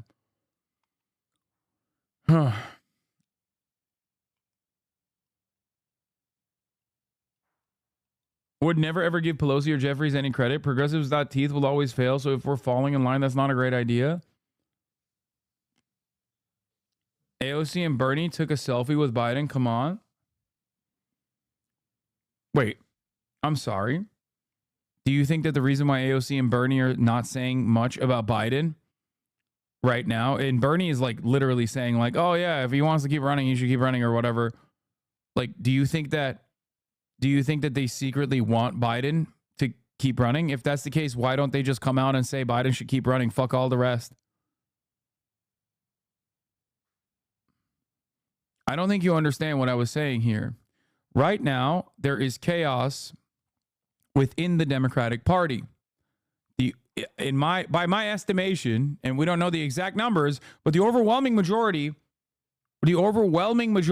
of the Democratic Party, like the politicians, the overwhelming majority of them probably want Biden to not run, because they recognize Biden running as the president as a dangerous prospect for the Democratic Party's future. Okay? This is why I'm saying people like AOC are not chirping too much about Biden getting out of the race, even though it is a perfect opportunity for them to say such a thing.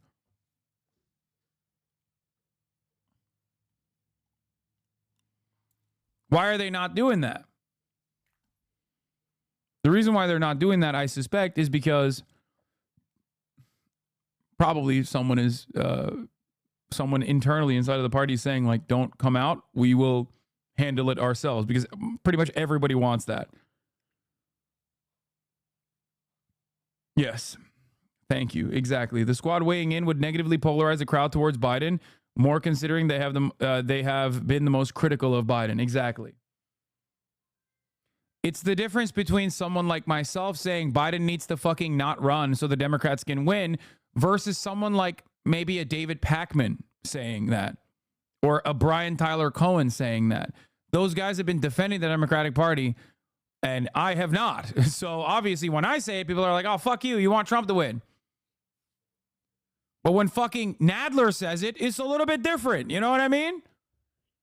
That dude's a fucking dyed-in-the-wool blue Democrat. Like, what are we talking about? There's a difference between me saying it or Joe Manchin saying it, that Biden shouldn't run, versus Nadler saying it.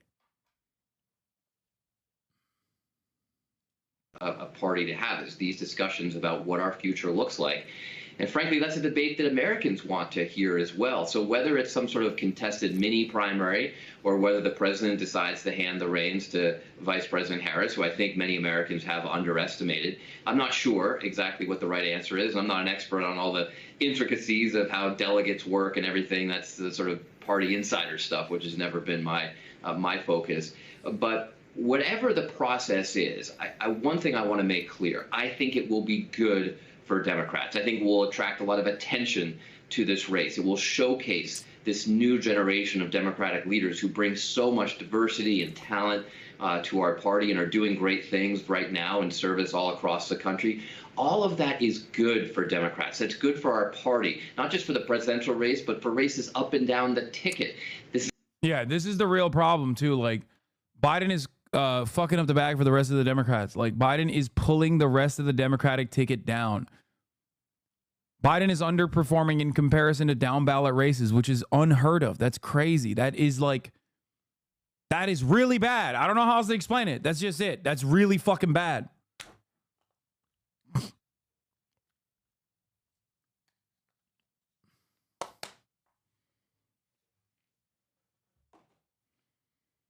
Anyway.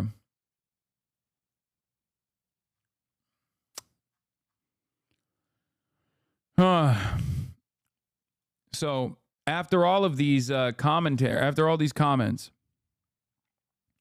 okay, after all these comments about Biden, he came out and he wrote this lengthy letter to congressional Democrats defending himself, saying, despite all the speculation in the press and elsewhere, I'm firmly committed to staying in this race and running this race to the end and beating Donald Trump. That's what he said. Which, once again, kind of crazy. So you're on Team Drop Biden? Dude, I've been on Team Drop Biden for a very long time, okay?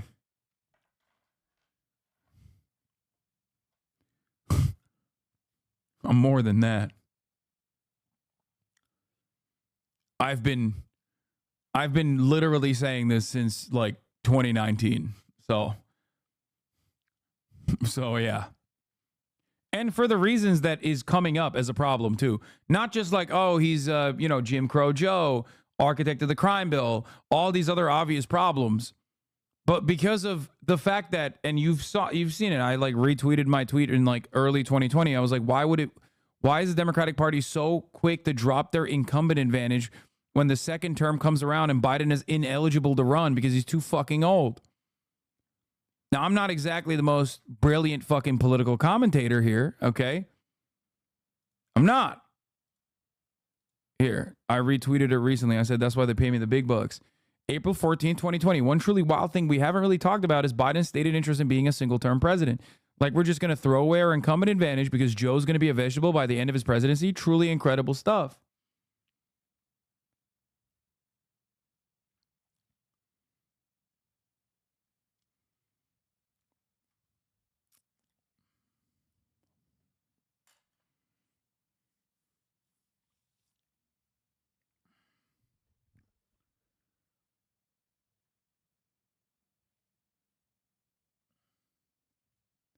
I remember when you were blasting Biden in 2020. Didn't follow you yet, but yeah, that was wild. You were so right, though. Yeah.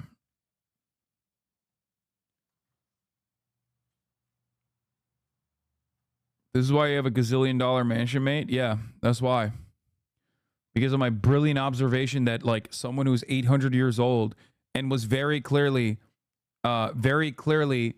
nowhere near as competent as he was, like, only 4 years prior, was too old and would ruin his chances of re-election. Yeah, that's why. Brilliant observation. Except it does come across as a brilliant fucking observation when 99% of mainstream media was refusing to make that observation, with the exception of one guy. That guy, his name is Ested. For those of you who do not know, Ested, who is a friend of the show, is a New York Times reporter. I will be having him on the broadcast. He has a podcast called The Run-Up New York Times, a political podcast from the New York Times, hosted and reported by Ested Herndon.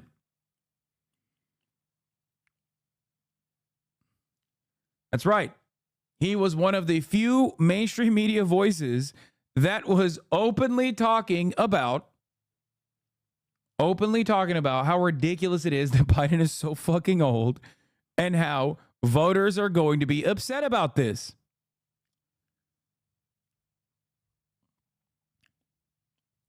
Here, let me look at his timeline real quick. I want to show you this. There was some stuff that he showed. Here. People did not get the impression Biden would be a transitional president, serve one term out of thin air. His age was a big reason he struggled with parts of the Democratic primary electorate in 2020. This is important. And campaign took specific steps to signal to voters they would not be in this position 4 years later. Biden signals the aides that he would serve only a single term. Joe Biden positions himself as a bridge to the next generation at Michigan rally. Joe Biden weighing unique steps to reassure voters concerned about his age. Joe Biden hints he'd be a one-term president, political kryptonite, or strategic genius. The reason why he did that was because he recognized that there was the incumbent's advantage that could fall apart. Okay? Ested also says, 2020 primary has been mythologized so thoroughly, we've well and truly lost the plot. Why did Biden struggle in the early states pre-South Carolina? Because a lot of Democrats thought he was too old. This is the only part that bothers me, along with the pretty cynical use of black voters/media. Saying it's too late to do something is one thing. Saying the voters had their say, or it's only elites who care about Biden's age, is stunningly obtuse. There was a primary is a ridiculous line to run, especially when everyone knows there was no fucking primary. The Democratic Party, led by Biden, openly pulled the ranks in and wouldn't even allow anyone in the Democratic Party to run against them, with the exception of the bold, brave, and brilliant Dean Phillips. Okay? Everyone else that was running was Marianne Williamson or my uncle, Cenk Uygur. Okay? That's not a real primary. It got so bad that Uncommitted was doing numbers on the fucking board. Huh.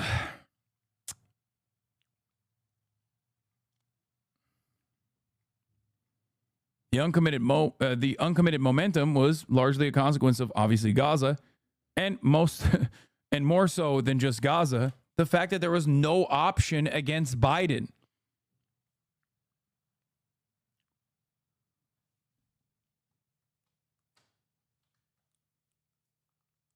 There was no real primary because the Democratic Party refused to allow a real primary. Possibly because they knew Biden would not be very strong in a primary. Says a lot that two of Biden's contenders were literally in your home. Exactly. Like, yeah. A real primary that does not make.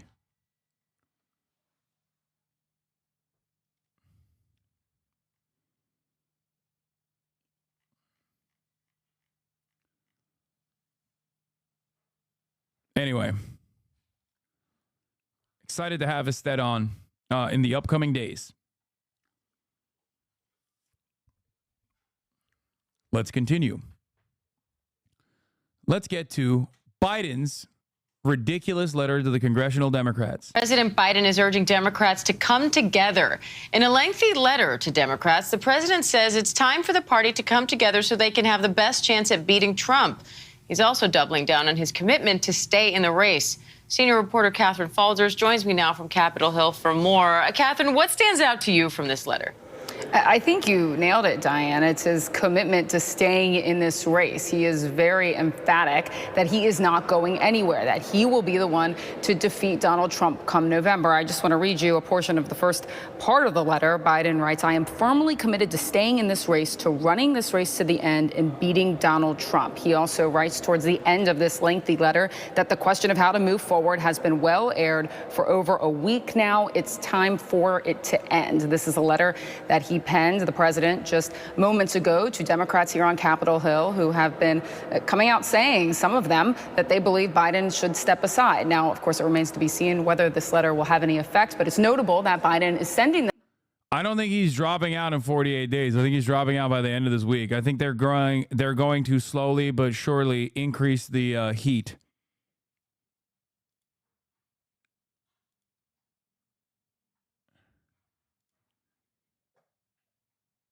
I think it will have to happen sooner rather than later. And by that, I mean the Democrats who see the writing on the wall are going to have to make bolder claims, even if it is like right now, the calculation behind closed doors is if Joe Biden doesn't hear the message when we are trying to communicate it to him on television quietly and in the calmest, gentlest way possible, we are going to have to increase the pressure. But the calculation is this. If they make too much of a stink, that hurts the Democratic Party's chances of winning the election. So Biden not leaving and not resigning from the candidacy is unironically hurting the Democratic Party's prospects of winning this election. They need to do this in as neat of a way as they possibly can, in a way that doesn't show chaos. And Biden is refusing to take the hint. As a matter of fact, maybe even taking advantage of the fact that they're in this predicament and acting like, oh, they're not saying they need me to drop. They're saying they need me to drop the hammer, actually. That's what they're saying. Drop the hammer on Trump. Like, he's refusing to hear what they are saying as openly as they possibly can say without creating genuine fucking chaos. Okay?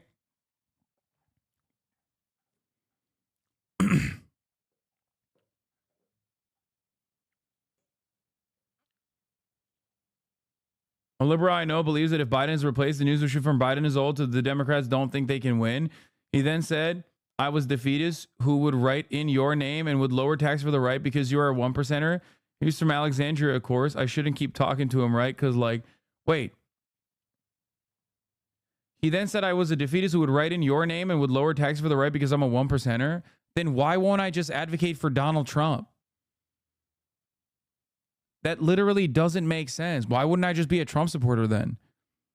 Like half the country, like a decent amount of fucking people that are voting in the polls say they want Donald Trump.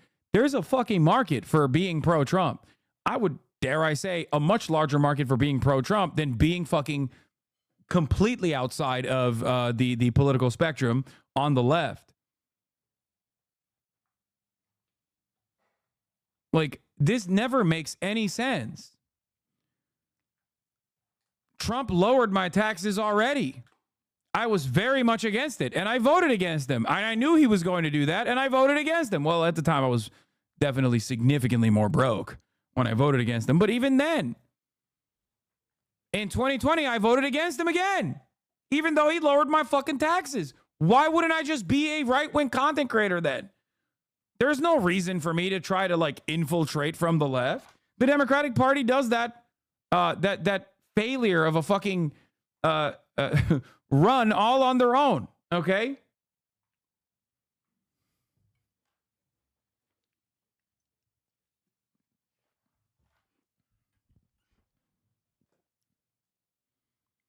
This doesn't make any sense whatsoever, and I don't think people are reacting in a logical way when they say stuff like that. I think they're just like emotionally reacting, and they're all out of options. He's the president, though. He got 80 million votes. It's his choice, isn't it? I want him to drop out, but it really is his choice. I don't understand how shitting on him, even after he's made his decision to go, is going to help us at all. It just shows weakness on our side. I hope he does drop, though. Okay, when he fucking loses in November, we'll have this conversation again. Okay? In which case, you will have one of two options. Recognize that your insistence on, well, Biden's own personal narcissistic desires to stay in the race, despite the fact that all fucking polls were showing he was losing key states, were being called into question, including but not limited to Virginia even, was a major problem, and that people who did want Trump not to win were actually openly advocating for Biden to drop out before it's too late in the quietest ways possible. Here's another major donor. Major Biden donor Stuart Bainham Jr. tells me he will not be hosting events for Joe Biden until possibly after the convention, calling for him to drop out. Biden says he's not leaving. Some Biden bundlers have paused their efforts to raise money.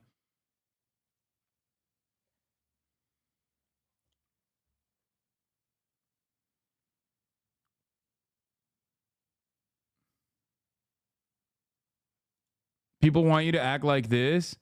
Notice how it's only rich white people wanting Joe to step down. I think people that want to win want Joe to step down. The people that want to win are sticking with Joe. No, they're not. The people that are fucking delusional are sticking with Joe. And they would stick with whoever the fuck they put in place of Joe. You should ask every fucking candidate. I mean, not candidate, sorry. You should ask every fucking person that's defending Joe Biden right now. Are you not going to vote if it's Kamala Harris? Let's see what their answer is. Because there are currently plenty of people who won't vote for Joe Biden. So you should ask every single person that is an unconditional, unironic dick rider of Joe Biden, will they not vote if it's not Joe Biden?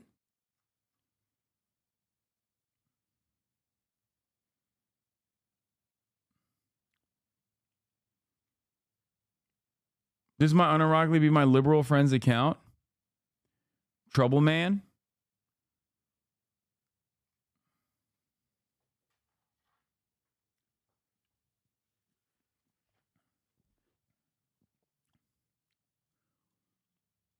Why do you advocate against voting for Trump if your output is around 1,000 votes? Why do you advocate for voting? Are you new to Marxism? Yeah, I'm new to this Marxism stuff. I think we can like vote in socialism.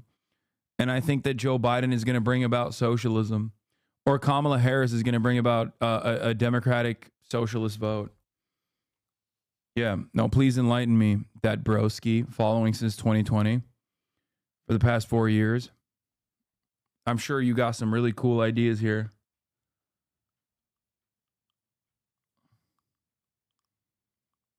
JD Pon Kamala.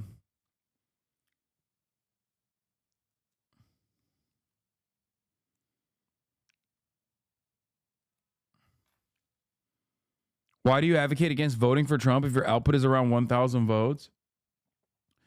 Why do I advocate against voting for Trump is because it's unconscionable to vote for Trump. Why would I? Because I have values. Like, what are we talking about? It doesn't have anything to do with my output. You have no output, okay? If you personally don't think voting for Trump is a good idea, would you not tell your friends not to vote for him? The fuck kind of stupid question is this? That's number one. Relax. I love my left-wing capitalists. Yes, dude, I know. You're a real fucking communist. I know. You're like a real die-in-the-wool communist, that broski. You are my favorite tool of left-wing capitalism. Keep it up, below. What's your opinion on Zizek's take on the N-word? Genuinely curious. I think he's right about white liberals trying to control the discourse by vilifying themselves. I totally support your opinions, but I am too rich, white, and selfish to care. So I'm voting for the blonde daddy. Thanks. Women are not persons. Gotcha, Azuni.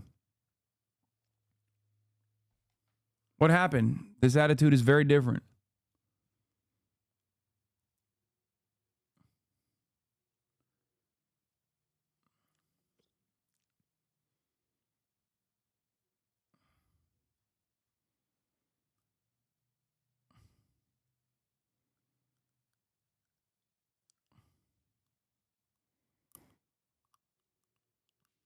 I love nationalism. It really helps the proletarian cause. I haven't read Marx. Bro dares mentioning Lenin.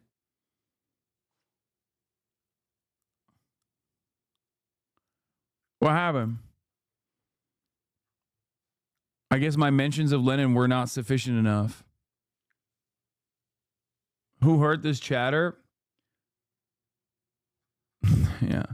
He's a real Marxist dude. That's why he went from shitting on Donald Trump and saying that one guide, yeah, dude, you're behaving like a fucking dumbass. What do you mean one guide? Lol, I got you. I was just pretending to be intellectually deficient is not the own that you think it is. I totally support your opinions, but I am too rich, white, and selfish to care, so I'm voting for the blonde daddy. Thanks. Is unironically like an anti-Trump statement. He's being sarcastic here. What happened over the course of the past 4 years? He became like a radical, revolutionary, Marxist-Leninist, vanguardist guy who thinks the only way to fucking bring about full-tilt communism is by voting for Trump.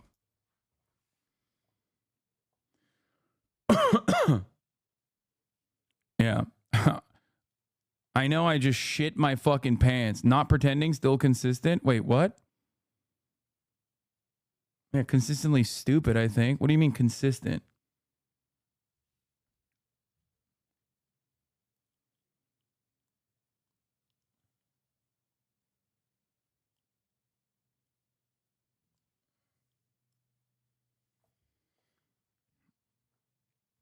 The only way to fix this is to purge the Discord? Why? No, I don't even think Discord is this fucking annoying. Accelerationists are crazy. No, they're just stupid, okay? They're not even crazy. They're not radical. They're just dumb. Like the Jimmy Dorian constituency. Let's not act like fucking voting in for Biden is going to, change the course of history or whatever. I've said that very openly time and time again. But of course, I'm going to tell you not to fucking vote for Donald Trump. It's idiotic.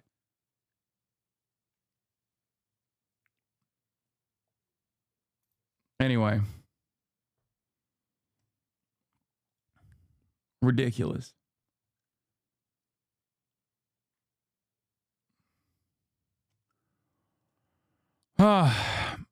No, this DNC delegate tells me they will not vote. They will not support Biden. Will back Harris.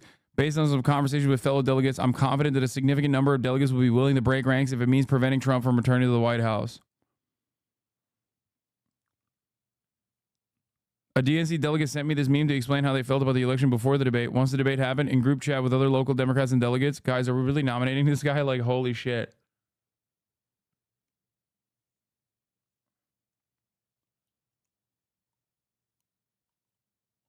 Is it just Trump, or would you not vote for anybody in the Republican Party? Sorry, I'm new here. No, that's a great question. It's everybody in the Republican Party. There's not a single Republican that I would ever vote for. Ever. And that position has never changed.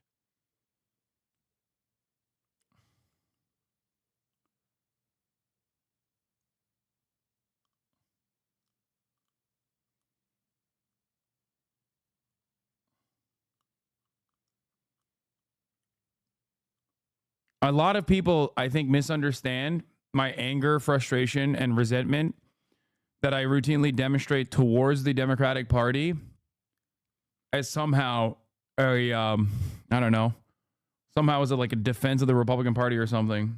It's a easy to understand mistake when a lot of people operate on this political binary under the duopoly that we exist under in our bourgeois democracy.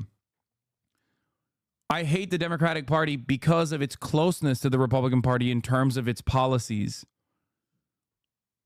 Okay?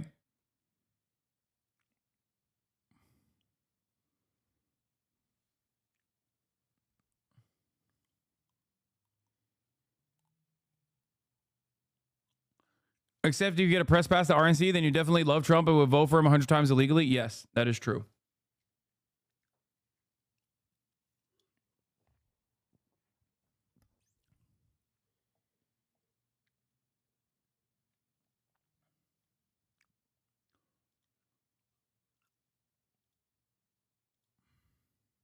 This letter to congressional Democrats before they all were.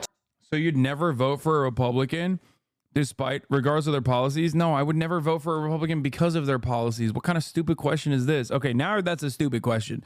The other chatter was probably nice and was genuinely interested. You are now asking a stupid question. Like, yeah, in a fantasy world, if we're talking about Abraham Lincoln, yes, I would vote for Abraham Lincoln. Like, what are we talking about? Yeah, if a Republican was like a fucking Marxist-Leninist and was working on seizing the means of production for the American proletariat, then yes, I would vote for that person.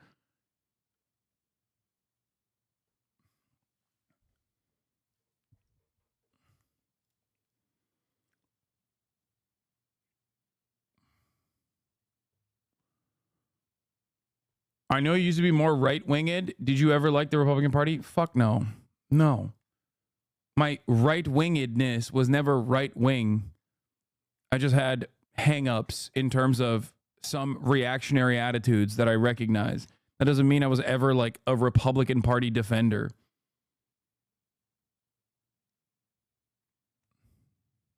Return to Capitol Hill later this afternoon. And Catherine, as they return to Capitol Hill, more and more are calling for the president to step aside. Democratic senators are also set to meet tomorrow. So what are you watching for as lawmakers come back to the Hill today?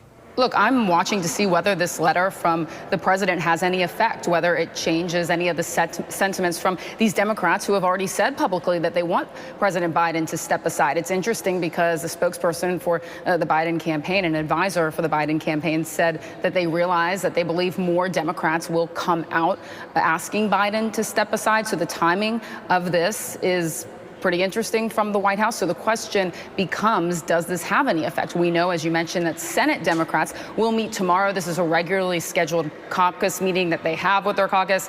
This topic will surely come up. We'll see what they have to say after. Diane? We will. Yeah, this letter is ridiculous, by the way.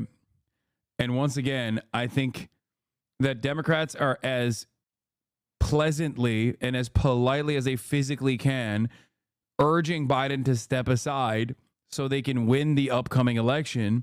And Biden is refusing to recognize that and is, as a matter of fact, maybe even taking advantage of the fears that the Democrats have of creating more chaos and disorder and confusion that will harm the electoral prospects come November, to remain in the fucking race for as long as he can. And of course, this will either cause the Democratic Party to just basically take the fucking L, which they can do, but I don't think they will because they see the writing on the wall, or they're going to keep increasing the pressure. They're going to keep, turning up the heat a little bit until there are very overt calls for action, overt calls for Biden to step down.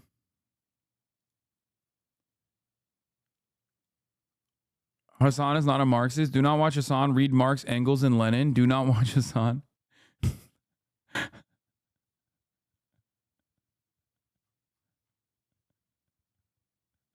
I mean, you should read Marx, Engels, and Lenin. I agree. But I do think that this person is like, I love people that think that placing this much emphasis on a Twitch streamer and his community is going to move the needle in any sort of revolutionary direction. Like, you inherently are cucked. You know that, right? When you think that you're like actually fighting this revolutionary cause by chirping with a username called thatbroski on a fucking Twitch streamer's chat, you are not doing anything. You're placing a significant amount more emphasis and influence on someone like myself than I place upon myself. Like, you think you're doing praxis. You sound like a Redditor on fucking r/workfree or whatever.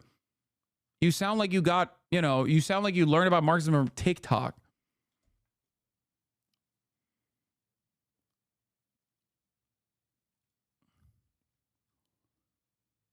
Anyway, here, take a week off.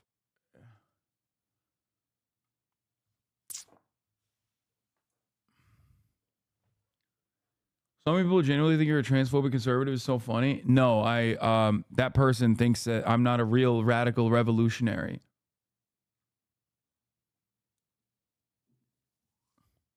He's about to start the revolution with a petition on Reddit.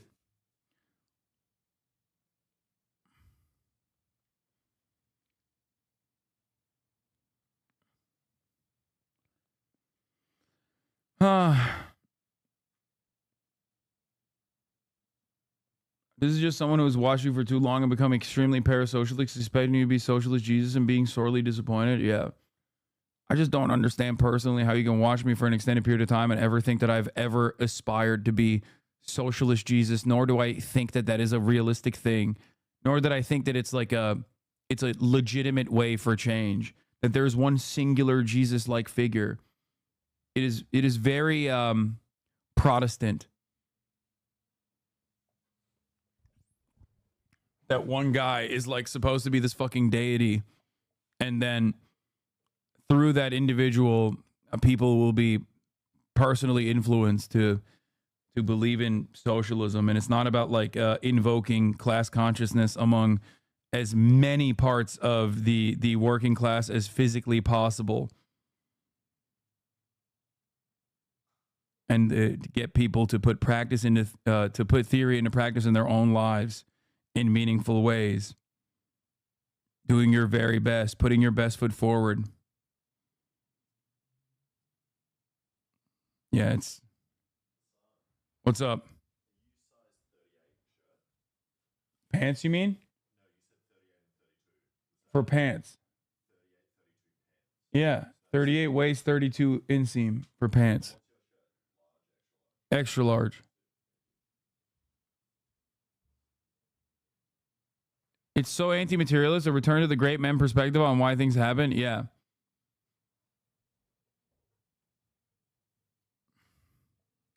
Yeah, Lenin individually did all of this. It was crazy. It was crazy when when Lenin was just like, I'm going to do a revolution, and then magically that's how it worked out.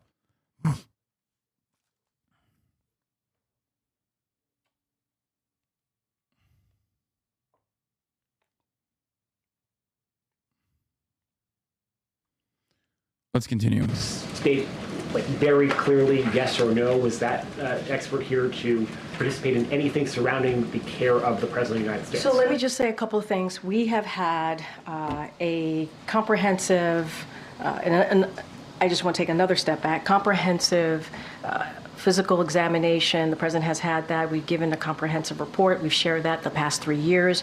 Every year that he has had this exam, he sees a neurologist. And just to give you a quote from that, from the report most recently in February, an extremely detailed neurological exam was again reassuring in that there were no findings which would be consistent with any cerebellar or other central neurological disorders such as a stroke, multiple sclerosis, Parkinson's, or ascending lateral sclerosis, end quote. So that came directly from in February in that comprehensive report that was provided by the President's doctor to me, that I share with all of you. So anyone who is watching can certainly go to our website. The question, which was this expert's visits, was multiple visits to the White House pertaining at all to the President's care? Well, here's the thing. I've said he has had three. He has had three physicals. In those 3 physicals, that's when he has seen a specialist, a neurological specialist. I think a lot of theory leftists think you're not a real leftist because you don't exactly call yourself a ML or a Maoist or a Trotskyist. They think you're just a basic social democrat or a Dengist. Good. That's great. Those guys are fucking genuinely off-putting for the broader majority of Americans. That's the point. No, great. That's awesome. I'm a propagandist. That means I'm doing my job correctly. Doing what I think is best. Also, Trot being mentioned in that is pretty funny.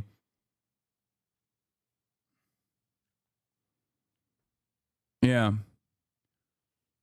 Like I said, I think one of the gravest mistakes I made in my career was even saying that, like, I'm a socialist. No, you're an idiot. Yeah, I am. I am an idiot for not just, you know, hiding.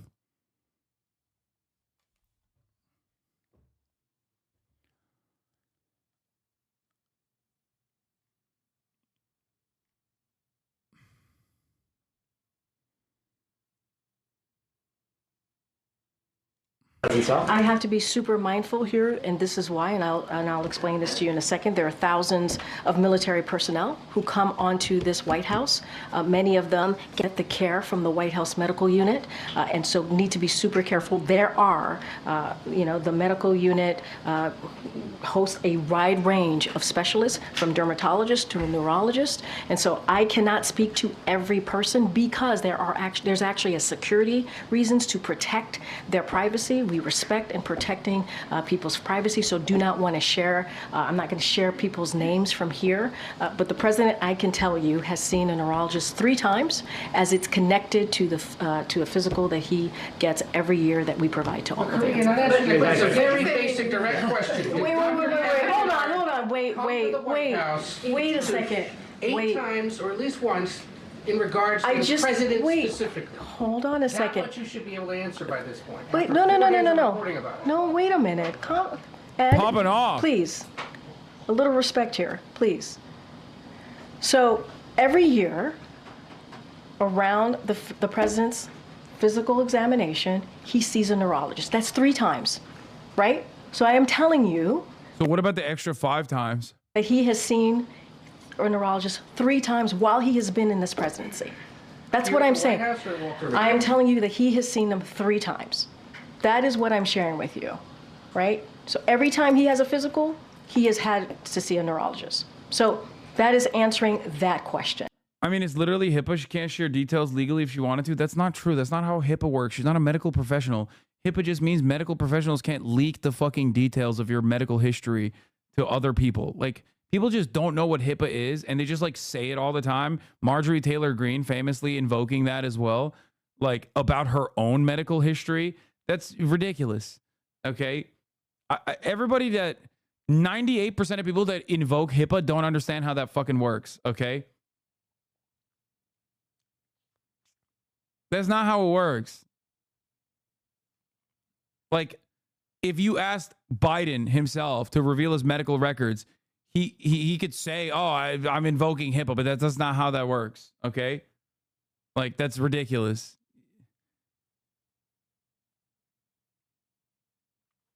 No, it's not. No, it is. It is. You're asking me. I also said to you, Ed, I also said to you, for security reasons, we cannot share names. We cannot share names. We have to. Others he would have met with. You can share names in regards to if someone came here in regards to the president. We cannot share names of specialists broadly, from a dermatologist to a neurologist. We cannot share names. There are security reasons. We have to protect. I understand that. I hear you. Right there for anyone to see. Ed, I hear you. I cannot from here confirm any of that because we have to keep their privacy. I think they would appreciate that too. We have to give them. The doctor. We have to keep their privacy. It is public information. I hear you. Guys, hold on a second. There's no reason to go back and forth and be in this aggressive way. Miffed around here about how information's been shared with the press corps about him. What do you missed about? What do you missed about? Everything he just asked about. What do you? And then every time I come back and I answer the question that you guys asked. Correctly, you didn't have to come back and clean it up. I never answered the question incorrectly. That is not true. I was asked about a medical exam. I was asked about a physical. That was in the line of question that I answered. And I said, no, he did not have a medical exam, and I still stand by that. Matter of fact, the president still stands by that. He had a verbal check-in. That is something that the president has a couple times a week. A couple times a week. Now in regards to Dr. Kevin Kennard. And I am telling you right now that I am not sharing confirming names from here. It is the security reasons. I am not going to do that, Ed. It doesn't matter how hard you push me. It doesn't matter how angry you get with me.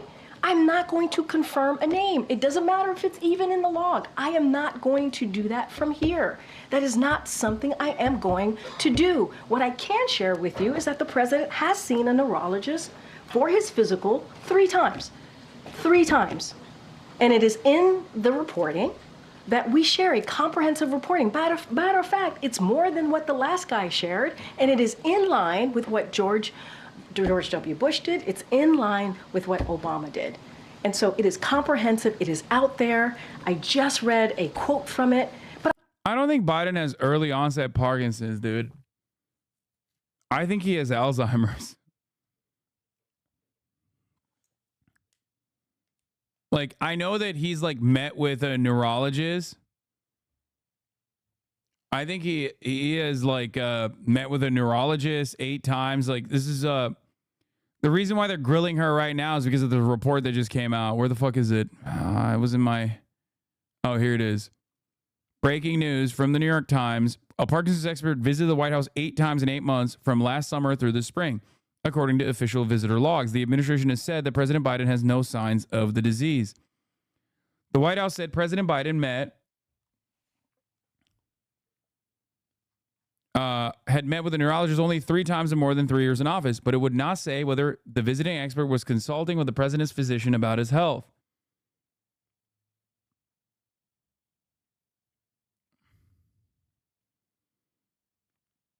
Early Parkinson's is balance issues and forgetfulness, not the shakes. That's later.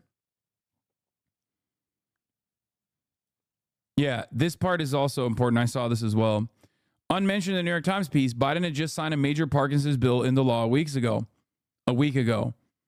Obscured by the copy at the very end of the 8-month period, Biden's physicians publicly reported no findings consistent with Parkinson's. I don't think he has Parkinson's.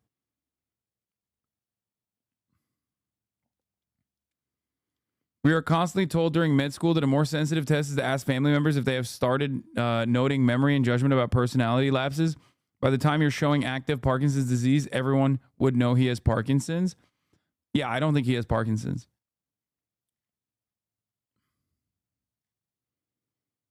I'm telling you right now. It's probably Alzheimer's or a stroke. No, Biden has had a stroke like literally 40 years ago. Isn't that crazy? Biden had a stroke 40 years ago, chat. That's like not even a secret. That's public. People just don't talk about it, but like that is a real thing that happened 40 fucking years ago. No, the reason why he's behaving like this, in my opinion, and I'm not an expert by any means.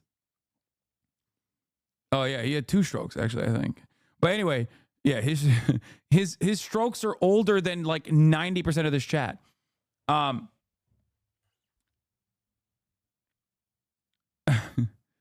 A stroke in his 30s? No, a stroke in his 40s. Biden is not 70 years old.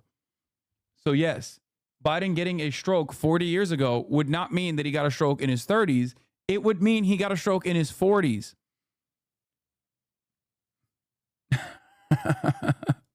Isn't that crazy how fucking old he is? It's crazy.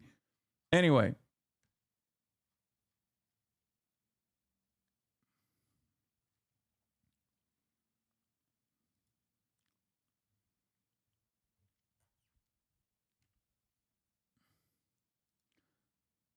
Check this Edgar Mentum tweet.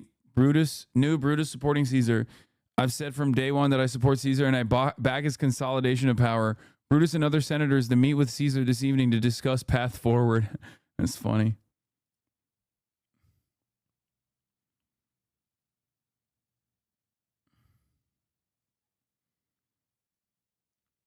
Oh no, did you see this? Did you not see this? It just came out. Yeah, AOC says Joe Biden is our nominee. He's not leaving this race. He's in this race, and I support him. Now, what I think is critically important right now is we focus on what it takes to win in November because he's running against Donald Trump. Trump is a man with 34 felony convictions that have been convicted of 34 felony crimes, and not a single Republican has asked for Donald Trump not to be the nominee. Yeah, I'm telling you. I'm telling you right now. I personally, maybe I'm wrong, but I think this is for a very particular reason. Dude, it's a very silly thing to say. Like, the Republicans haven't demanded Trump drop out. Why would they?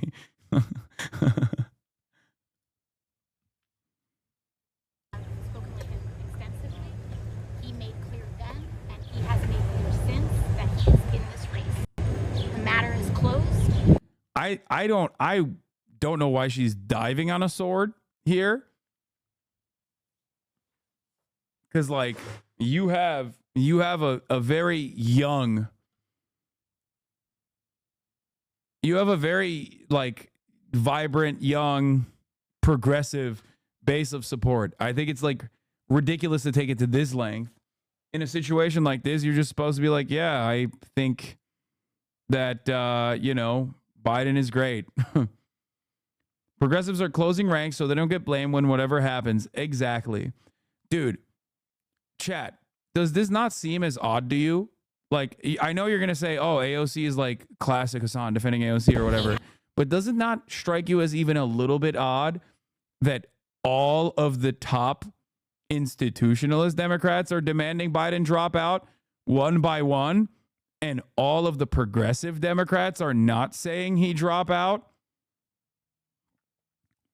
I personally think that's a little odd.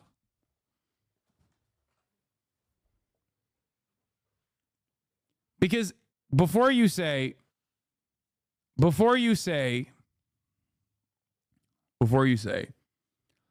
it's because she's like signaling that she's going to be a centrist Democrat or whatever.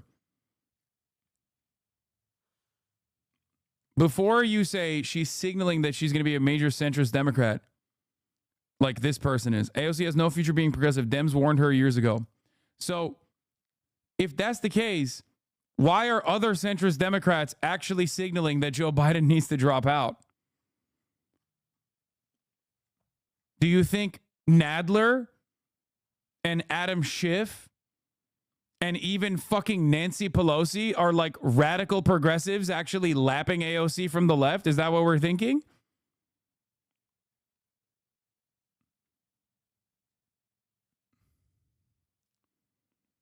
Like, why?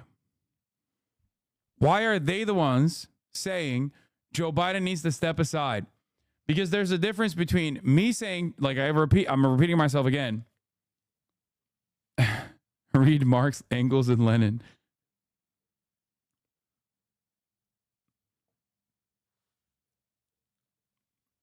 When I say Joe Biden needs to drop out, no fucking blue anon, blue MAGA supporters are going to listen to me. They have already made their minds up about the fact that, oh, God damn it. This is like a triple debate. That sucks.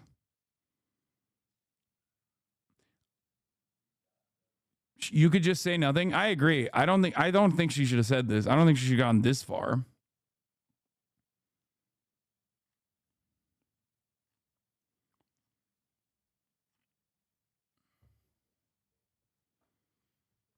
My conspiracy is that old DNC dudes want Biden to step down for someone who's more right than Biden. Who the fuck is more right than Biden? Henry Cuellar? He has a fucking FBI case against him. Like, what? I can't wait for AOC to come back on the broadcast so we can tell her to stop being an electoralist. Yeah, John Fetterman. The Democrats are going for the impossible run. Can we actually put someone who is visibly, cognitively more diminished than Biden at the top of the ticket? His name, John Fetterman. Can we find the one person that is more demonstrably cognitively diminished than Biden, who is also somehow, and they thought it was impossible, more pro-Israel than Biden? They were like, They were like, we really want the one guy. Like, there's not even in the Republican Party are they dick riding Israel as hard as Biden has. We need the one fucking guy. The one guy with more visible brain damage and more unconditional loyalty to Israel. The Democrats are going for this epic run where they get 3 votes total. Okay?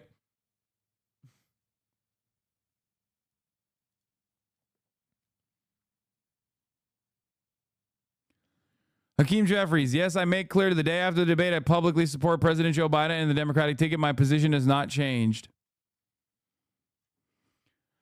Oh.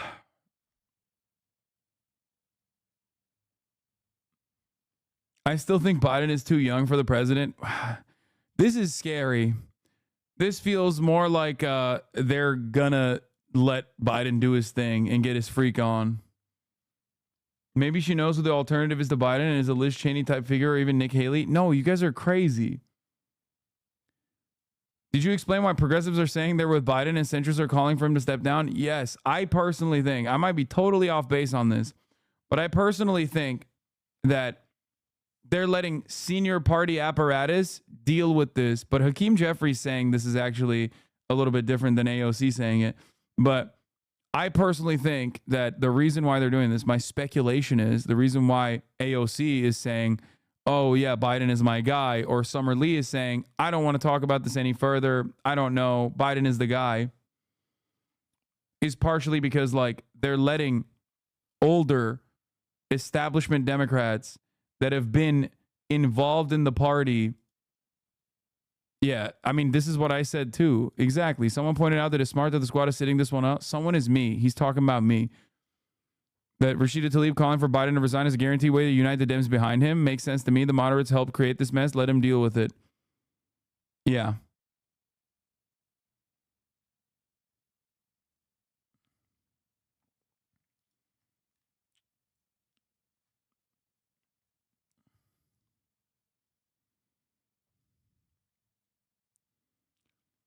The progressive wing coming out and being like, I hate Joe Biden. He shouldn't fucking, he shouldn't run would literally, I think, get the establishment Dems, or at least like the holdouts at this moment to reconsider it. Had reiterated that this morning. He has reiterated that to the public. Joe Biden is our nominee. He is not leaving this race. He is in this race, and I support him. Now, what I think is critically important right now is that we focus on what it takes to win in November, because he is running against Donald Trump, who is a man with 34 felony convictions that has committed 34 felony crimes, and not a single Republican has asked for Donald Trump to not be the nominee. I'm here to win on this democracy. I'm here to win in November, and what's critically important is what the president, I believe that the president needs to do, and I have communicated this, what the president and the White House should do in order to make sure that we win in November. And that is making sure that we pivot and working and increasingly commit to the issues that are critically important to working people across this country.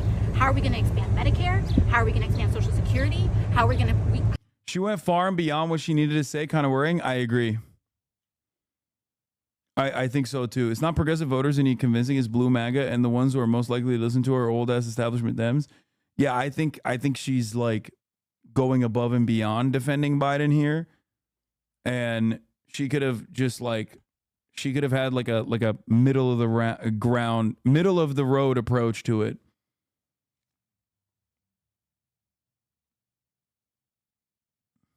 How are we going to provide relief to people's rent and mortgages? And if we can do that and continue our work on student loans, secure a ceasefire, and bring those dollars back into investing in public policy, then that's how we win in November. That's what I'm committed to, and that's what I want to make sure that we see. Is it members done right now? To see more from the president. Well, that is all up to their own individual, determination. I respect everyone's opinion, but I'm here to make sure that we win in November, and that's my focus. And what about young voters? What about young voters? I don't think this is strategic. She's actively defending him. Even DNC leadership isn't saying this. I agree. So you're saying they don't want too much chaos to show and AOC's base be riled up against Joe, or did I misunderstand? No. My suspicion, and again, this is pure speculation. I don't know anything you don't know.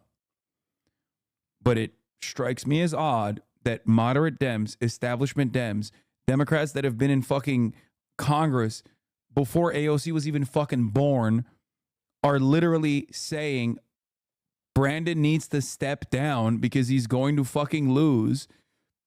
And AOC is outflanking them in her Biden support. That strikes me as very odd. I think that she has nothing to lose by being a party loyalist in this situation, or not party loyalist, but like a Brandon loyalist in this situation. Okay? Because ultimately, if the progressives start chirping about Biden, it's a very easy way to negatively polarize in support of Biden. She probably, I suspect it's so that they don't have like a finger to point to be like, see, the radical leftists are trying to get Biden out. This is why we have to keep him in.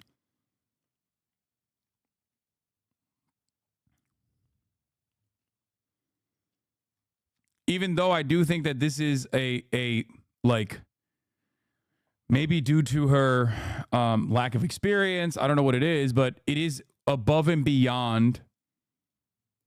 It is above and beyond in comparison to other progressives that have like not really said anything or stayed aside or stepped aside in the conversation.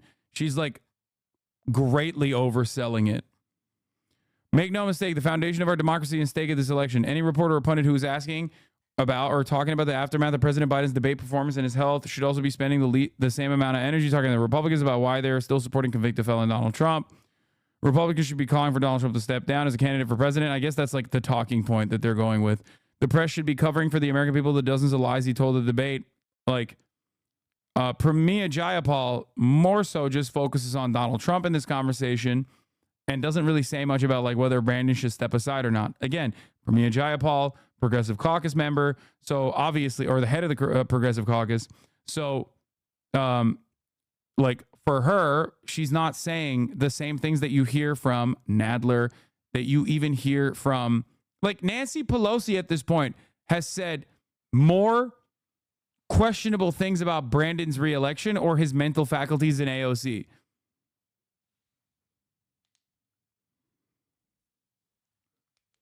It's odd. That's all I'm saying. It's odd.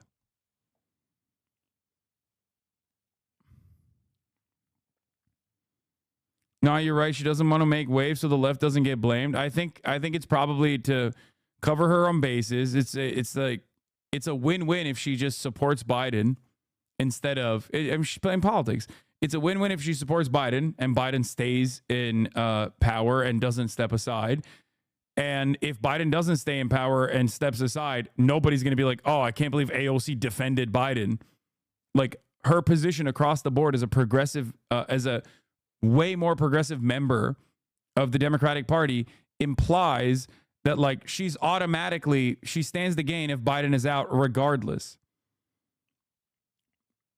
I do think that ultimately it is she went above and beyond in a way that she shouldn't have.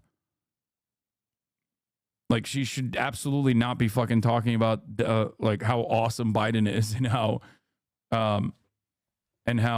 everyone's ridiculous for saying Biden is like mental faculties are not working.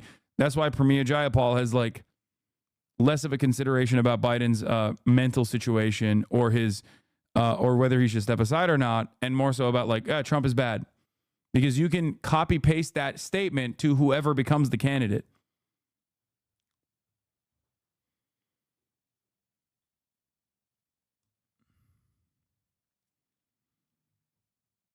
Anyway, Dean Phillips vindicated? Oh, absolutely. Jank, dude. This is like the clearest vindication for Jank. Oh, here's the other thing. In complete awe, they've managed to do this type of identity politics with an old cishet straight white man. Black folks know what Biden should step aside really means. Biden should step aside. Coded language. English. If something happens to Biden, we don't want that black woman to be president.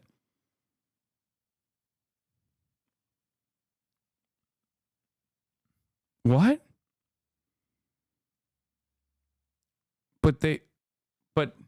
But people are saying Kamala Harris is the most likely candidate. What?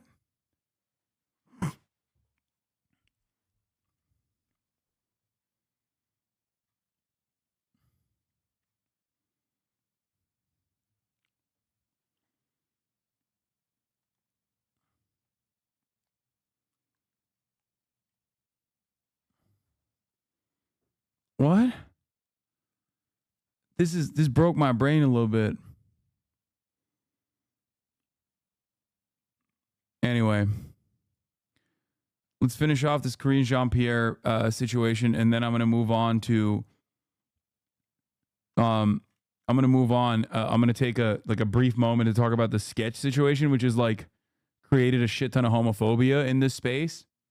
But I am not. But with some surprising defenders of sketch against homophobia, as a matter of fact, and against sex work in general. There is definitely some drama that has caused a lot of fissures in the space that we're in, the live streaming space that we're in.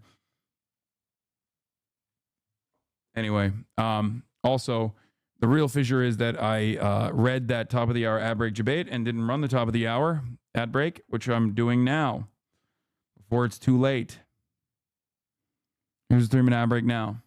I am not going to devolve somebody's name or confirm someone. I'm not going to do that. That is as privacy for that person. I'm not going to do that. It doesn't matter how hard you push me. It doesn't matter how angry you get with me from here. I'm just not going to do that. It is inappropriate. It is not acceptable. So I'm not going to do it. Not about the name. Go ahead. If you cannot confirm the name, can you confirm whether or not the president has seen this Parkinson's specialist? And you mentioned 3 times, but the visitor logs show a duration of 8 visits over 8 months. I think that is the crux of the question. But I also said there are thousands of military personnel that come to the White House, and they are under the care of the medical unit. They are. So can you confirm that the Parkinson's visit? Yeah, they're treating our beautiful soldiers in the White House in secret, and that's why she can't reveal this information. Okay, that's right. The White House is actually secretly a hospital for some of our bravest military members. Is it specialist visits were for the president or not? What I can tell you is that the president has seen a neurologist 3 times, and I read to you what the neurologist has said. And I read to you the last line. I could say it again. No findings which would be consistent with any cerebellar or other central neurological disorders such as stroke, multiple sclerosis, Parkinson's, or ascending lateral sclerosis. That is from February. That is coming from February. That is what the medical unit, the president's doctor, shared. And I said to you, it's happened 3 times.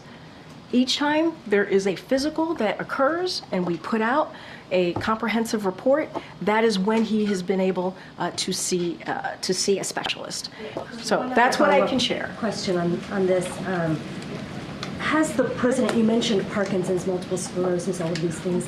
One diagnosis that we have heard of, potential diagnosis, is hydrocephalus, which is fluid buildup in the brain. It's something we've never heard in any of the medical reports. Is that something that the president has been evaluating? If it's not in the medical report, obviously it's not something that the president is dealing with. Well, I can tell you this. Well, does that mean he's dealing with Parkinson's then? Because that is in the medical report?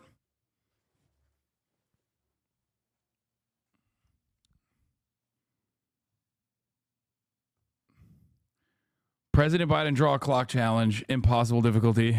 Just going back to Parkinson's for a little bit, so to give you some answers here, has the president been treated for Parkinson's? No. Is he being treated for Parkinson's? No, he's not. Is he taking medication for Parkinson's? No. So those are the things that I can give you full-blown answers on, but I'm not going to confirm a specialist, any specialist that comes to the White House out of privacy. Question is, will the president go to the Hill today? I know we saw his letter.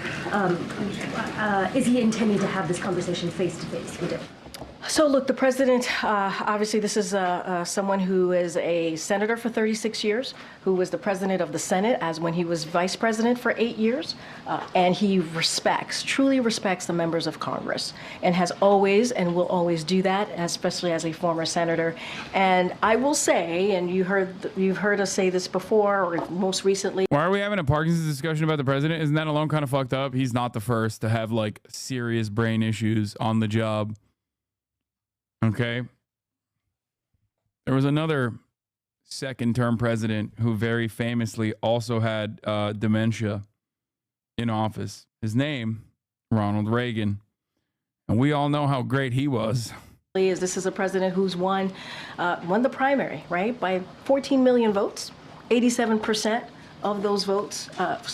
Dude, there was no primary. Please stop bringing up the primary. That sounds so stupid.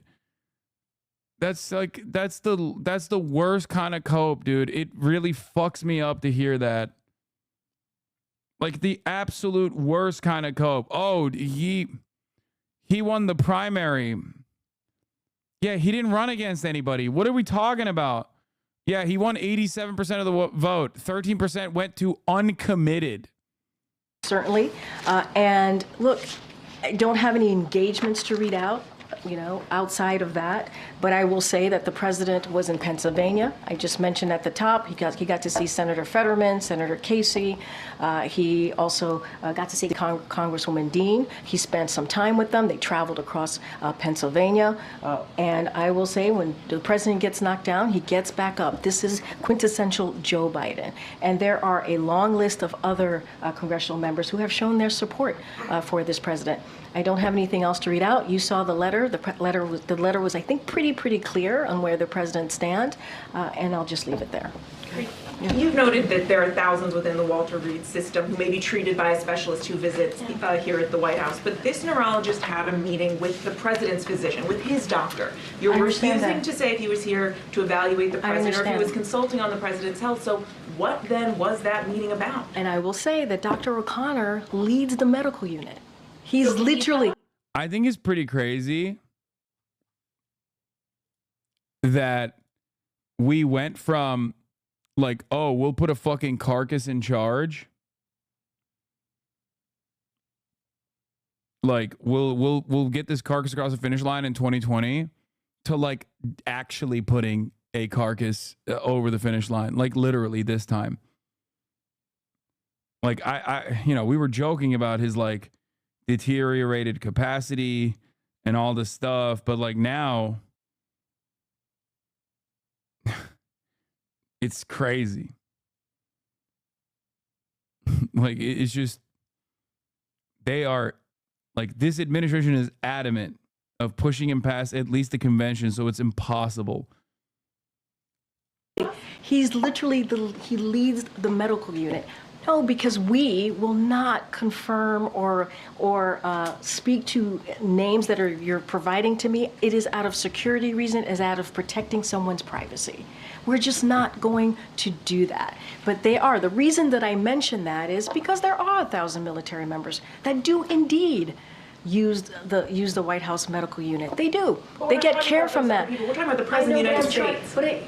Guys, I'm trying to answer. Yeah, that's why the fucking Parkinson's specialist met with the president's personal physician in the White House, because they were secretly on a mission to fix the Parkinson's of like all of the other brave military members in the White House secretly. They were on a secret mission to many years down the line, you'll all look so silly. Okay, you'll all look so silly when the Hollywood movie comes out of the White House being used as a secret base of medical operation. Yeah. Yeah. Joe Biden loves the veterans so much, he's personally fixing their brains. That's right. Active duty service members that have Parkinson's, Joe Biden is actually operating on their brains, but he can't tell you right now. They can really own us by having Biden come out and take all these questions himself, wonder why they aren't doing that. Excuse me, Central Committee, Michael from Pennsylvania. Here's John Kirby. After that, the president will hold a press conference. I guess a big boy press conference is what we're calling it, and take some questions from y'all. Now, that's what's great. Like this is infantilizing. A big boy press conference for our beautiful big boy. Why is everybody around Biden talking like Biden is a fucking child? It's like that Jill Biden moment all over again. It's like, you did a great job, Joe. Congratulations, Joe. You're going to get extra vanilla ice cream tonight. Like they're talking about him like he's a fucking dying dog, dude. He's the best boy ever. He's so big and so brave.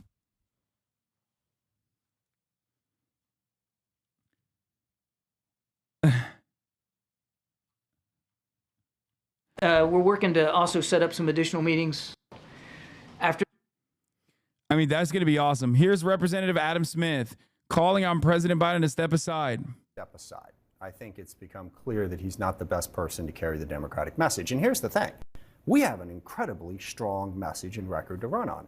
And in all respect to the president, he's done a great job.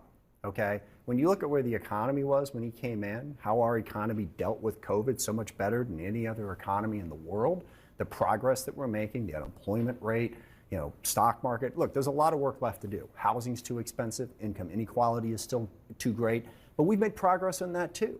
That the lowest black unemployment, black poverty rate came under this president. I saw a report today in the New York Times that some of those areas that have seen the manufacturing jobs flee are actually starting to get better. Okay, and then on the other side, you've got Donald Trump, who's a complete disaster. Project 2025 and his promise to cut taxes more for the rich and corporations while raising tariffs to tax poor people. We got a good message. The president has shown he is not capable of delivering that message in an effective way. Just because, I shouldn't say just, because that 90-minute debate was a lot, but is this based entirely on that event? No. No. There was concerns leading up to it in the terms of the president's ability to deliver a message, and it hasn't gotten better since the debate. If Biden stays in the race, the liberals are going to get so fucking annoying. The ones like the holdouts are going to be unbearable. Oh my God. Oh my God. Squad member Representative Ilhan Omar, who's critiqued the administration's policy towards Israel, says Biden has our support to remain the Democratic nominee. Outside of a few outliers, I think everyone is supporting the president. What's the harm in just telling Biden that he's the candidate and running someone else? Would he even know the difference?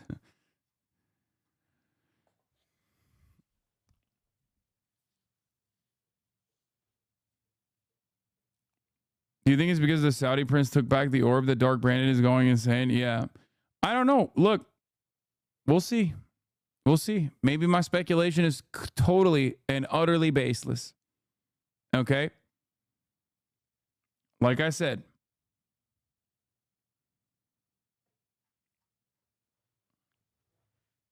Come get your girl, bro. What the fuck is up with that?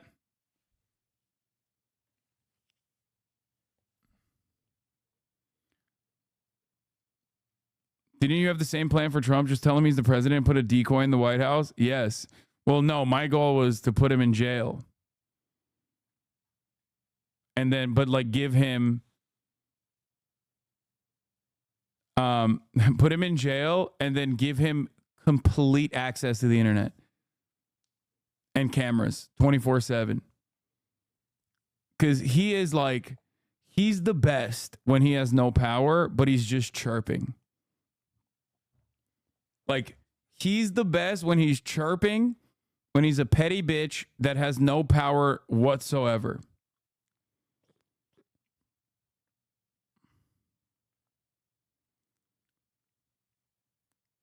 Oh yeah, here. 70,000? God damn, where we? So, we're going to talk about this before I get back to the news. But this is Sketch. For those of you who don't know, What's Up, Brother, and many other things that he had said got like really popular. He's a TikTok guy who's a streamer on Twitch as well. Okay. Now, the reason why I'm talking about this for many of you making this hard pivot to non-political content is because, just stick around, you'll understand why I'm talking about this in a second. But he was like really, really, really popular on TikTok. He's really popular on Twitch. And, you know, he is, he's like besties with Jinxie, who is also really fucking popular on Twitch. What the fuck? That was the first video that pops up on Jinxie's, on Jinxie's broadcast when I clicked on it to show you. He was just talking about it. But so this is Sketch. He like plays a character kind of. I don't know exactly if he has like some kind of, like, I don't know if he's like autistic or performing as an autistic person. I don't know if he's like capable of convincingly playing the role of an autistic person to that degree. Like, he would have to be like a really, really good actor. I suspect that it's like a little bit of a character, but also maybe leaning into his own personal, like, whatever is going on. A lot of people say it's like he's faking it and he plays a character. No, that's Jinxie, the one that's screaming into the camera. That's different. Anyway, the reason why I'm describing all of this is because like a lot of you are older and probably don't know anything about him, but he's like a very socially awkward guy, right? He's also super famous. Anyway, he became like a very famous character, streamer, TikToker, due to his like socially awkward character that he performs, right? And he's like linked up with the FaZe Clan. He's like linked up with iShowSpeed, all these other people. He did an ad for Fortnite. He was everywhere. If you're under the age of like 25, you probably saw him nonstop, right? He's on Barstool, ESPN, all of these places. So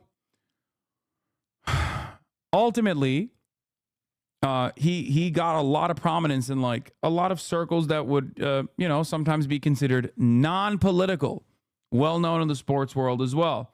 So recently, it came out, like as of yesterday, it came out that Sketch had an OnlyFans, a gay OnlyFans, that he was a gay sex worker with an OnlyFans account.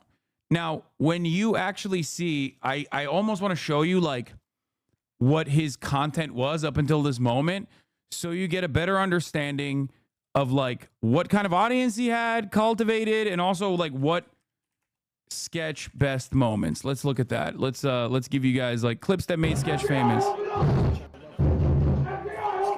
Are you sure you want to keep playing, Sketch? Are you sure you want to keep playing? If you Is score this another Morty? one, we're picking new teams, okay? This is not what I picked. This is not what I imagined. This is not what I was thinking of, okay? I want someone with a little speed here. Nick Mullins ain't gonna cut it. DM. On third down, it's Purdy. Over the top, Debo. I'm no magic. I thought you were going to show his OnlyFans content. No, here. Are we live here? Sketch. Brother. What's up, brother? What's up, sister? When you think about the word, brother, the actual word, how would you break it down? The etymology of the word. Do you mind if we do a new segment presented by Raising Cane's? Yes, please. Yes, please. Yeah, another thing he would say is like special teams, special plays, special players. Right? Lots of WL kids mainly, but he's transcended them, to be honest. Everybody loves him. Yeah. I mean, he's pretty funny. Like he is pretty funny. He's like a funny little character, right? Texas fan, definitely autistic. He was kind of a flash in the pan. I wouldn't even say he's kind of a flash in the pan because he's still like blowing up, right? And NFL teams NFL teams would literally post his memes. Like they would have like people coming out of the tunnel and saying, "What's up, brother?" to like players, right? He averages like 10K viewers. Yeah, he wasn't like that popping on Twitch, but he was massive on TikTok. That's what I'm saying. Look at him, cutting it short. Look at him, doesn't want to do half of it already. Part-time guy. Hey, Jinxie, look, that's the son riding up there with his little friend. You know, small guy, small hands. I'm surprised he hit the ball good. Let's get the fuck out of here. Let's go play basketball. Doing all this nerd shit, playing Rainbow Six Siege and all that other pussy shit. Sorry for cussing. You know, you hang out with nerds, you turn into a nerd. You hang out with athletes, you turn into an athlete. You play down to the level of your competition. And this guy sucks. I'm like 21-year-old Jinxie. Lots of nuts in my room. I'm just kidding. Yeah, the only way you could win is if you win the next 4 holes. Doesn't sound like a hard feat there. Yeah, here's Sketch announcing Texans' 4th round draft pick. Last year, the special teams coach Travis Green, punt team, get ready. And if you don't know that reference I just made about a Brit saying punter, go ahead and Google it. Like, this is pretty fucking massive. You know what I mean? Are those not autistic person headphones? No, dude, those are... I have those headphones. Many people have those headphones. And before you say, well, you're autistic, Hasan, you have political autism, those are just fucking AirPod Pros, okay? 4th round, not massive. What the fuck are you talking about, dude? This dude is literally, like, participating in the NFL draft. Like, what are we talking about? He's announcing draft picks in the fucking NFL draft. Like, how many Twitch streamers do you know that have that level of, like, real world clout? It's so stupid. This is on ESPN, okay? Shut the fuck up. Anyway, it's not called into question whether he is fucking, like, whether he has movement or momentum or not, okay? Everybody already knows it. I'm just trying to explain it to you fucking boomers. So do not shit on me for trying to explain to you something that is going on in the fucking culture because you are oblivious, okay? Jesus Christ. The only reason why I'm bringing this shit up is because I know many in my audience are completely tapped out of this shit and don't know. That's it. That's the only reason. So you should sit back and be excited that I'm taking the time out to explain to all you old motherfuckers who don't know anything other than, like, Joe Biden and the last time he took a fucking shit what this is about, okay? Be kind and say, thank you, Hasan. I'm going to listen now. This is an area that I am oblivious to. I'm giving you the fucking lore. This is not like a debate opportunity to talk about his, like, you know, influence and prominence. Anyway. So, this is this person, right? He blows up. A lot of people like him. He's at the Combine. He's, like, getting featured on ESPN.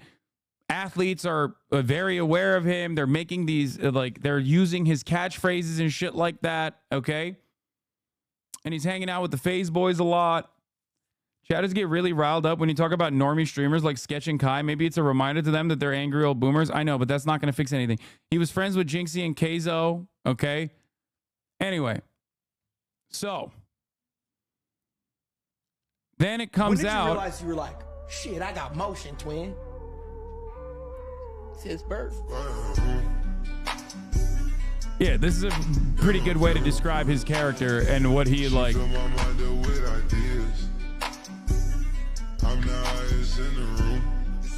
Now, the reason why I'm fucking gearing this up is because, like, teeing this up is because, I mean, look, fucking Sauce Gardner is talking about it, okay? Posting about it. Jesus Christ.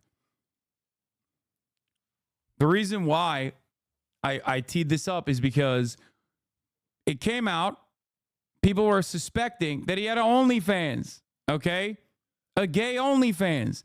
And of course, a lot of the fucking people that are in his, like, broader audience, especially a lot of young people, but a lot of people in the broader audience, like the ESPN Barstools types, literally lost their fucking minds, okay? They lost their minds. They're being fucking insanely homophobic. This happened over the course of the past, like, I would say 24 hours, okay? Yeah, he had a gay OnlyFans. People were thinking, oh, I don't want to assume this is real. This must be fake. And obviously, when I saw it, my immediate reaction was, who gives a fuck if it's real or not? Why do you care? It's 2024. I thought this was like, you know, I thought this was in the background. I didn't realize that like people being gay was like a big fucking problem, or people having an OnlyFans was a major fucking issue. But it turns out it is for a lot of people, and they were being unimaginably fucking gross about it. Okay? Obviously, my perspective is, who gives a fuck? Okay? That's ridiculous. And if you care about this shit and it makes you mad, you're a fucking baboon, okay? Especially at a time when, like, there are literal fucking pedophiles in the streaming industry, and these motherfuckers are the same motherfuckers who defend those pedophiles and then turn around and go, oh my God, God forbid, someone's fucking gay and has an OnlyFans. Oh my fucking God. And that is one of the aspects of this fucking community that I absolutely despise, okay? Kick streamer Convy starts his stream and sends a message to Sketch, and only... Bust her down, ice her out. Every faggot shot, nigga. Fuck the faggots, nigga. What, nigga? Bust her down, ice her out. You know, this kind of shit. But there is kick streamers, of course. Classic. What did you expect? Everyone in that bubble he is in is still toxic when it comes to sexuality. That's what I would say, except that's not the case. Pretty much every single fucking content creator that is in his orbit actually unironically came out and defended him, including FaZe Banks and all the FaZe boys. Not everything needs to be broadcast and farmed, but since y'all want to jump to crazy assumptions, Sketch told me to post these receipts. All these FaZe boys were with him last night. Sketch was my homie yesterday. He's my homie today. He'll be my homie tomorrow. You guys are fucking weirdos. You awake? I'm sorry, bro. I didn't mean to involve y'all. Bro, what do you mean you're our boy? You didn't have to dip. You didn't involve us in anything, bro. You good? I'm over by the airport. I didn't know what to do. I'm so sorry. He, like, when it came out that he had a fucking gay OnlyFans, like, he apparently freaked out and he flew back home. He just dipped. Come back. You're good, dude. The boys pulled up on me and woke me up and made sure you were good. You're good, bro. Come back. We're all here for you. You're the homie. I'll come now. I just need someone to talk to. We're all posted. Come back. You need me to call you a car? On the way. Like, he just fucking dipped out. Left his Air Monarchs and his glasses behind. It's a little emotional.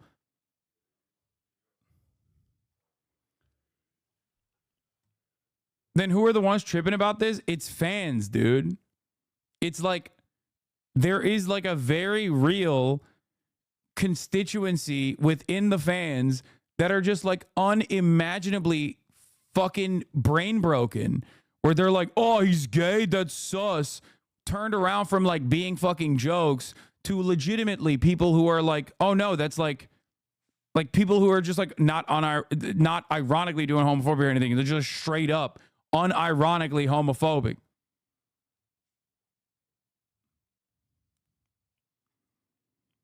Duke Dennis spoke out on the Sketch situation. If that's not what you into, then it shouldn't even be that big of a deal. You know, so I think y'all dragging it, and that's even assuming if it's real. If it's real, cool. If it's not, cool. You know what I'm saying? Because at the end of the day, he grown. He can do whatever he want to do. I don't know why y'all give a fuck so much. And you know, motherfuckers change, bro. Even if it is real, even if that's the past, why y'all bringing up old shit? If we keep it in the band, why are y'all bringing up old shit? So they're just mad they genuinely like someone who turned out to be Fruity Lamont. I know, it's just so fucking stupid. It's just so incredibly fucking dumb. To be honest, that people are just like, whoa, dude, I can't believe he's like gay. I can't believe he has a fucking OnlyFans, like a gay OnlyFans. Like, why do you care? What difference does it fucking make? What changes? What actually fucking changes about the way you view his current content? Like, the fuck's wrong with you? Anyway, Sketch came out and talked about it as well. We'll watch the full Like he did a quick little. Didn't he do like a? Where is it? I thought I pulled it up.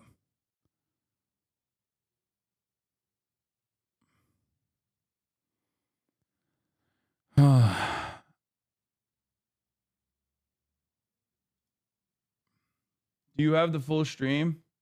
Oh, here's the VOD. Sketch of the Union.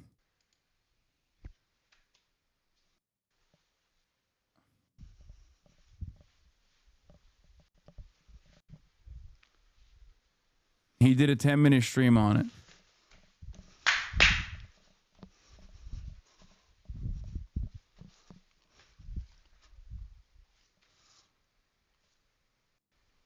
Elephant in the room, I got a haircut. Wasn't planning on doing this today, but I guess so. Okay, I'll start from the top. Look at this, open and honest. That was me. That was me. It's okay, though. I will tell you what. Okay. 2 years ago, I did some stuff.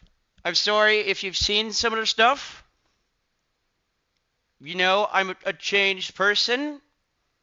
Like, I don't get it. I don't think he has anything that he needs to apologize for the record. Like, oh, I'm sorry that I did some gay shit. Like, what the fuck? This is going worse than I thought it was.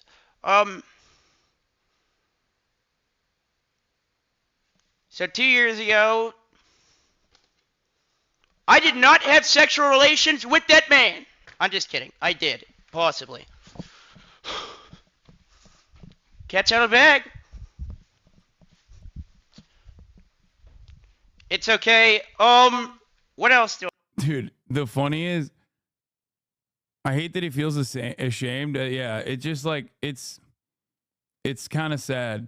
But, dude, the way that we view sex work in this society is so fucking busted. Obviously, on top of the way that we still apparently view being gay, which is insane. Like, that is the most insane thing, dude. It is so unimaginably unacceptable. Like, I feel like I'm so far removed from this world that, like, when I saw some of the reactions, when I saw some of these fucking reactions, I was like, you guys need re-education camps. Like, it's not Sketch that needs to apologize for whatever the fuck he did. It's all these motherfuckers who are just like going crazy over it. Okay? It is shocking.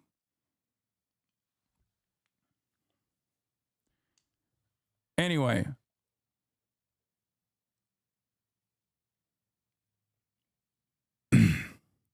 There was a chatter who got mad at me. I missed it. I was trying to find it. But a chatter got mad at me and was like, excuse me, he didn't come out as gay, so please stop saying he's gay. He might be a little bi. It's like, dude, when I say gay, I mean queer, okay?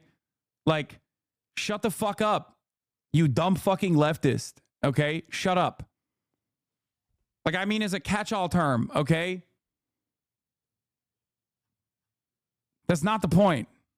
But of course, members of this community will find a way to be fucking annoying about every little thing. Yeah, I'm doing bi erasure, okay? I'm doing bi erasure today. I'm doing bi erasure yesterday, and I'm going to do bi erasure tomorrow, okay? Anyway. What do I have to say? I don't know. Thank you to all my people that have been sticking up for me. I understand if you're mad. That's crazy. Shit hit the fan. I don't go on Twitter. I deleted. No, I'm just kidding. I didn't delete Twitter. I have been cautiously avoiding it. It's like fucking landmines everywhere I go. Okay, I was dealing with some addiction problems. A couple of them.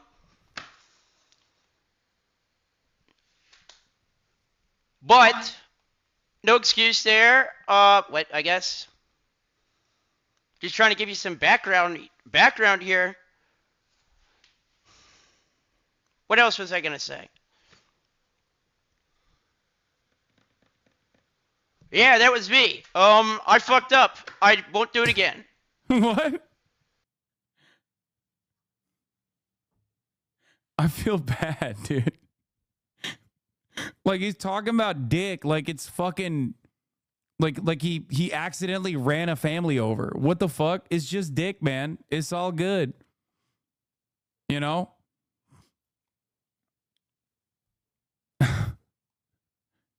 He means OnlyFans, but even then, it's like, who cares? It is very heartbreaking that you got a dude who's like apologizing harder than Dr. Disrespect ever did or ever will for something that is like literally innocuous, victimless, not a crime, not even bad. You know what I mean? That's crazy. The expectations from the fucking rabid fan base. Yeah, he's apologizing like he got caught scamming or something.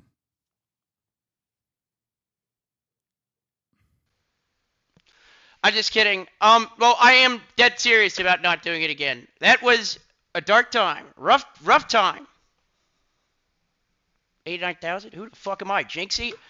Hey, love my brother Jinxie. Not like that though. Dude's a great guy with a good relationship with God, and that's what he cares about, and that's how we should view him. I feel bad for him right now. Is that what it is? I didn't even know that he was like Christian, like really Christian, actually like practicing or some shit. It's my brother. I don't know. Stay off Twitter, please. Shout out to you. Shout out Steve. You know, I'm owning up to it. I don't know how long these videos usually are supposed to go, but who knows? Fuck it, I might stream for an hour. Sonny, turn on TTS. Or is that a bad idea? Someone text me if that's a bad idea.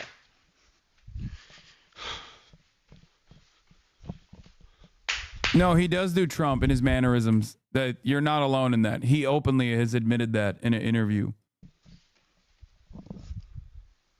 But on a real note, I've been living under the threat of that coming out for like 2 years. Started social media, just kind of dicking around. Had that in my past. I'll tell you what, weight lifted off my shoulders. God is good. God is good.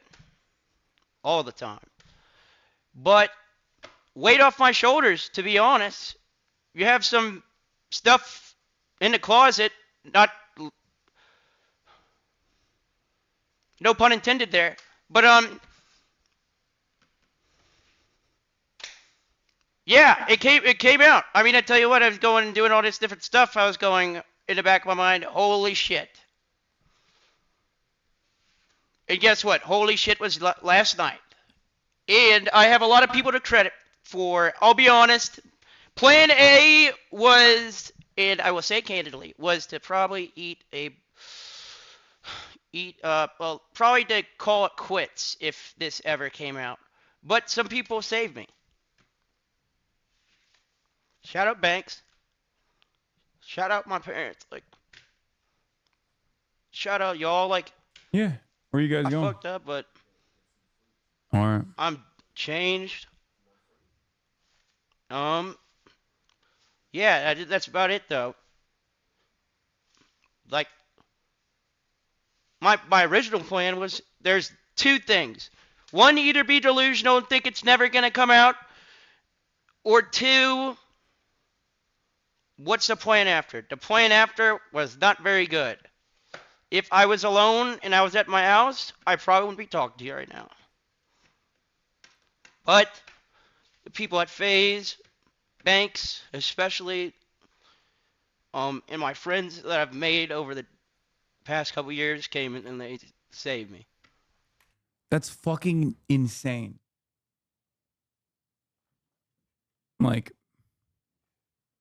dude, is 2024 and this kind of repression, like this kind of sexual repression of your own sexuality, or this kind of repression of like of people's like behavior, the fact that he even feels like the fact that he had to like hide it is one thing. A lot of sex workers hide their past for understandable reasons because like society is obviously unimaginably fucking ruthless towards people who have done sex work in general.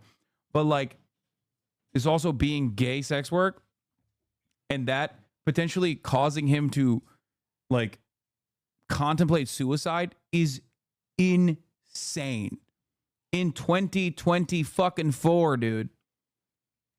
Like, it's wild that people do not have the capacity to look at an action and a reaction. Look at intent. Like, is him having a gay OnlyFans hurting anybody? Okay? Like, does it hurt anybody? Does it help people? Maybe people were cracking off to it, you know? Good for them. Ultimately, it's not like a bad thing at all. There is nothing negative about it. Okay? You don't want to do it? You don't do it. Who gives a shit? You understand? It's not for everybody. But the idea that like this is somehow a wrong thing, somehow a bad thing, is so unimaginably fucked up. And this kind of shame that someone who is engaged in an act that is otherwise not hurting any other single fucking soul, the fact that he feels shame for doing this is so sad.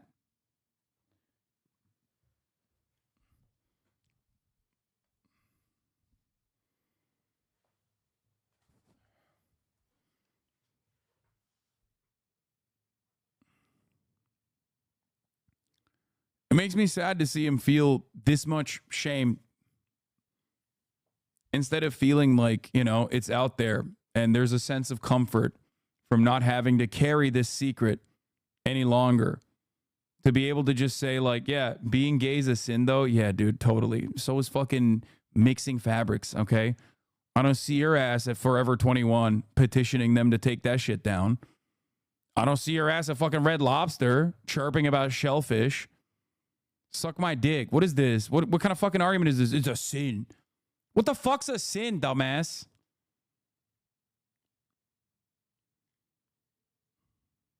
Fucking idiot.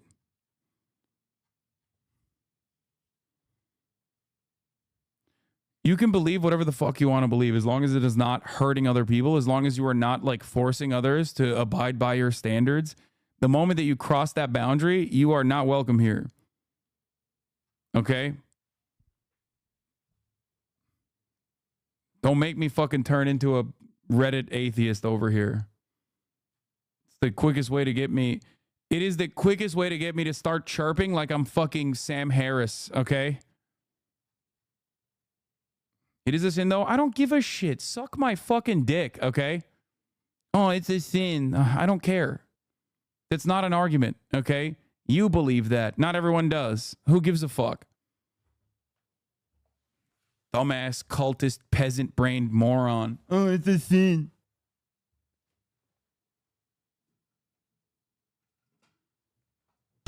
I have no personal morals and no personal convictions, so I have to fucking believe what other people, what adults have told me at my most malleable when I was young. And I just kind of went along with it. And now it's everybody else's problem.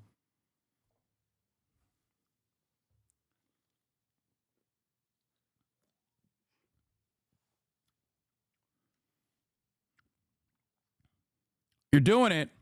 You're turning me into a fucking Reddit atheist. Don't do it.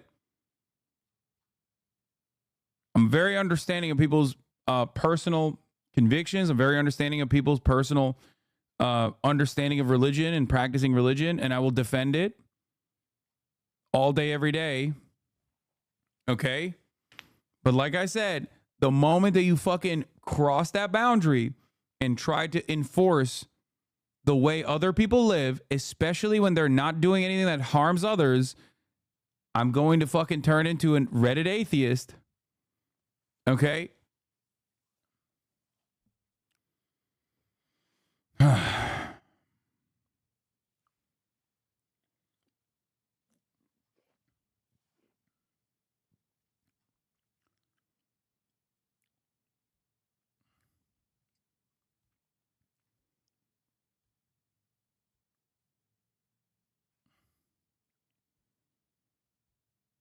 Anyway.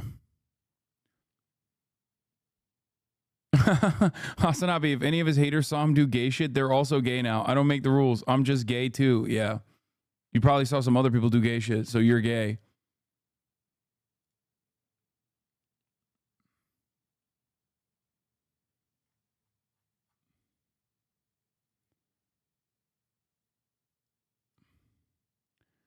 It's so fucking gross, man.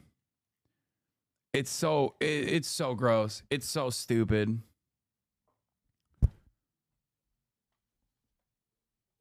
You know?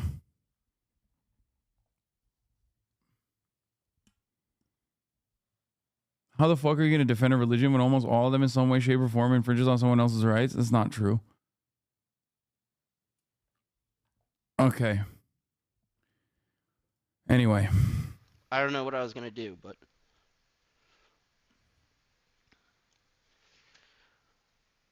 I don't know. Fuck it, we start streaming more often. I probably... Or quit, I don't know. One of the two. I don't know, what'd Kim Kardashian do? If I get one more text about Kim Kardashian, I swear that doesn't make anything better. I'm just kidding, but... I've been referenced to Kim Kardashian more often today than I have in the past 20 years of my life. Pretty cool. Wow. Awesome job. Love y'all. I don't know. I probably should end. That was cool, though. Okay. I'll be back streaming. I don't know. Well, I'll be back, just not in immediate, like tomorrow. Probably like the day after or something. Probably gonna hang out.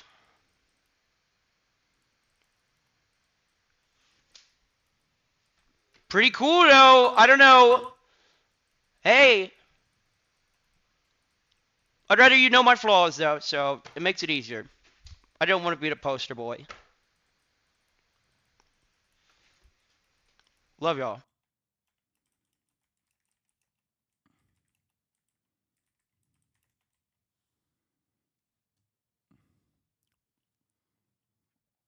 Houston rapper Maxo Cream supports them. Hey man, I'm rocking behind Sketch. Y'all not about to bully my homie. Fuck that. He came clean with whatever he do. You know what I'm saying? That's his sexual preference. I don't judge nobody. You know what I'm saying? I'm a straight man. He could be whatever the fuck he want to be, but that's my homie, and I'm rocking behind that. You hear me? Y'all not gonna bully my boy. Nah, I don't H-Town, I don't Texas. None of that. You hear me? Hey man. That's crazy, bro. Why is Max so tapped into this? What do you mean, brother? That's what I'm saying. Like, he's a...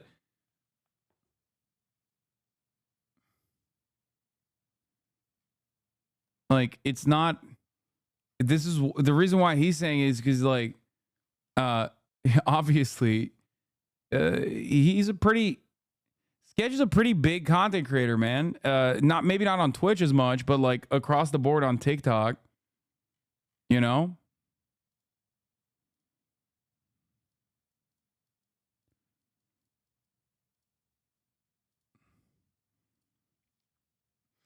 But like I said, the good thing about this, I guess, is that there is a lot of support. There's a lot of support for him overall from every aspect of the community. And that from every aspect of the community, and that like and you know, it's hopefully this makes the space a little bit more empathetic and more welcome for people who are gay, you know? I don't know. I guess this is one of those moments where, like, me living in West Hollywood for as long as I have, and me fucking you know, streaming to a community like the one I have is it, like, genuinely, like, I knew people would be assholes about it, but I didn't realize how fucking hard people would go. And it's wild that, like, people don't even consider that, like, you could have driven a innocent soul to fucking suicide. You know what I mean? over something that they did that they shouldn't even feel remotely bad about. Okay? You're just a bad person if you look at someone who did OnlyFans, or if you look at someone who did gay OnlyFans, or if you look at someone who has done gay shit or is gay, and your immediate inclination, your immediate first reaction is to just like shit on them and make them feel bad, you're a bad person. You're an evil person. You are not a Christian, okay? You are not a godlike individual. There's plenty of Christian people who are themselves gay. There are plenty of Christian people who are open-minded towards homosexuality. Like, you're just a bad person, and you're masquerading as a Christian, as a godlike figure, as a godly figure, and it's the most cowardly thing you could do. You're just fucking evil, okay? You're either stupid, you're dumb, or you're just straight up fucking evil. That's how I think about it. And yes, for those of you who are saying like, oh, well, you know, why are we still covering this? This is like not that big of a fucking deal. It is a big deal that in 2024, like a beloved content creator could be outed as a person who did gay OnlyFans content, and that could like drive them to suicidal ideation. And that like that shame of doing that has he's carried with himself for so long. I think that's just so cruel.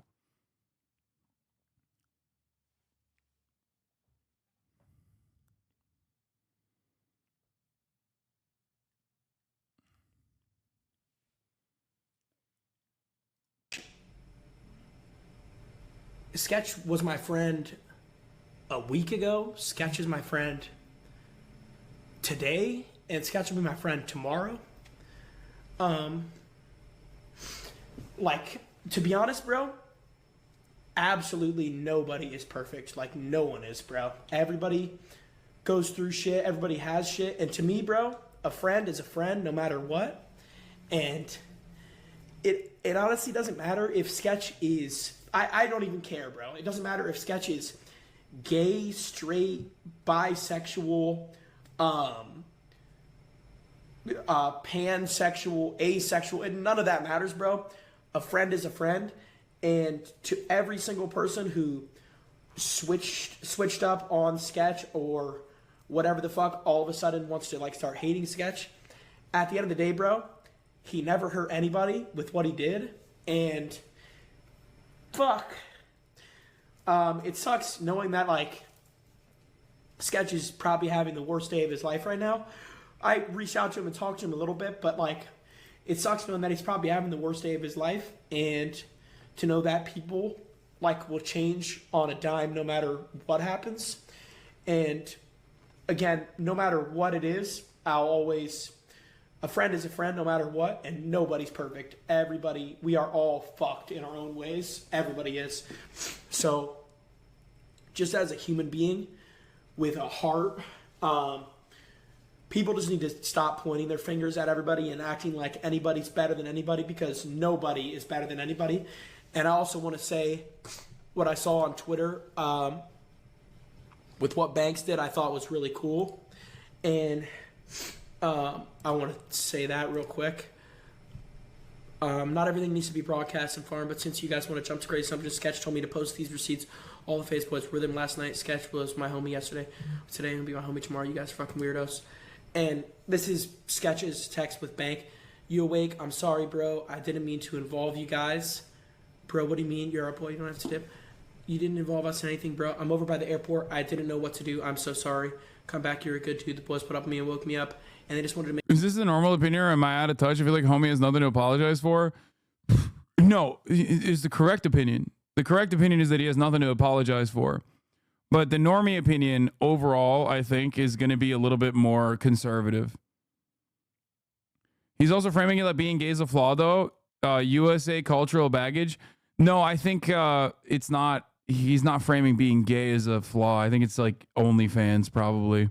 Like gay OnlyFans is like the double Monty. You know what I mean?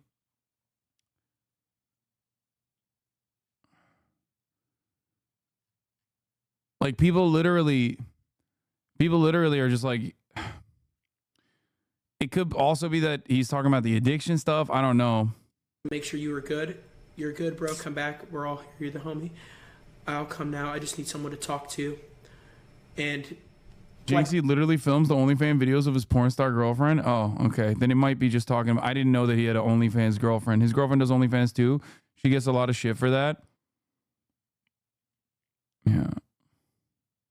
Little things like this, bro, it might not even seem like it, but little things like this genuinely could save somebody's life. Like, oh, you don't know? Why the fuck would I know, dude? I'm 32 years old. I don't really know anything about OnlyFans in general. I'm a straight Pornhub kind of guy. Seriously? So, W Banks, seriously,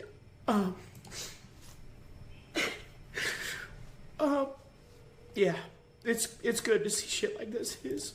By the way, this is precisely the reason why, like, I think this is why I go. People might wonder sometimes, maybe not people in this community, but in general, other people that like watch from afar might wonder why I go so hard on people like Nick Merckx when he comes out with some like weird anti-fucking queer shit, anti-trans shit. And that's because when you do stuff like that and you have a massive fucking audience, your massive fucking audience thinks that kind of stuff, that kind of attitude is totally permissible and good. Okay? They lean into their worst inhibitions in that situation. Society already is fucked up enough as it is. Let people fucking live. That's why it's harmful, okay? That's why I go hard on stuff like that. So that people like Sketch, when they come out and are exposed for doing something that is completely fucking innocuous and has nothing to do with anything and doesn't hurt anyone at all, doesn't feel that fucking sense of shame and is like driven to potentially commit suicide, okay?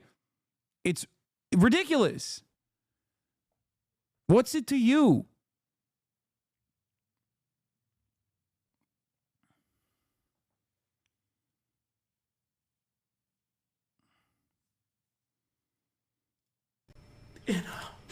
This is really sad.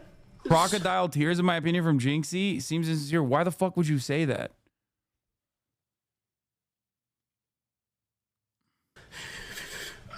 This is when he was leaving, and yeah. So this is really good on Banks, seriously. This is how people should. Yeah, you have to remember, for every Sketch who's like a beloved figure online, there are thousands, tens of thousands of like gay kids that get fucking outed and don't have a support system, that don't have a family that they can fall back on, that don't have a group of friends that they can fall back on, and then they do fucking commit suicide. It's just so gross.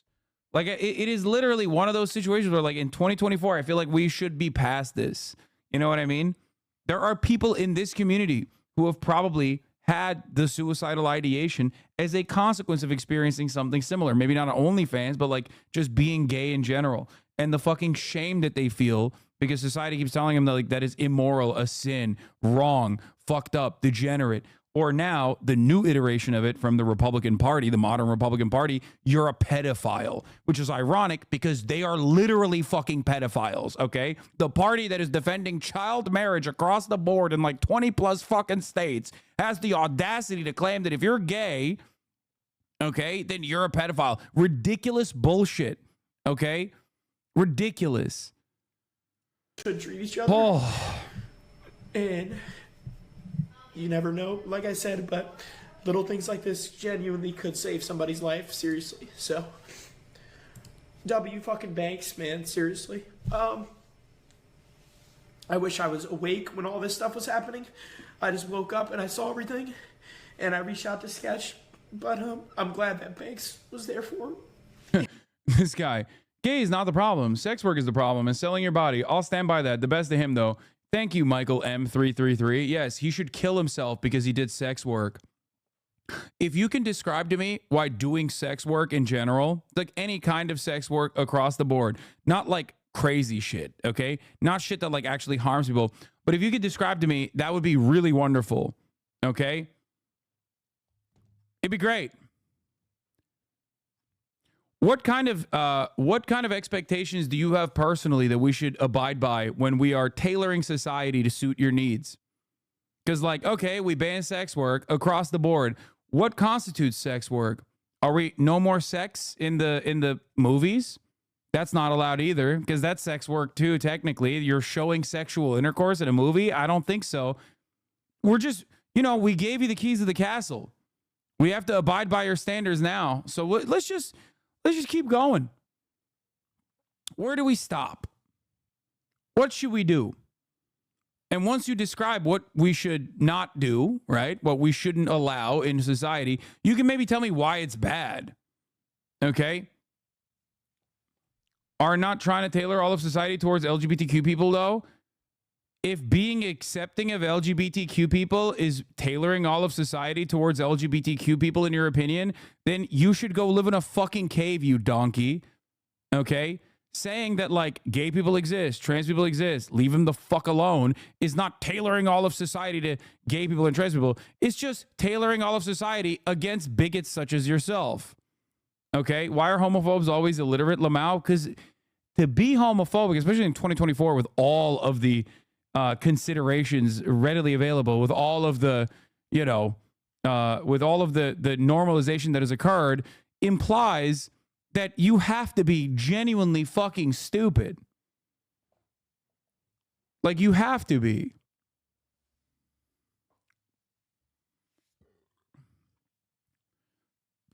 Yeah, dude.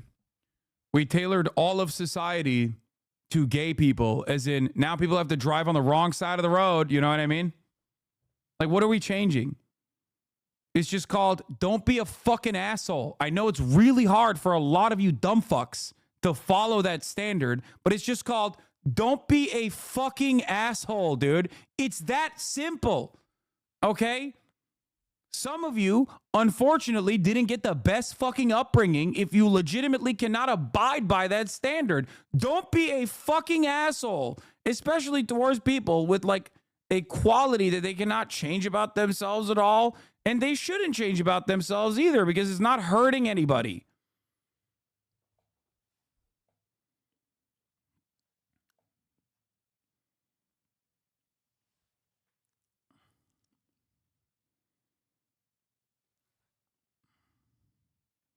I'm a father of 2 young boys. I don't care what other people do in their lives. I just don't want someone to force it on my children IRL. What do you mean? Someone forcing homosexuality to your children IRL would imply someone raping your child, okay? Is that what you think is going on when you see a rainbow at Target? That is akin to someone doing statutory rape to your child? Is that what you think is going on? What does this mean? We leave this so goddamn open-ended when we have this conversation. Oh, we don't want them forcing that on my children. What are you talking about? People rarely ever actually explain what they mean, or when they do, it is unimaginably stupid. Okay? For example, your child seeing a gay couple in public. What do you think the consequences of that are going to be? I can tell you. Okay? A really scary consequence of that is going to be that your child is going to go, oh, I guess men and men also date one another, just like men and women, like mom and pop. Okay? And in the case of many right-wingers, can't say that about you, but in many right-wingers, children probably go, oh, mom and pop are no longer together because pop likes to drink a little bit too much. That's what I thought was normal. Didn't realize that mom and pop could be together and be in a happy, loving relationship. Not saying that you're in that circumstance.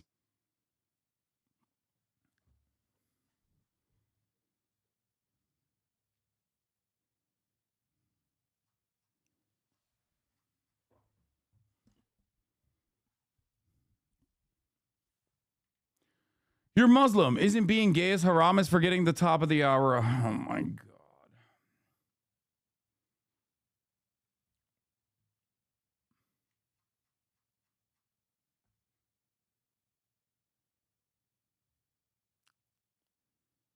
See, this is what happens.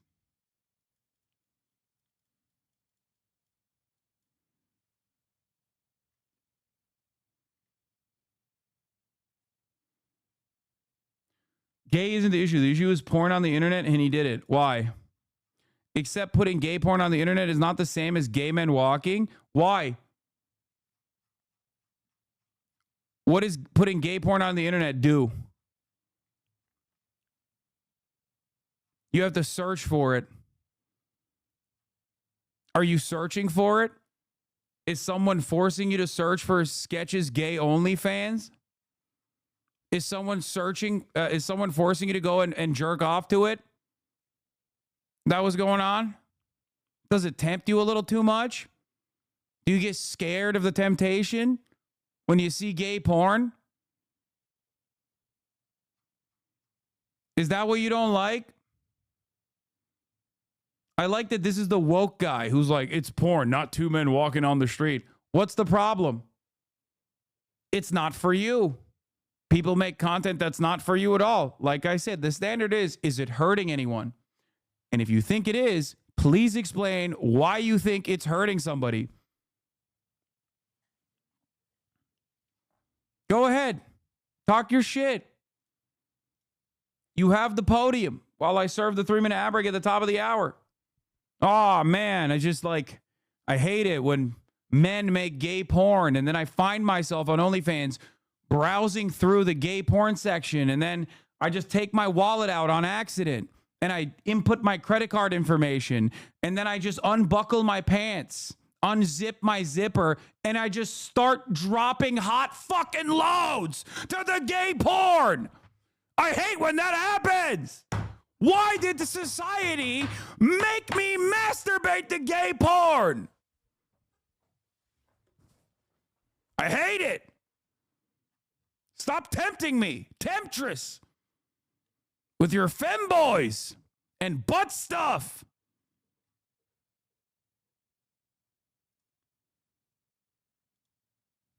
Porn itself is low impulsive behavior, low discipline. Okay, well, you have high discipline, so it shouldn't matter to you, huh? Why does it matter? You still haven't explained why this is bad for people. Why it's bad. Who's being hurt by this?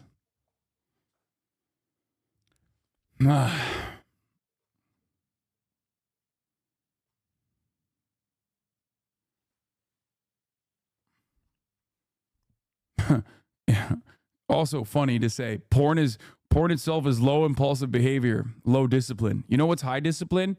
Having a Twitch account since 2014 named I Will Smoke Ya and typing on Twitch. That's high impulse behavior, okay? That's alpha dog behavior, okay? Writing some shit like this in a Twitch chat, let me tell you what alpha dogs do. That's what they do, okay? What do you mean?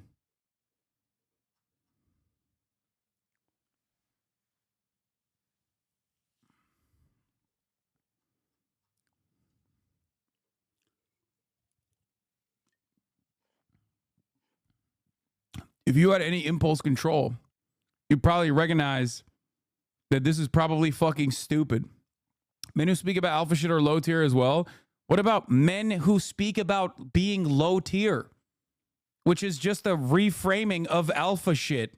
That's why I brought it up, to make fun of you, because you're talking like your favorite PUA podcaster.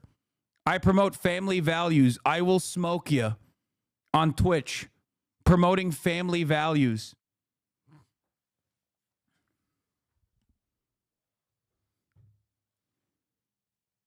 Ridiculous.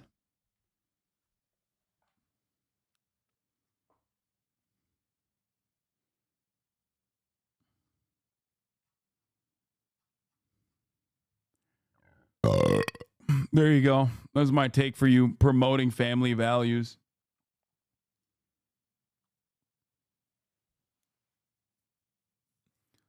It's just like an objectively cowardly way to try to hide your true opinion. Just say it with your fucking chest, big dog. Take your dick out, put it on the fucking table, slam it. Okay?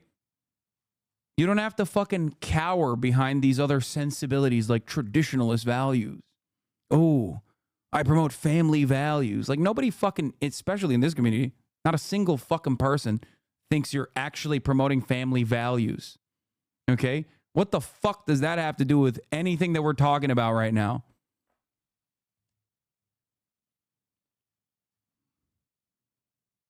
I promote family values. That's why we shouldn't be understanding of those who are gay and have done sex work. They should actually be devoid of a family. They should be devoid of a support structure. That's how I do family values, baby. You should kill yourself if you've done gay porn. That's my family values. You're doing a great job. Okay? And many do, by the way. Many people do still kill themselves. Many teenagers still kill themselves. There's an entire fucking group of NGOs that specifically work on trying to stop teenagers from killing themselves because of fucking assholes like you. Okay? Like the Trevor Project. Ridiculous. Yeah, it's such... Dude, I love family values when we abandon our children.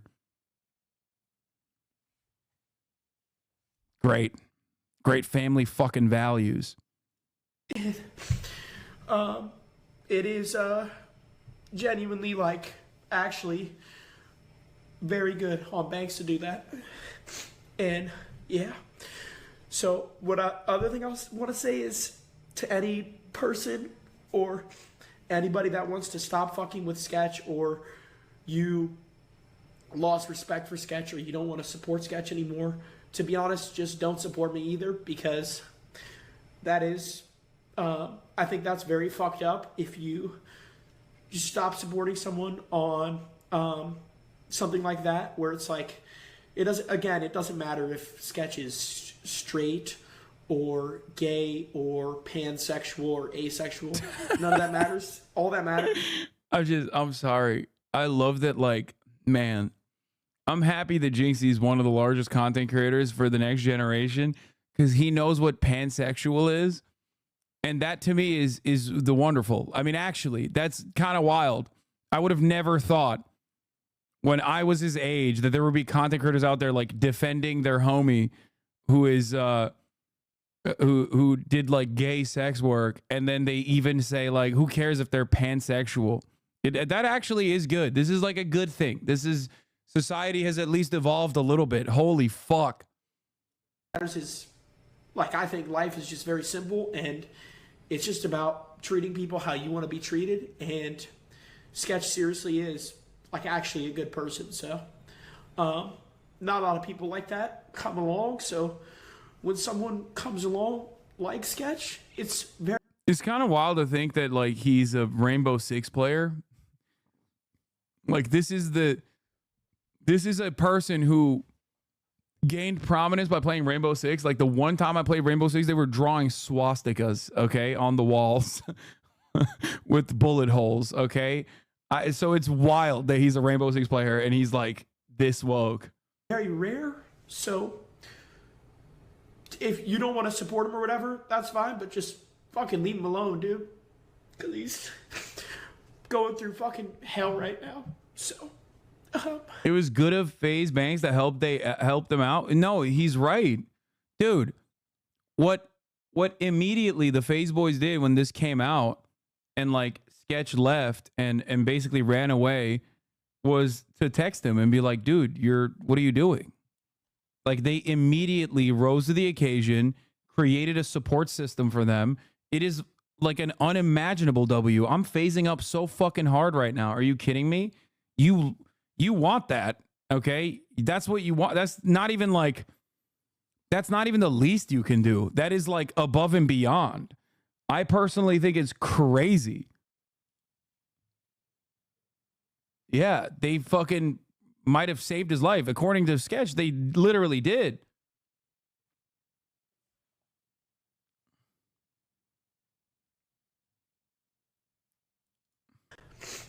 God damn, I'm really sorry. I do not want to cry at all.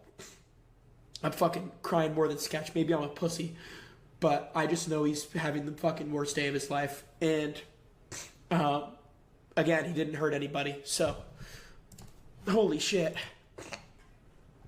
I'm sorry, Chad. I'm crying a lot. I did want to do like normal gaming tonight, but I don't know. It might be a little tough. What do you guys think? I don't know. But yeah, Sketch is he's my friend and he'll always be my friend.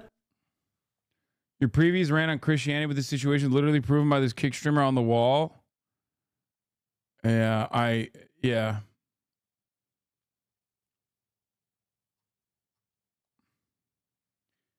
We already saw that one. Bruce has some fucked up shit to say about sketch. Probably don't show on screen, as I think the clip has a crop picture of the OnlyFans content.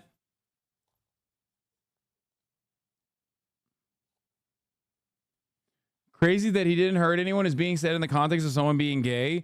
It's not, I think it's a valid thing to say. I said that too. Because like a lot of people do treat being gay, or a lot of people do unironically treat being gay or doing sex work like you are hurting someone. A lot of people treat that as though it's like the absolute worst way. Like people literally treat this type of shit with more severity and more anger than fucking the Dr. Disrespect stuff. Like him fucking predating on a goddamn minor. Him literally doing predatory shit against a fucking minor got more defenders in his own fan base. It's because of the image of the family? No. What do you mean? What does this mean? Why do people always say stuff like this? No one ever explains what they mean by this. What image of the family? Do you think people who do sex work don't have families? Like, what are we talking about? I don't personally understand what the fuck that is. I wonder why he didn't tell anyone. The culture we're cultivating in the streaming space needs to be radically changing, because the fact that this is even story is insane. Yeah. Here, I'll see the... what did Bruce say?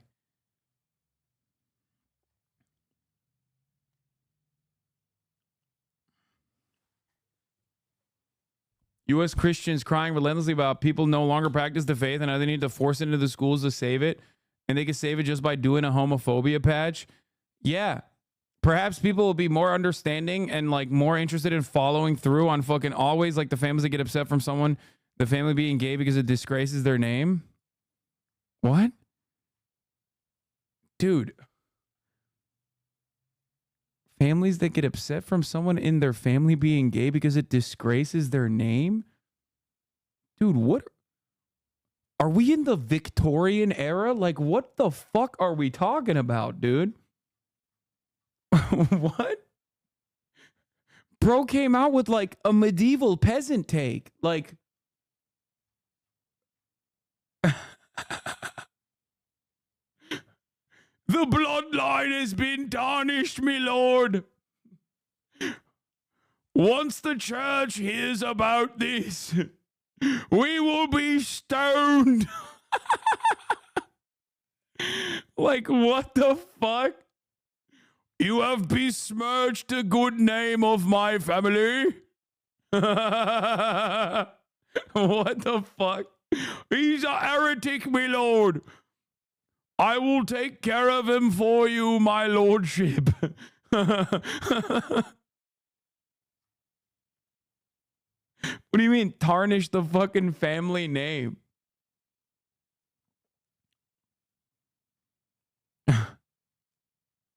You don't understand? I'm red-pilled and evangelic.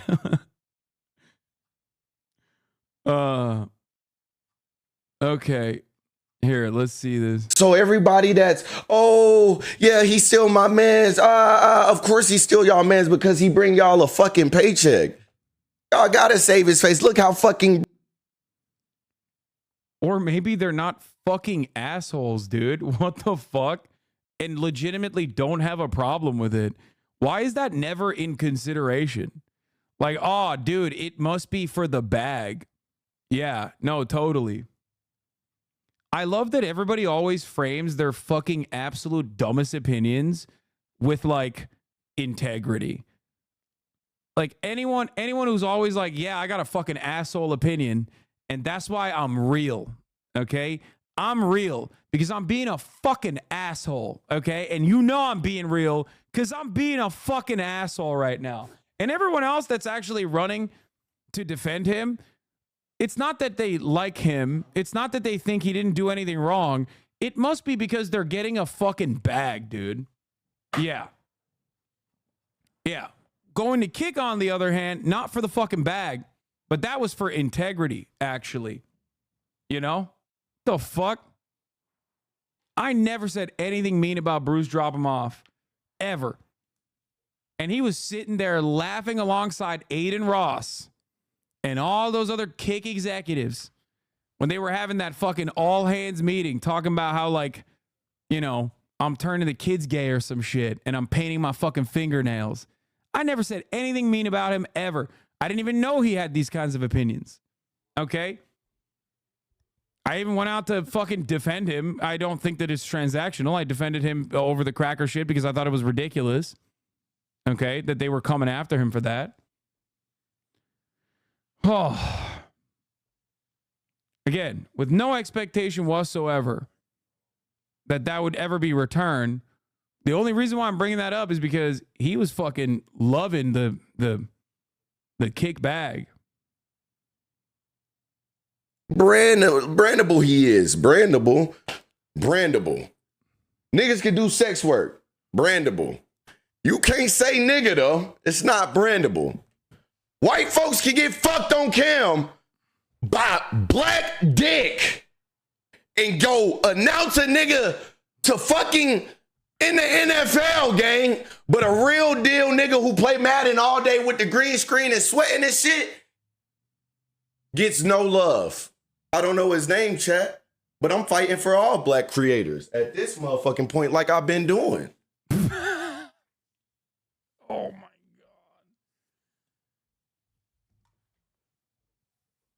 God. Oh, dude. Yeah, this is a real Malcolm X style situation. It's just like you have to be like weirdly homophobic to defend black people. What the fuck? As though there are no gay black people, no gay black content creators out there. The fuck?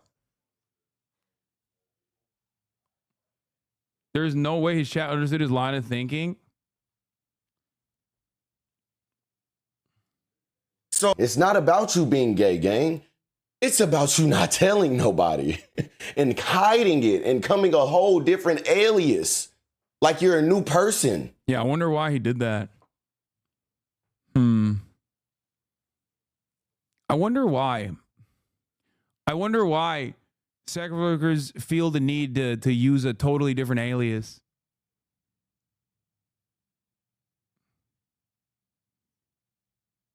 I can't seem to put my finger on it. Why could that be? That, you know, someone doing gay sex work, especially, like, why they would choose to hide that kind of, that kind of thing in their past. This is pretty close to the line on being neutral, but red pill as fuck. No, he follows it up by saying some crazy shit. That's not cool, bro. At all.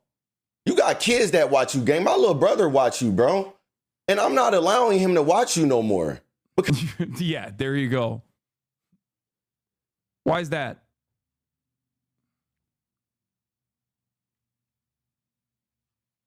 Why is that? Did you just turn my Steam Deck on?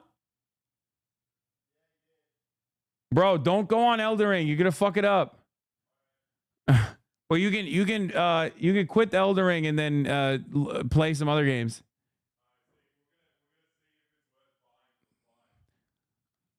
Okay, it is worth. I just heard the Elden Ring game sound. Yeah, you can just exit it here. If you give it to me, I'll exit it for you if you want. Bro, you're having a serious moment? Yeah, and then fucking the Elden Ring dun started playing in the background.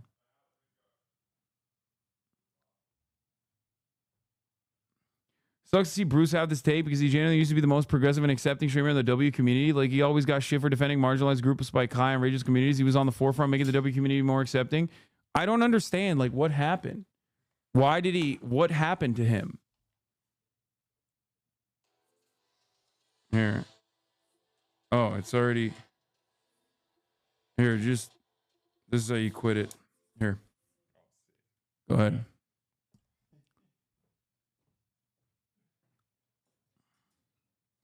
I don't think you're seeing the silver lining here. At least the homophobes literally waited a week after Pride Month to start foeing.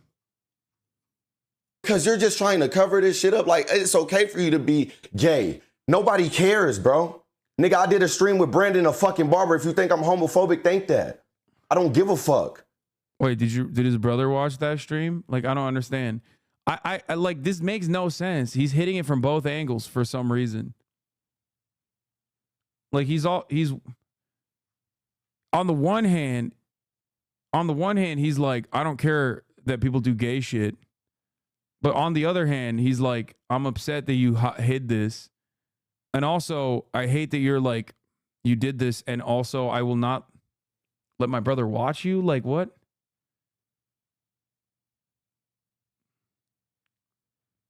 Homophobes are constantly saying you can be gay if you want, just don't shove it in our faces. And then when gay people don't shove it in their faces, they still get mad. I'm starting to think they just don't like gay people existing at all. True.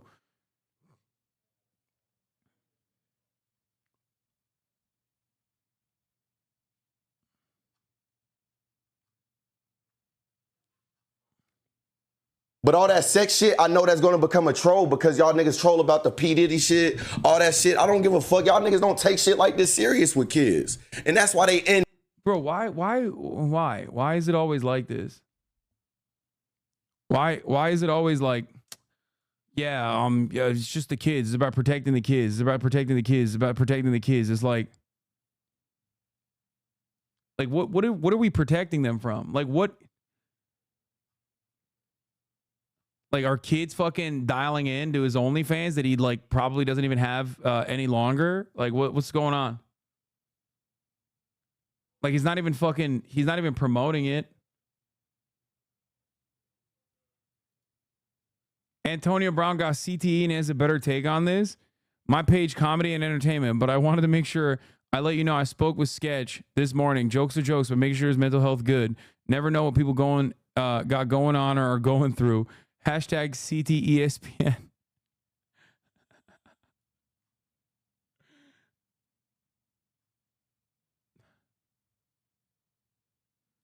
He's worried about his little brother comes out to dishonor on his family, and his yeoman farmers will rebel and he'll lose his liege lands. I just don't get it. It's like, it's always, what are we talking about? It's always like,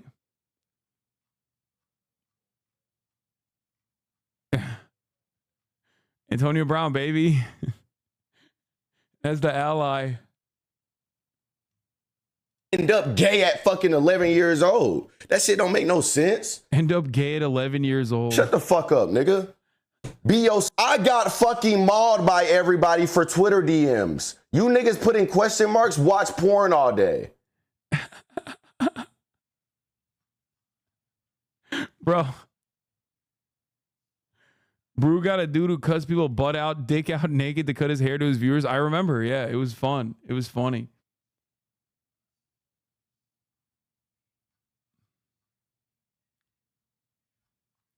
I don't think it's weird because it's like people just don't understand that, you know, you don't just like magically, you don't just like choose to be gay at the age of 18, okay? This is why it's weird to just like try to set expectations like this, like try to reform society by those who just like simply don't want to understand how this stuff works at all. Okay, like, I'm not letting dumbass Republicans and congresspersons make medical decisions about people. Okay, I think that's fucking ridiculous. Just like I think it's ridiculous to, you know, take the consideration of what like homophobic people about like what kind of imagery, especially like non-harmful shit overall. Seemingly like you know, gay people existing in society or whatever have be regulated by people who think that you can turn fucking gay, and that the perfect way to be gay is when you're 18, you make that decision on your own consciously when you're like, I think I like dick at the age of 18. That's not how this works. You're just gay. I can't believe that this is still a point of contention. I can't believe this is still a conversation to be had, that like people become gay later on in life or something. It's just so stupid. You're just gay, man. That's it. Like, What are you trying to say? What are you trying to say in this situation? Are you trying to fucking say that, like, you just very carefully and deliberately avoided seeing gay shit when you were growing up? That, like, that's the reason why you avoided the gay virus? Is that what it is? How do you like I see gay shit all the time. Hey, bro, I still don't want to suck dick. Sorry, chatters who want me to be gay, but like, that's not how this works. Appreciate you, Daddy Shrimp. If you see gay shit and you want to do gay shit, then you're just fucking gay. You do realize preferences during puberty, though? Okay. That's why you should have sex ed during puberty. You're making an argument for why people should be open-minded.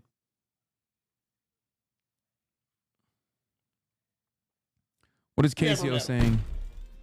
Because at the end of the day, you can do what you want to do. Now, it'd have been a different story if I'd have logged on to Twitter and I'd have saw that, oh, Sketch was chopping people up and eating them. Now, then I'd have been like, whoa. But that wasn't it. You know what I mean? That wasn't it, chat. And you know, there's no like. I'm happy to see so many large content creators like openly fucking defending this. By the way, it's like. And you know what, chat? People will be a lot more happy when you stop caring what other people do, bro. I think I said this the other day on stream. It's like, bro, you will truly find happiness when you stop caring about what other people do, bro. Hey, you know what I mean, chat? I mean, let's be real here for a minute. Let's be real here for a minute, man. Because, again, like I said, it ain't like he committed a crime or none. You know?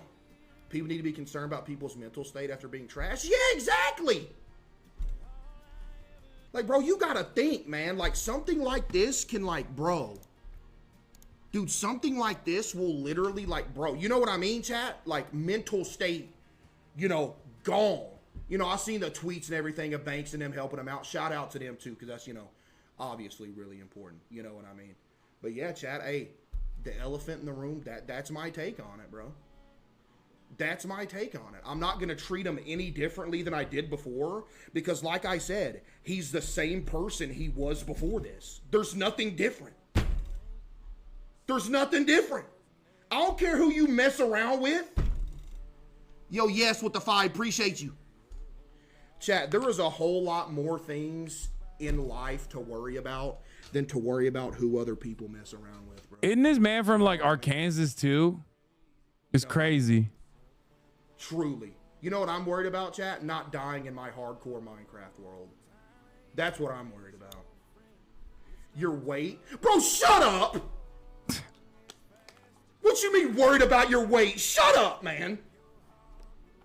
Of course you would take this situation to make that joke. Get him banned. But yeah, chat, you know. He's like you in a different universe, like Arkansas. Yo, Uncle Wubs with the 5 gifted. W, Uncle Wubs with the 5 gifted.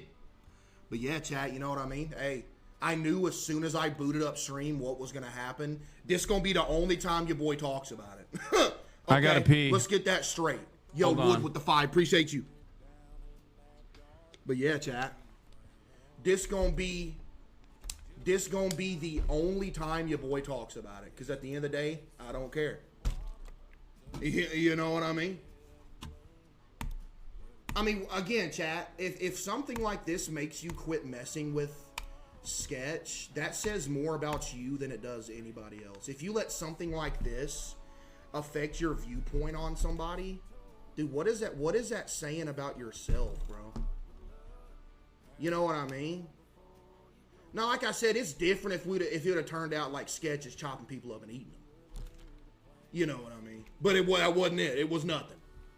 Yo, From the Fires with the 5 gifted. Appreciate you, From the Fires. Appreciate that.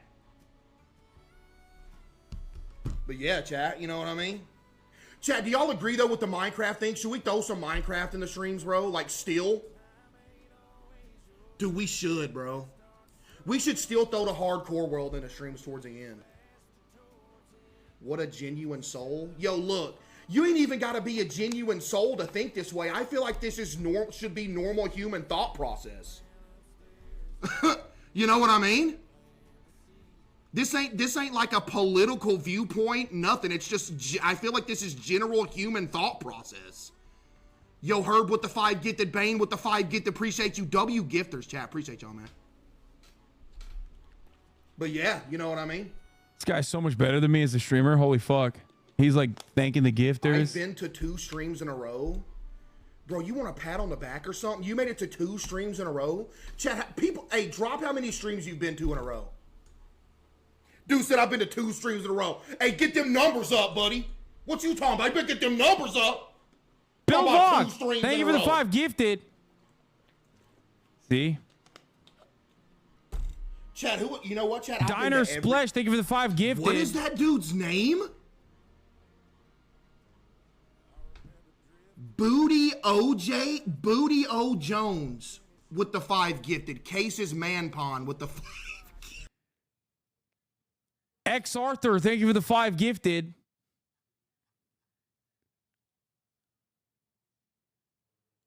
This is about to be the W community after the sketch situation today. Some gay guys are twinks and others are bears. This gay guy's a bear. By the way, we're totally cool with that. To each his own. I just take photos. Thank you for the 5 gifted. Hack the wrist. Thank you for the 5 gifted. Area Nia. Thank you for the 5 gifted. I would be a bear. Don't think so, bro. Not hairy enough. Saber Wolf. Thank you for the 5 gifted. I would be a bear.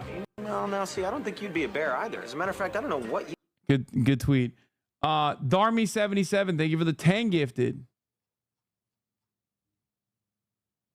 Do I have to make eating jokes like queso to get you to notice my 61 months? Yes. Red CXY. So much lost time. Puss Gums. Thank you for the 5 gifted. South Beast the Gimmer. Thank you for the 10 gifted. Pog. Anyway, that's nice. W gifted. W gifted. Emily Giselle. Thank you for the 5 gifted. W's in the chat. Make his ass work for it. I find it amusing that there are a lot of red pill bozos on Twitter supporting sketch and switching up on their past homophobic views. I wonder if they'll keep that same energy for others. That's right. Fuck. There's too many. Hannah Hollings, thank you for the 5 gifted. Caked Up Bot, thank you for the 5 gifted. Anime Istro, thank you for the 5. Art Captain Chur, Forward SpongeBob, Camille Art, South Beast the Gamer with another 10 gifted. Okay, enough. Quit it. I've been a subscriber for almost 4 years. You never thanked me once. I told away in the Discord mines and I can't even get a quick shout out. You are the only person who defended me against the Nicki Minaj barbs. Okay. Do I need to know what Nick Merckx thinks about this? I don't know. We'll see what he says. Protect the kids, bro. Stephanie Lay, thank you for the 10 gifted.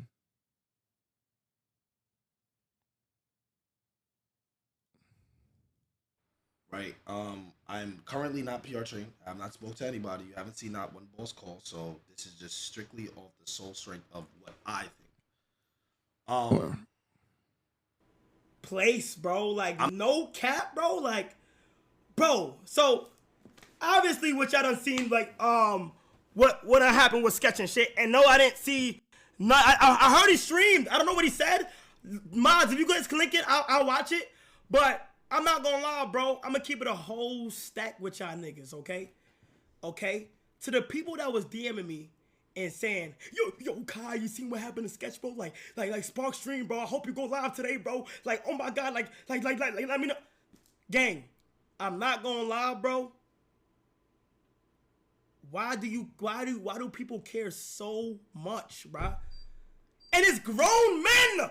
Chad, if I go on my Twitter right now, I would literally show y'all full bearded niggas like, yo, God, this shit is crazy. Like, let me know. Like, and I'm like, bro, like, you feel what I'm saying? Like, I understand that it may be shocking to a lot of people, but bro, I'm not gonna lie, bro. To say like mean shit about the nigga and shit is crazy. You feel me? Like, I seen that he said it was like his past and shit, and whether it was or not, bro, I'm not gonna lie. This is how I view the situation.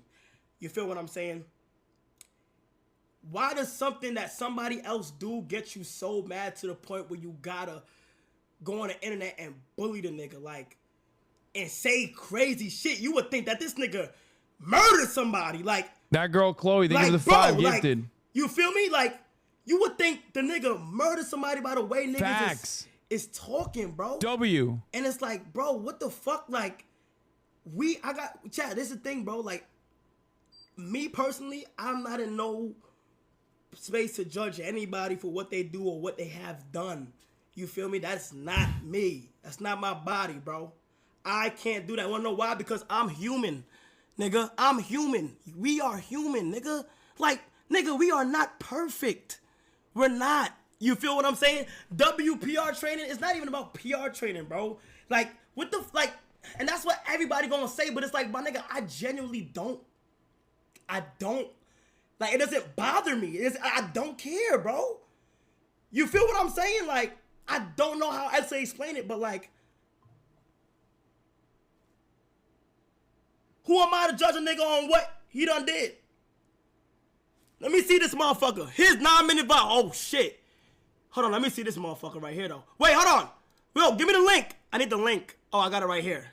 Chat, I'm gonna watch it right now. Y'all came in here spamming that shit like, sheesh. It's like, you're from the poggers community. You have to pog instead of W. No, dude, I'm W, dude. I throw W's up all day. I mean, this is good that so many like large content creators with massive audiences, massive amounts of influence are just like being, you know, they're being supportive. It's cool. Kai might disappoint her, sadly. What do you mean? He just said the. No. What are you talking about? He might disappoint. He just said great things. What do you want?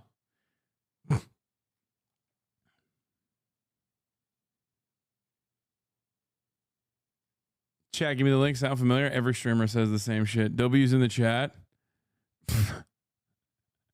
Fuck you, man. I'm not that old. Gay or not, he's still my dog. Fucking idiot.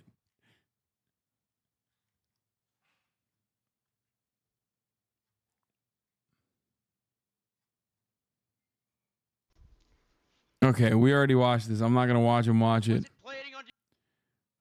What is this? I'm not gay. I don't gotta be gay people. If people are like so mad hate towards gay people, that's y'all. I joke and I might say some bullshit. We all do that shit with our mans. You feel me? But it's never nothing. No dead ass serious shit. I'm not on none of that. You feel me? I love women. I love. You feel me? Like people would say, "Oh my god," like, "Oh yo, that's what a typical in the closet guy would say." Cool. Niggas is gonna try to make shit weird. Niggas gonna try to make shit. Oh, birds of a feather flock together. No. Gang. He was brought around. You feel what I'm saying? He was brought around, and niggas jacked his vibe. Nigga, he was cool. He was always talking about bitches. He was never talking about none crazy. Like, you know what I'm saying? It looks crazy because FaZe was, you know, damn near co-signing him like crazy. You know what I'm saying? Posting about him, all that. So, I'm not gonna sit here and say, yo, like, oh my god, this can't be my man's no more. He never showed me that side. You know what I'm saying? If he admits and says that that was him, of course I'm gonna look at it like crazy. Like, damn, that's a crazy past. We all had a crazy past, but don't, nigga, that's crazy. You know what I'm saying? That's not something I grew up on. I grew up on, you know, Jesus Christ and simple like that. You know what I'm saying?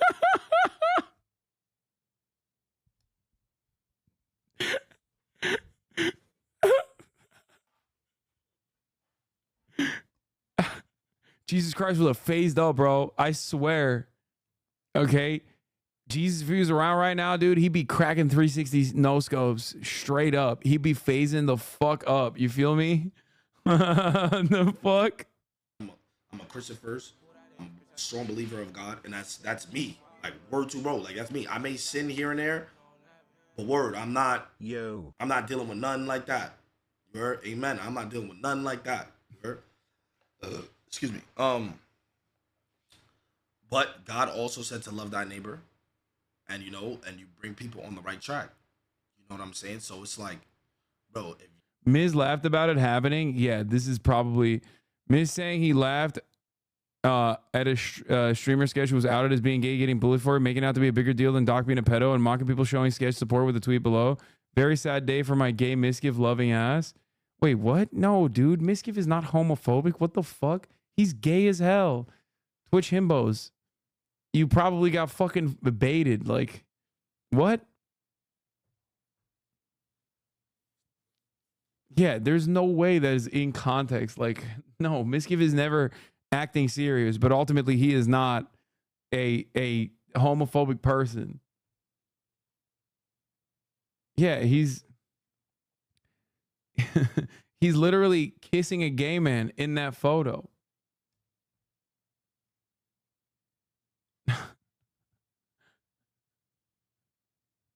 This is the guy from Jersey that doesn't say the F slur on camera that's very big. Yeah.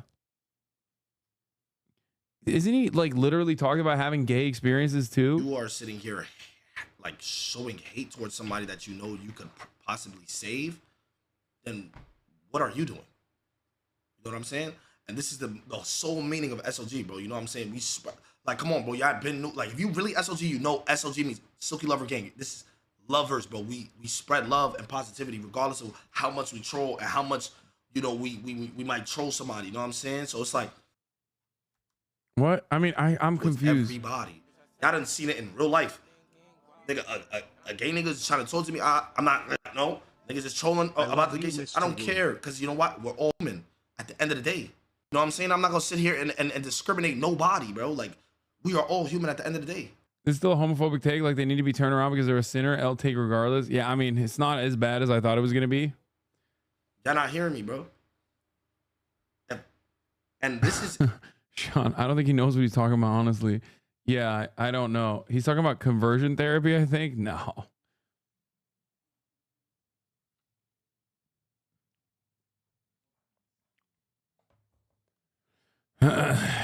Yeah, I don't get it. I mean, but like, yeah, when you're I don't know. When you're doing stuff like that, when you're like talking about saving people with Christianity from being gay, it's going to be contradictory.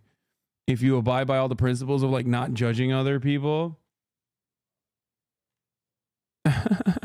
This tweet is funny. Why are people coming out tweeting like he killed somebody? Bro is just gay.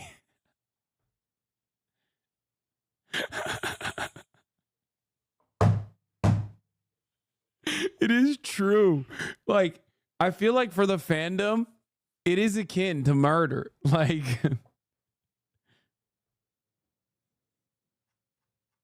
like it literally is kind of funny. But yeah, everyone's like, I'm happy that a lot of people are showing support, outwardly showing support for Sketch.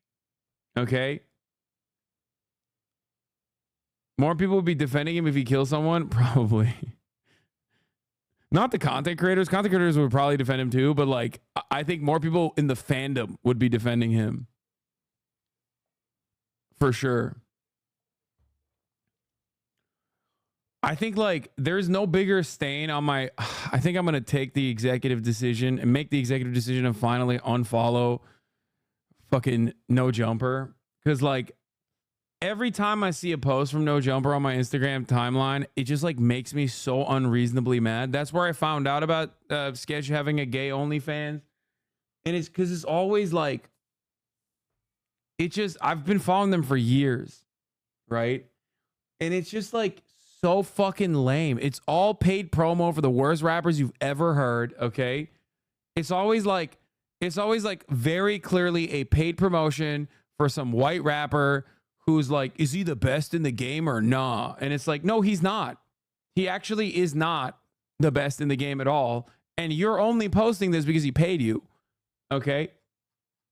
And then that one guy, Fulio, who like died, but who got killed, but then his account is like still active because someone who has access to the account is like posting about how he's like coming back to life. And they just like constantly fucking talk about how like, is Fulio actually doing voodoo?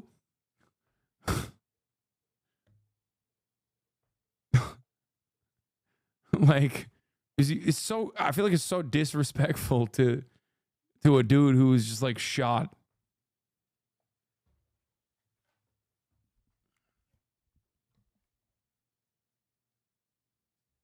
Yeah, No Jumper interviewing the murderer of Pop Smoke, which says a horrible precedent for giving people who murder famous artists a platform. That's another big one. I know, that was really fucking bad.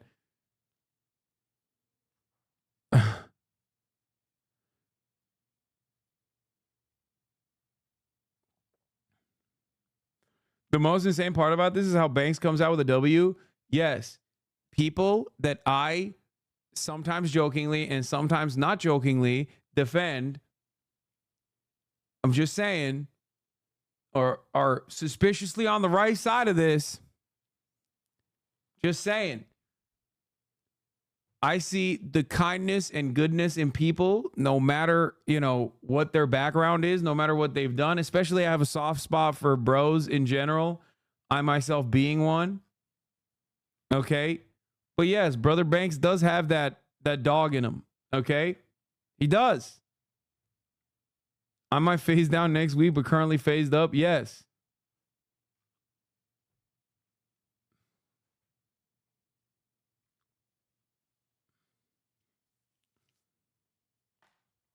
He did. He phased the fuck up on that for sure.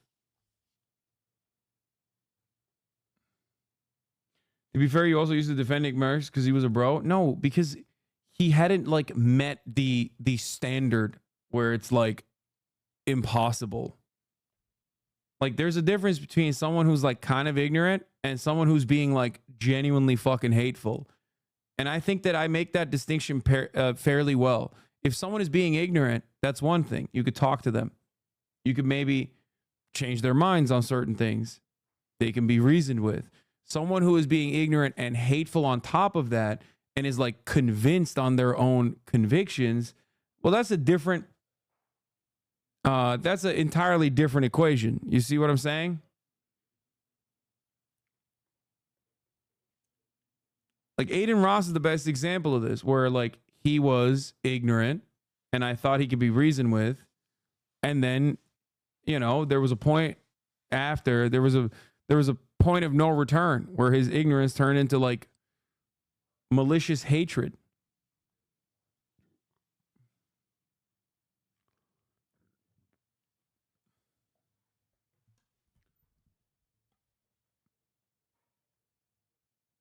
Nick Merckx a few years ago was tweeting about him being gay and fucking Brad Pitt. It was pre-DeSantis brain rot.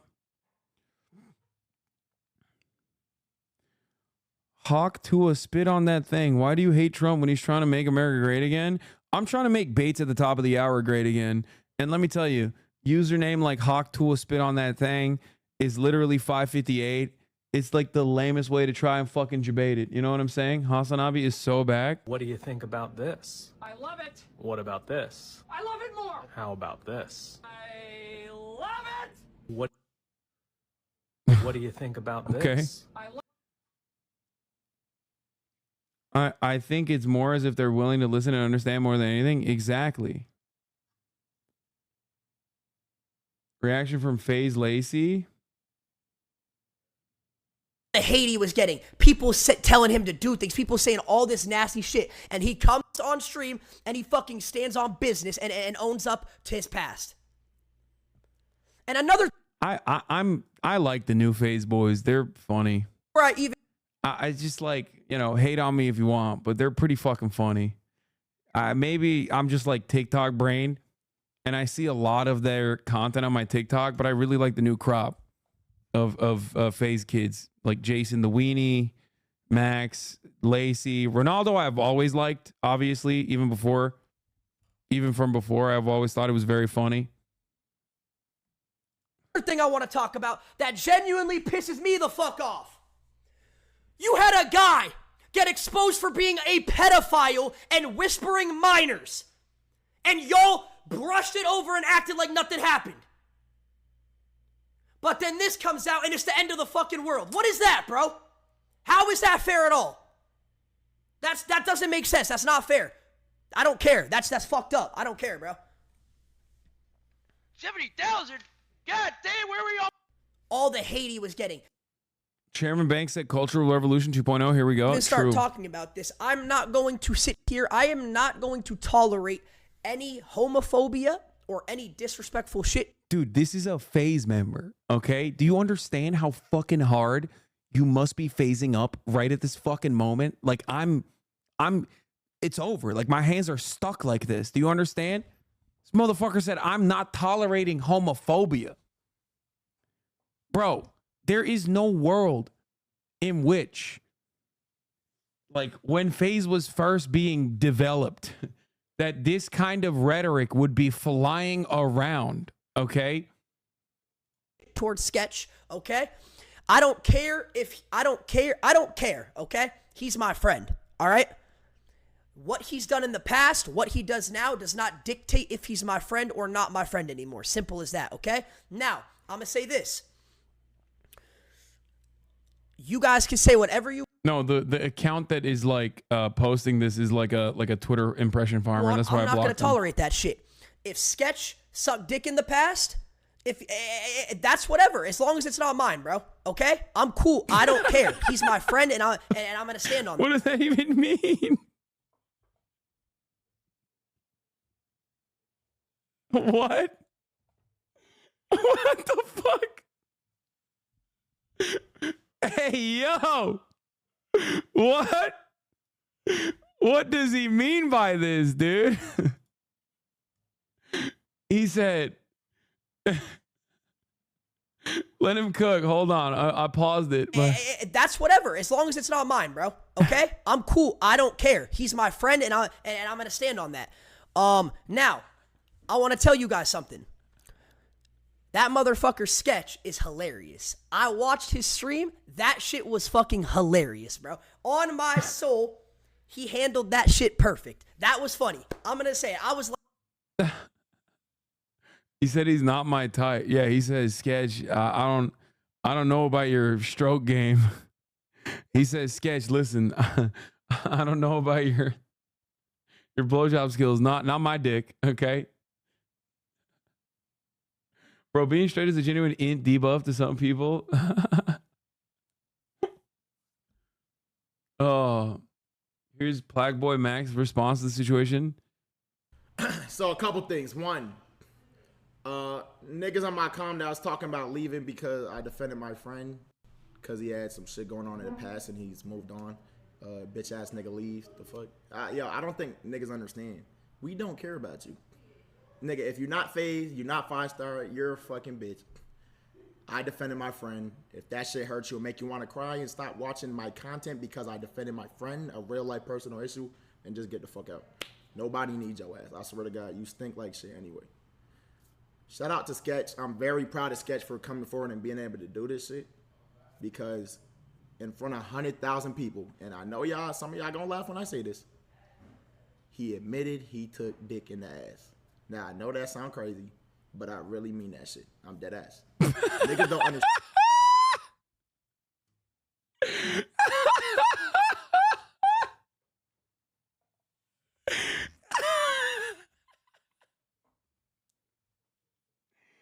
What the fuck?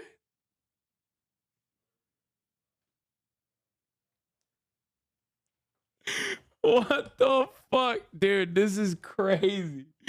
Wait, I gotta run that back. And just get the fuck out. Nobody needs your ass. I swear to God, you stink like shit anyway. Shout out to Sketch. I'm very proud of Sketch for coming forward and being able to do this shit because in front of 100,000 people, and I know y'all, some of y'all gonna laugh when I say this, he admitted he took dick in the ass. Now, I know that sound crazy, but I really mean that shit. I'm dead ass. Niggas don't understand how homophobic people are on Twitter. Bro, that's so good. He said Sketch is braver than the American military, dude. He says Sketch is braver than the troops, dude. He has a big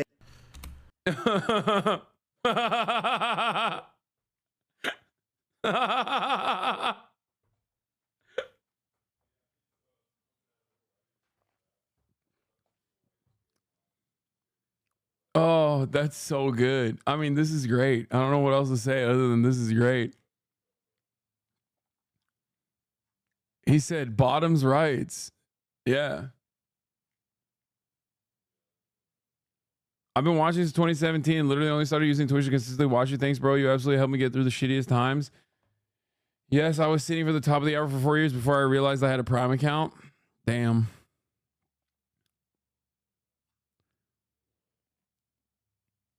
That's crazy.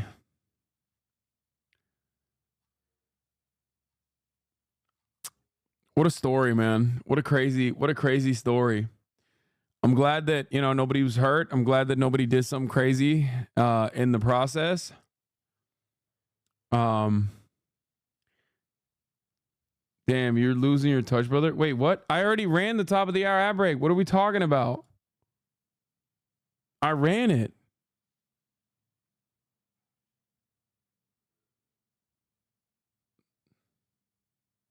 No, you guys are off your game.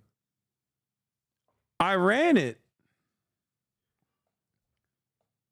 No, I didn't forget. I ran it. Look, 4 minutes ago, ran a 180-second commercial break. What are you guys doing? Are you pulling up? Oh, we are doing gay shit. We're talking about Sketch coming out as a gay OnlyFans content creator in his past.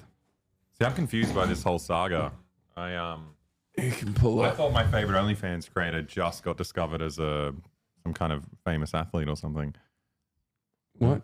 What was this joke set up? No, I don't know. It was bad. Oh, I was just no. like, I knew it, but the bad joke. The joke was that I knew it from the other thing. Dude, that's so. Dude, you fucked up. It was a good joke. No, I don't think so. No. The all those people. People are laughing out of pity. I thought it was good. Minus 500 aura. Oh no, you got TikTok. You got clamped. Minus 500 aura means that you lost aura. I feel like Americans are so insecure. Every time we come, every year, you can develop a whole new language. And it's like, no, those words aren't cool anymore. We're clamped now. You're just talking about the internet. Clamped Alexa. is my. I just. Oh, that's you. Oh, said sorry. That. That's not in even that a case, I thing. think it's really cool. No, that's not like a thing that people say. I don't think. I mean, I guess like sometimes people say it. Maybe. No, maybe I'm talking about aura. No, aura is the new term though, for sure. It's good we learn every time. Yeah, every time I talk come to here, I just Hasan. update my vocabulary. Yeah. Oh, Trump's coming out with his new VP pick next week. Sick. Who's it going to be? He should pick Kamala as well. Just confuse everybody. The belle of the ball, and baby. Then she can't replace Biden. Yeah, that's smart. That's what it's I would brilliant. Yeah, clamped is basketball lingo. You're right. No, the new term now is MPreg. Wait, what? Like impregnate. No, MPreg is. What is this? Plague Boy Max could not stop laughing watching XQC reacting to Sketch getting exposed. What? Okay, so if he a femboy, he's a femboy, nigga. That's XQC's reaction to everything. Yeah, that's true. Yo. What the fuck was why did nobody come on my defense? When I had one kiss with a guy for content, nobody helps me. This guy gets a whole glizzy all the way in, and the whole Avengers pull out to defend it. What the fuck? What the fuck, man? Oh man, They saying your man's a fem. We're on the wrong part of the internet. Why? I thought we were like a vaguely popular channel. We've never had to defend kissing each other. No. I know. No. Well, I feel like we just haven't gotten big enough. I feel like there's also the well, you know, I think it's the community that you cultivate. Like you guys do gay shit all the time. Like it's almost like one note at this point. You know what I mean? We don't really do anything. Sneeko tweet. Oh, let's see what Sneeko's expected tweet is. Let me guess. On God, he's trying to make children homosexual. The Jewish Illuminati are responsible for Sketch doing gay stuff. Is that what he said? Did I predict it? I reckon he's going to say 2 slurs. That's my prediction. Oh yeah, he'll use the F slur too. Yeah, 100%. Yeah. Wait, the Aussies aren't a couple? No, they are. We are. People are just. What part of what we said made you think we weren't? Whoa, we were right. He didn't One say the F slur. One gay N-word gets caught doing OnlyFans and every single influencer jumps to tweet their support. You're a hero, so brave. Israel bombs the shit out of children for 8 months straight. No one says a word. You're all frauds who want brand deals. Fuck off. That's your angle as well. Dude, that's... He stole your whole thing. Yeah. No, it's so funny because like... Like, okay, well, I've done both. How about that? Okay. Yeah, it's funny they're just diametrically opposed. Yeah, no. You can't. I love if you defend gay people, it's fucked up. Like what is your take on Palestine? It's like, bro, you don't give a fuck about Palestinians. What do you mean? You're literally doing it because like, you got anti-Semitic motherfuckers in your fan base. Like, there's not like. This is not like a robust thing in the pro-Palestinian community, but like on Twitter is the only place where you do legitimately get a lot of these people who are just like only pro-Palestinian because they're anti-Semitic. Yeah. It's like, yeah, Jake Shields in the replies, they know who pays them. Yeah, dude. There's a Jewish person paying them to like gay people. Yeah, That's like exactly. Exactly. It's like, yeah, Chaim Saban and fucking Miriam Adelson is like, yeah, you have to defend gay people and also Israel as well. So do you reckon people are angry because was he outspoken against gay people? Is that the kind of, not at all. No, it was literally He's just our guy. It's just because he's a guy. That's gay. His problem is that like he cultivated like a very normie fan base, especially like a lot of sports fans. Okay. And when they found out that he was like, I mean, it's pretty wild when you have like a prominent content creator like that may have had like a OnlyFans, but let alone like a gay OnlyFans. Obviously, that's going to be drama in general. Yeah, but it's entirely dependent on like your audience. You know what I mean? If you guys had if one of you guys had a fucking gay OnlyFans back in the day, like nobody would give a shit. People would be like, oh great, I'm gonna fucking crank off to it or whatever. There's a porn star that actually looks a lot like me. People keep looking. Yeah. Wait, really? Yeah. I don't know his name. Definitely Bring it haven't. up I on definitely Twitter. haven't jacked off to him. It's gay porn as well. Jake Shields is one of the funniest Twitter accounts. Dudes post Nazi shit all day, but then lashes out when the same Nazi accounts joke on him for not being white enough. Oh, that's my favorite. Is Jake Shields not a white name? Yeah, I thought he was white. What? Yeah, what the fuck? My mods are going, which one? Spamming which one? Your mods. Wait, they're saying two-tone Malone? Wait, really? Okay, let's look it up on this one. Does he have two-tone penis? This is not going to be.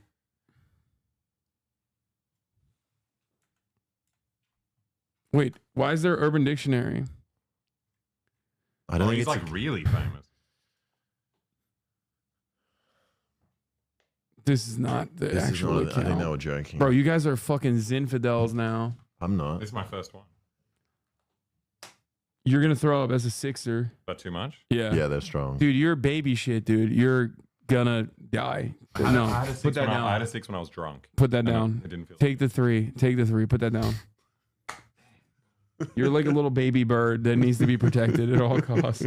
I know your ass. You're gonna be like, you put that in your mouth, you're gonna throw up for sure. That's pretty good. That's good for you. Yeah, you're gonna be like, I don't feel That's why too you told me to go good. for the 3. Oh, that's empty. Here. It's coffee flavored. Yeah, it's really good. These are good for you, right? Yeah. No, they're great for you. They're not good for you. They're great. Is that legal in Australia? I don't know. It's not legal. No, that's why we're so excited about it. Plague Max talking about Sketch when Sketch left the Banks house and disappeared. Bro, Plague Max should be worried about how hard I'm gonna fucking cook him with Ludwig on the 2v2 coming up. Okay, that's what he should be worried about. Not where Sketch went. No sex. We're gonna have gay sex. Nice. You're gonna cook him. Yeah. Sex the shit out of him. Yeah, we're gonna rude. 2v2. Yeah, that's what we're calling. I'm sex calling now. foursomes that now. Yeah. Good on 2. We went to Banks' house, all of us, all 3 of us. We went to Banks' house with a dap. We was there. Yo, bro, the nigga left Banks' crib, bro, and Banks didn't even know. Banks did not know, bro. Wait, I understand this shit funny, bro. I get it. It's like, yo, bro, this nigga that nobody expected is a gay porn star. In the past, at least. I get it. It's hilarious. I understand niggas laughing. But what y'all niggas gotta understand is these niggas on the internet are not robots, bro. They're not robots. They have feelings too. Aww. They have feelings too, bro. So it's cool for you to get your jokes off, but at what expense? Bro, the nigga left the house, bro. Who knew what would have happened, bro? Real shit, bro. Bro, the nigga left his Rolex at Bank's crib. He ain't give a fuck. The nigga was getting the fuck out of there. Damn. We went to Bank's house, all of us, all talking three. about the guy. Yeah. So he's saying he left because he was upset about. No, he left because he was like. No, he literally fled like he had done a crime. Like, so when the information was leaked, he left this house with these guys and left all this shit I think he was behind. like worried. Yeah, I think he was just like worried that people weren't gonna accept him, and like he said that he like didn't know what to do, so he was gonna get on a plane to like go home. He was talking about like how he was gonna kill himself potentially. Fucking poor guy. Which is so crazy.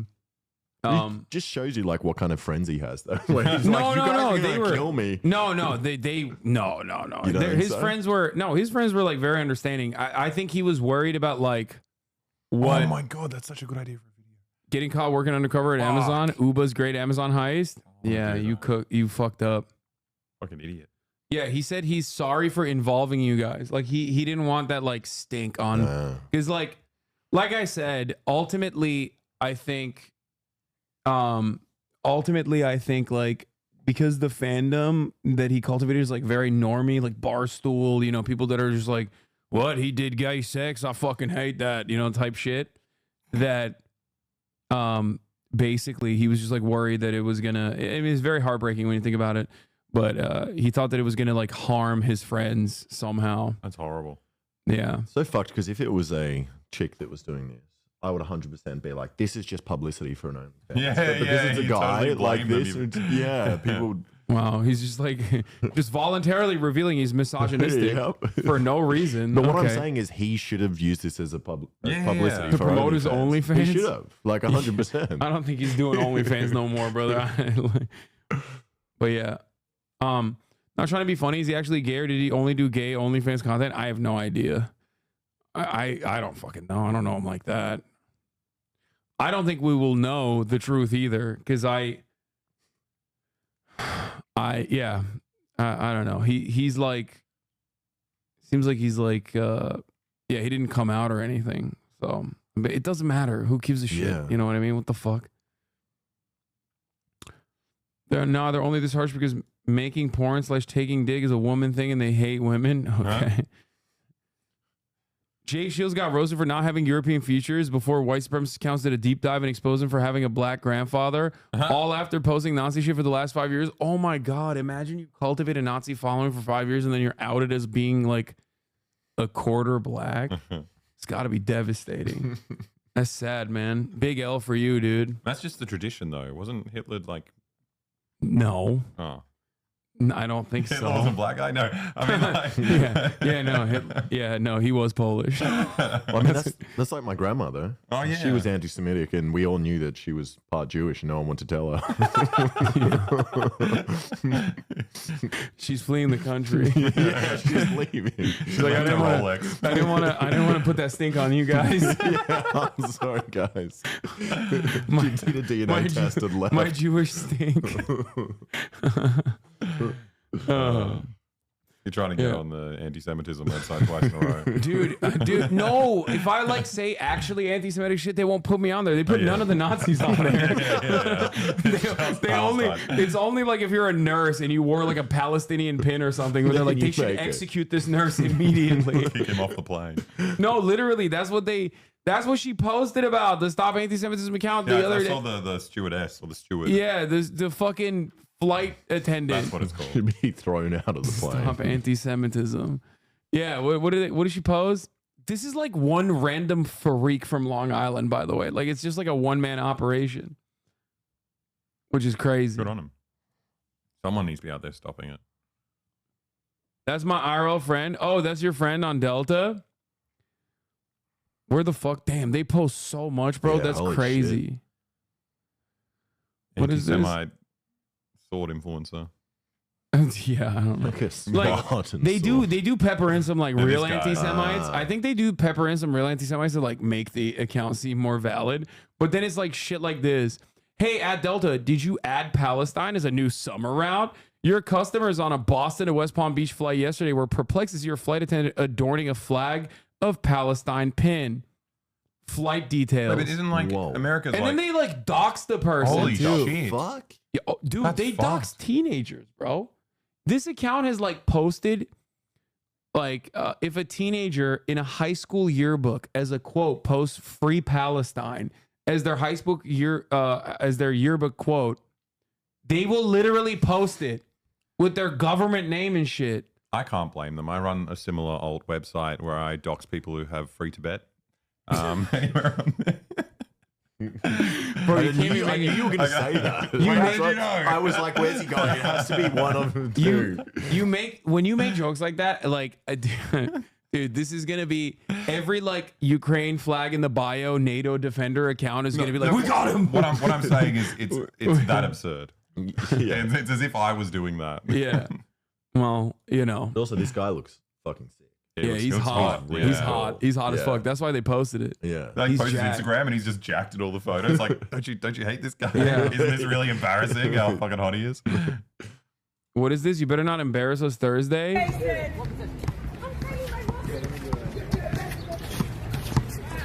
Oh. Okay, that's like Wait, that's who is that? He didn't even try that hard. This is clicks. This is Jason the Weenie, who I will be balling up against, me and Lud. When is it? I don't think we have like an actual date or something. Like that's crazy. He had like a delayed response. That happens though. It is hard. No, it only happens to you because you don't look down the whole time. Yeah, this guy. We're playing basketball yesterday. This motherfucker. We're playing basketball. This motherfucker reveals to us in the car ride home that he cannot look anywhere but down when playing basketball because he's worried that if he looks up, he's gonna trip and fall. Yeah, he has to watch his feet while running. You guys are making fun of me. This is all cope for the fact that I sunk all the hoops. Oh, I talked about it already. How everyone. your fucking sweat shield exactly rendered stands as defensive. You were a sweaty boy as well. I know. And you didn't score anything. Yeah. I'm Okay. Your best shot when you stream from court if you... Okay, shut up. That's a 3-pointer. You don't always get those in. People are so mean. Everyone pretends to be like the best basketball player in the world. Oh, this is what... I'm not the best basketball player in the world, but Felix said they should call this account starting anti-Semitism. No one is doing a better job convincing everyone the Jews are annoying. This is truly one of the most grating little tidbits I've ever heard. Oh, you saw a pin on your Boston to Palm Beach flight? How terrifying. Yeah. It's speaking of Felix, he's going to be on we are going to be stopping anti-Semitism. I'm going to have the tag team all-star team here, Brace Belden and Felix Biederman on the building on Wednesday. So get excited for that chat. You guys are not invited, unfortunately. I'll be out there. Awkward. Just watching. You can watch. You'll be out there watching on your phone because Brace is your favorite content creator. Yeah, I'm too nervous to talk to him. Yeah, I can't wait to see how you interact with Brace. But it's I think what I've got going for me because I'll be fangirling. It'll be really awkward. But from what I understand, he's short. So like he is. That'll help. I've also hyped you guys up. Anytime I like talk to someone with like real. Like a real legit background, I'll always be like, oh, they went to North Korea. Then it's like a very immediate way to be like, oh, okay, these guys are cool. They're academics. I was watching you with Adam Friedland. He told him he went to North Korea and he was like on his phone. He's like, yeah, that's cool. Did they eat bulgogi? And I was like, how do you remember that? Because it fucking broke my heart. It fucking it killed me. You wanted Adam to think that you're sick. Just a little bit. Yeah. Turkish boy beat up in Jew City for not observing the Sabbath. Yeah, they're going to beat my ass, dude. That's why I'm bringing them here. They're going to stop anti-Semitism by beating me. You know what we should do? We should put pins on random people so that people take photos of them and put them on this website without them knowing. That's like the kick me sign. Yeah, exactly. Special guest at last week's pro-Palestine protest in Melbourne. Hey, you fucking fuck off! Get out of here, you cunt! Fuck off! Yeah, these guys think that like real world, like Jake Shields is not at the pro-Palestinian rally, okay? It is not like the pro-Palestinian rally in Melbourne, as you guys saw, was like a HasanAbi fan meetup, okay? There's like all of those people despise freaks like Tucker Carlson. They're not gonna be like, oh, you're like cynically supporting Palestine. Oh, I guess you're cool now. Like that's only shit that pops off on Twitter. I'm okay. actually so pissed off that we came to America when this guy came to Australia. Yeah, you guys did a swap. And prisoners, yeah, hostage swap. Fucking off out of here! No fucking welcome here, cunt. Go on, cunt. Let's go. To give him credit, he doesn't have security next. He's to there him. by himself. That's kind of. Well, it's because it's fucking Australia. Melbourne. Like what? Yeah. What's gonna happen? You know what I mean? Like when you guys, I don't think you realize like when we're planning on going to the RNC, like that is legitimately one of the most dangerous situations that we will be in. Like both, like genuinely physically. There is a chance we just don't get let in. Yeah, I mean that's nicer than like getting shot. They won't shoot you. They're not going to let you in to shoot you. Yeah, they're gonna be like, yeah, come in, step right in. No, I don't even think we're gonna be able to get in, unfortunately. So we'll see. But you need security at RNC, bro. Don't play. I mean, what do you mean? We're big boys. Yeah, I'm my own security. They're my security. Yeah, no guns are allowed at the RNC. Oh, this was chill. I saw this. You got my answer!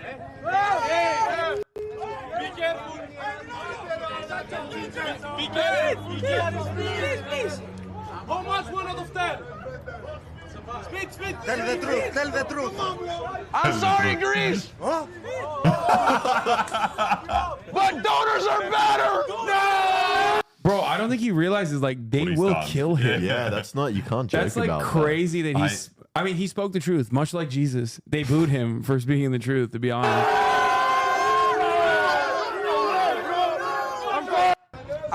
My fucking goat. My fucking goat, dude. I love him. I hate the Balkans so much. I fucking love him so much, bro. I love him so goddamn much now. It's like, this is it. Speed, he can do no wrong after this. I'm 100% defending him, ride or fucking die. Do you understand me? He came out, he has a 100% success rate. Free Palestine. Yep. Okay, he's been free Palestine all day, every day for years. And he said the objective truth, which is that Turkish doner is significantly better than Greek gyros. It's the same fucking sandwich. No, it's not. Wait, no, you shut up about your stupid. Well, that's what I'm saying. I'm Chavapi and the. That's it's different. to That's it. different. Oh, it's different? It's not different. Yeah, it's worse. Chavapi's worse than kebab. Chavapi is just what you guys stole. You guys are the colonizers. And That's you insane. You come in and you see our amazing food. Bro, you're like, oh, it's Turkish. It's crushed meat. Everyone does it. Well, Turks like invented that. it though. Like Well, no, literally. you're both bad. You No, both think the it's something Ottomans special. literally. No, the Ottomans It's literally meat. invented it, bro. The Ottomans, that's the whole empire. Yeah, That's, exactly. When you say that, you mean no, but like if you look at the fucking Wikipedia, it literally straight up says the Ottomans brought it when they were dominating the Balkans. Wikipedia is the most pro-Ottoman website. It is. Bro said it like there's like you know how there's like IDF people that are sitting monitoring Israel articles, like that's how the Ottomans are doing it too. Just about food. There's a bunch though. of janissaries sitting there with fucking Mehtan Marshall playing in the background. Yeah. You didn't prove me wrong. You just repeated the truth. Yeah. Yeah. Oh my God. Yeah, he said you're not a colonizer, you're a fucking colonizer. History is written by the victor. Bro, the Ottomans haven't won shit. What are we talking about? It's the fucking sick man of Europe, okay? L after L after L. The fully sick man of Europe. Wait, Speed says his Turkish fan base is the best fan base? Shut the fuck He up. also said he was Albanian. I think you can't. Okay, so that's basically like saying he's Turkish. What do you mean? Like, okay, so he just repeated that he loves Turkey. Be honest, Turkey? You just inadvertently done Serbian propaganda. No, Turkey is different. They're all Turks. What do you think? I think about, maybe we're on the same side. What do you think I think about the Serbs? They're Turkish too. They're just gay Turks because they're Christians. I'm be honest. Like when I was at the Turkey game, they show no mercy. You know, they're like, they really want it. They really want it. I'm about to say doing the Mexican way. Turkey's up there for sure. I'll say Turkey's #1, matter of fact, and I love their donors. Turkey make good donors, but Yeah, that's my fucking code, dude. No, he's not. Yes! He's saying donor like not as the food. He's talking about like the Turks that are funding him to say this shit. He's Yeah, like they got the best donors. They're fucking giving me some money. Keep I coping, love keep coping. Turkey. Yeah, what is he gonna eat? Javapi, dude? Oh my god, he's gonna eat Serbian Javapi, which is kebab. He's gonna be like Turk's kebab is better. Then it wouldn't even come to mind for him. There's no comparison. Oh, dude. He loves China. That's interesting. Oh, yeah. China, baby!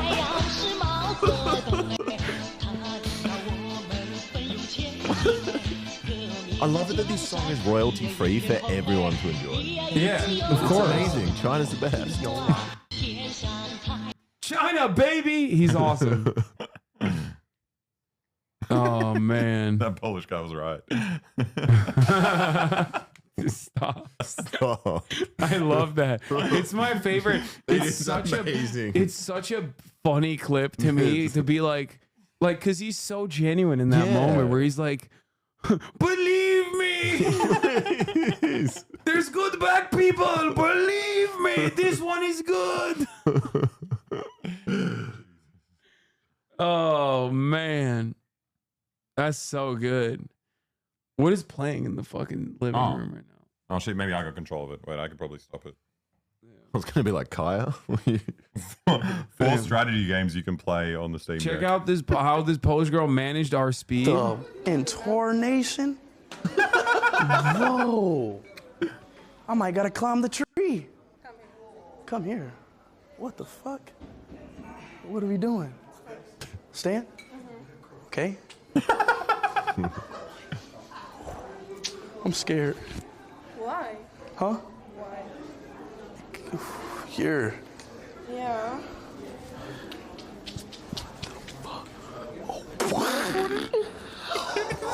Oh, I'm scared. Oh!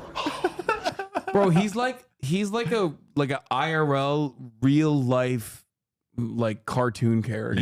He's so good at physical humor. Yeah, he's just like so puts his energetic. body I don't into even it. think he's like attempting to be funny. You think he is? No, I think he's He definitely didn't have to fall exaggerating. over. I mean, he he's did like- that on purpose because Like it's funny. he's got good he's got good comedic instincts for Yeah. sure. Yeah, But I think he's just like leaning into like whatever the situation is usually. Yeah, he's like Bugs Bunny. Like he didn't when he meets the fucking prime minister of Albania and goes, "Oh, I love Albania, bro. You're my favorite country. You're my favorite president, bro." And the fucking Albanian prime minister goes like, "Why am I your favorite?" Like that is not like he didn't personally in his mind think like this will be really funny if I say that to him. Yeah, no, he was You know just what I trying to be mean? nice and Like that's just like naturally a hilarious situation. That's what I mean.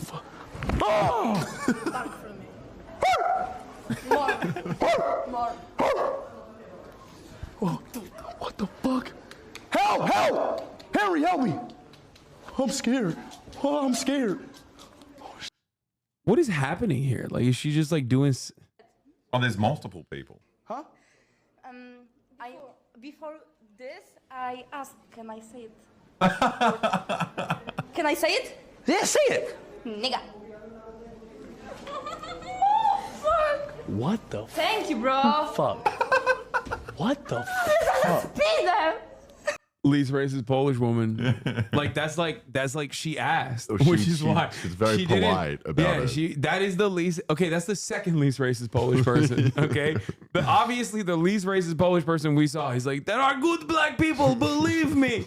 This is the second least racist Polish person. You know. Speed went to Europe and a crowd followed him around, calling him the N-word. Wait, really? That's the least shocking thing I've heard from European activities. Przed. She is essentially Antifa in Poland. Yeah, this is like I'm telling you, these are like George Soros started an NGO for both of them, okay? when he got on his knee, I thought he was going to propose. Like no one's ever said the N-word one's like ever that to me asked before. me That's so before. sick. I love you.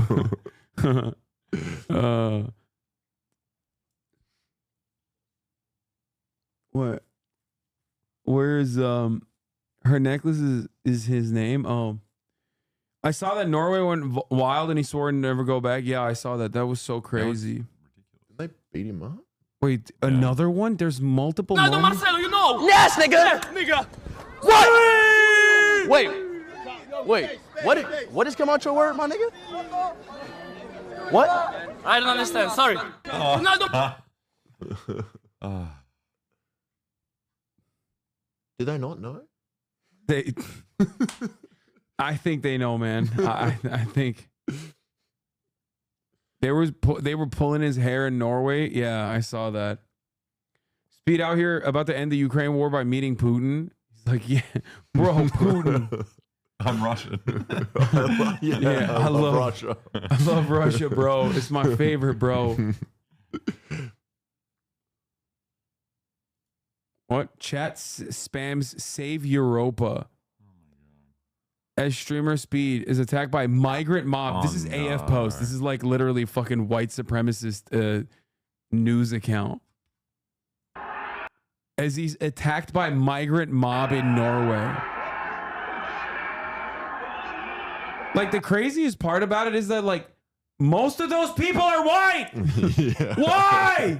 What the fuck are you doing? Like it's just automatically like, yeah, there's a couple black people there, okay? Or like a couple men and people there, right? And it's literally overwhelmingly white kids.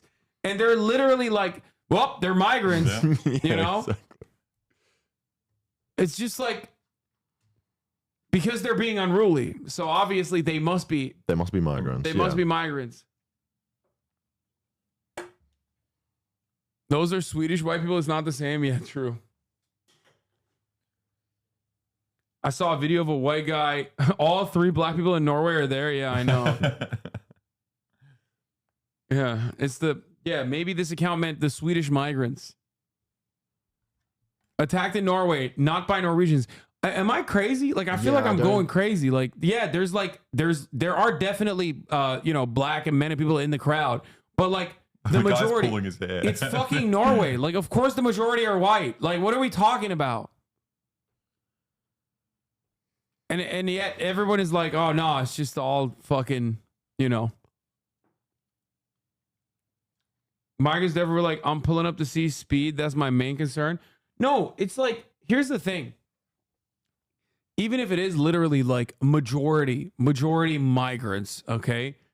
Like, it's just teenagers, man. They're being fucking unruly. Yeah. Like, what are we doing? What is this?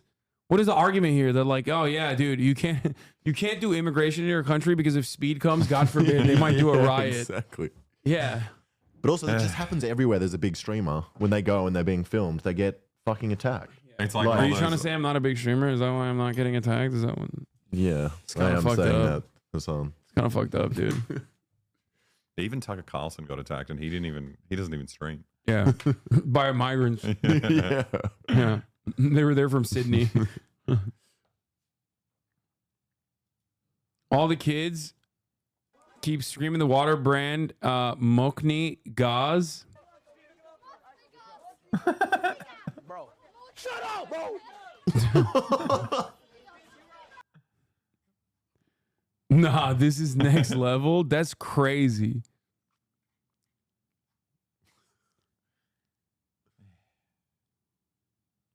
No, it's because you're a big streamer, tall. Thank you. That's what I was saying. Yeah. I wasn't saying that. We know, man. We know you weren't saying that. Okay, what is this disrespect that I'm getting right now? Is this because I said Brace and Felix are going to be here and you're not allowed to be here when they're here? Yeah. I got to look cool now. I got to look like I'm fine with that. How did they not know about black people? I thought the immigrants took over. Not in Poland. Poland is still very safe from migrants, migrant crime. They're the migrants. That's the reason. It's because they're the migrants in the UK.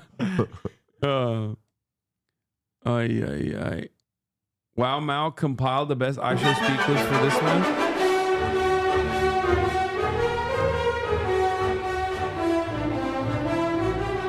Biden and Speed on mental capacity. America is a nation that can be defined in a single word. I was going to put him. I'm not going nuts. I'm not sure whether it was a medical school or where the hell I spoke, but it was on the campus. Hi, my name is Speed. My ball swing out. Oh shit, I'm tweaking, bro.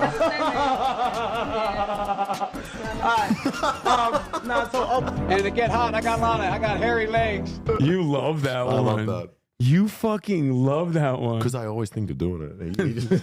Dude, you had a guffaw. Like that was, you had a belly laugh on that one. What the fuck? That was great. That's good humor. Yeah. My favorite streamer. Oh my god, dude. That turn, that turn. I want to be clear. Yo, chill. That's WowMao, my editor, who's never edited a single fucking video of mine. Actually, you can shit on him all day, every day. And Corn Pop was a bad dude, and he ran a bunch of. Oh my god, he wore this exact same fit on George Stephanopoulos. I just realized. The one we watched. Oh yeah, the stripy shirt. He's so hot. That's why he's like, let me bust a couple buttons open, you know, show a little bit of that meat. Bad boys, not a joke. And he said, I'll be waiting for you. He was waiting for 3 guys in straight razor. I'm the only white boy within 20 miles. One hunky's just as bad as any other. I'll take whoever you send me. Is he Brazilian? Yeah. You gotta do one of these. Oh, that looks so cool. No. Look at that. Anthony Davis, If you want to protect yourself, get a double-barrel shotgun. I missed that one. I never saw that one. Yeah, that was good. On world knowledge. And to say to President Biden, can you hear me, President Biden? This is a historical moment for Brazil and for the U.S. I declare war on Russia!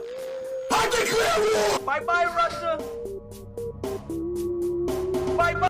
Bro, he's into the war in Ukraine. Yeah. Oh, he's nuking America. Oh, he's ending the war in Ukraine. It stands. Yeah, same shit. Bye, Russia!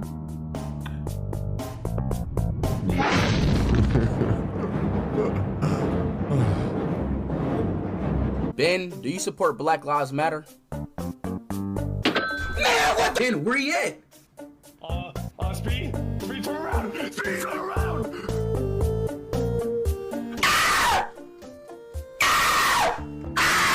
What? We have to eliminate the funding gap that exists between minority white and majority white and non-white districts. Poor kids are just as bright and just as talented as white kids. But I didn't know any black people. No, I really didn't. You didn't know any white people either. A quick reminder.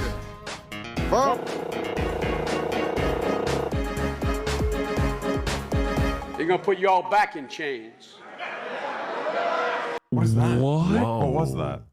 That I do not remember. I guess that was like when he was VP. That's what the fuck? That was before he got dementia. Yeah. Yeah. That's when his That's when he's top of his game. Now when he's doing dementia, he just thinks it's like, you know, civil rights era. That's crazy.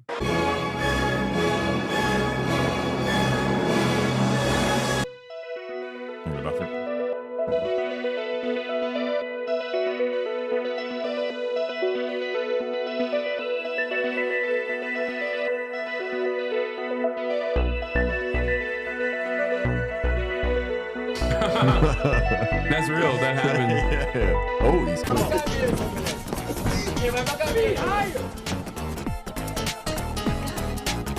Speed has this easy. Yeah. How old is he? He's young, isn't he? Most of these clips he's like 17. Now he's like 19, I think. He's off!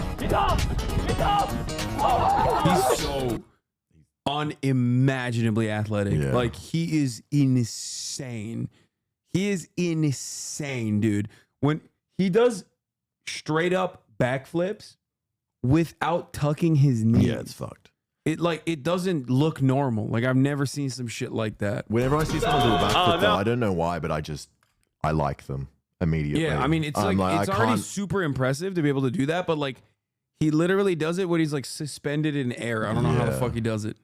I just lost $100 grand. I didn't think he was gonna do it. Yo, Mr. B. Oh, you know that one time when you donated to my stream? Yeah. Which time though? Mr. Beast donated $1.99 through Super Chat. Big Black Monkey Boy, Big Mr. Beast!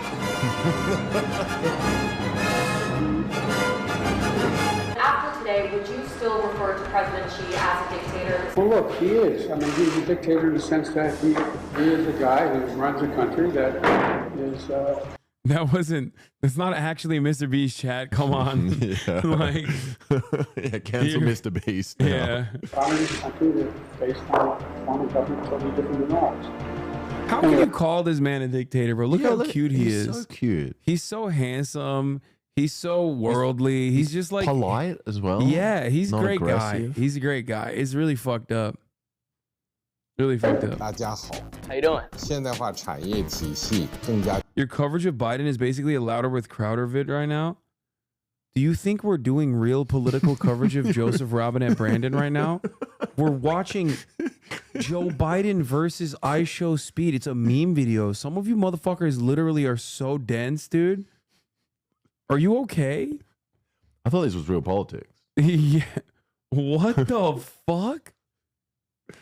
Bro, are you okay? Actually, like, is your brain all right? Like, do you think I'm making serious political commentary here? Oh my God, bro. This guy literally thinks we're watching this and be like, yeah, fuck Biden. I mean, a little bit. I don't know. Just a mid video. No, he's mad. So he's like, oh, it's just a mid video. That's why I said that. No, you're just fucking mad for some very weird reason. Also, is this what Crowder is like? Because I've never seen Crowder be funny. Yeah, it's pretty good content. It'd be pretty good content if it was what Crowder was doing. That was crazy. 中国经济在风浪中强健了体，同志们、朋友们、女士们、先生们，也对未来充满信心。这一年的步伐，我们走得 Amazed by Chinese strength and ingenuity. 坚持疫情。天上太阳红呀红彤彤哎，心中的太阳是马手等哎。Oh, this one's. I don't care if you think I'm Satan reincarnated. Were I a Jew, I would be a Zionist. My father pointed out to me I did not need to be a Jew to be a Zionist. That shit is fucking trash, dog. Get the fuck off the airwaves. Oh, come on. Nice. Nice. Made me happy, made me smile. Nice. Bye-bye, Israel! Bye-bye! He actually got Israel this time. Yeah. No, wait. I'm from Israel. Are you okay? Free Palestine! Oh, fuck. Oh, yeah, good call. Are you? Oh, he's getting swatted. Did he hide behind his green screen? Hey, look at it. So I learned about roaches. I learned about kids jumping on my lap. And I want to see these beautiful young ladies. I want to see them dancing when they're 4 years old. I like 15-year-old girls! What the fuck? Oh, Great. Jesus. Well, I like Biden even less now. Yeah. Great. No, that this did a lot. Before this video, I was actually gonna vote illegally for Biden in numerous states, and like, you know, I was gonna vote for him. I was gonna steal ballots from like old folks' homes, specifically in red districts, and like do mail-in ballot fraud. And I think I'm not gonna do that. Oh wait, we're not citizens here. We're illegal. We could vote for him. Yeah. Isn't that what they're saying? Yeah, that's pretty good. Oh, he was 16 at the time. Okay. Yeah, this is what I was talking about. I think I've seen this one where he doesn't bend his legs. Yeah.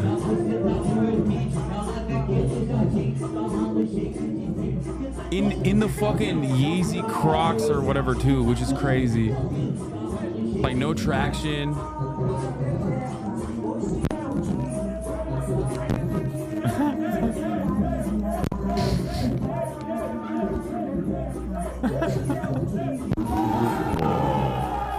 I've never seen some shit like that, bro. That's like, it's beautiful. It's not too late for us to learn how to do this. Yeah, it's one. I can't.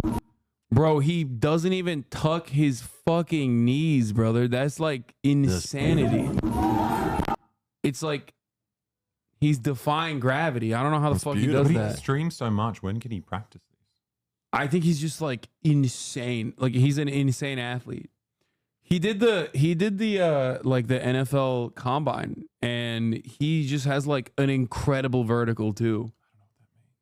You can jump high. No, what's NFL combine? No, I don't know what that is, but I know what a vertical is. The NFL combine is like when athletes that are about to get drafted go like and run like I think what is it 40 and like show how high they can jump, shit like that. The crazy vertical is why he can do that. Yeah, you just like do agility tests, like coordination tests, how many times you can bench press like 225 pounds, stuff like that. He showed insane skills playing soccer. He just needs to work on finishing. They do all sorts of stats on potential American football players. Yes. Show the Aussies this highlight from Morning Joe. Yeah, I want to get into Bennett. Yeah, I want to get into Bennett. I mean, it feels like I've heard him do this like a million times. This This is the guy who says 10% of the universe. Yeah, I want to get into Bennett. Actually, he sounds like he's trying to do an Look iShowSpeed. at Kaya. Look at Kaya. Who's barking? Who is it? You want to open the door for her? She's trying to get in. Hi, I just crossed the U.S.-Mexico border. I was hoping to vote as an illegal migrant for Joseph R. Biden. But now I know, thanks to your stream, that Trump is the better option. See you at the RNC. Thank you, Hank. You're welcome.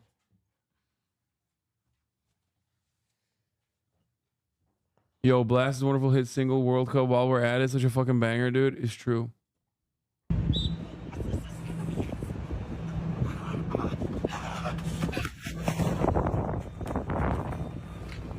That's sketch, by the way. That's impressive. That's sketch. Yeah, that's sketch. He was doing it with sketch. Come on. 4.4 my. I reckon I'm faster. There's no way. Maybe. Over a second. 4.4. I can go. Bro, he's got foam runners on too. That's like HasanAbi going to China before HasanAbi. That's crazy. Wait, what? When?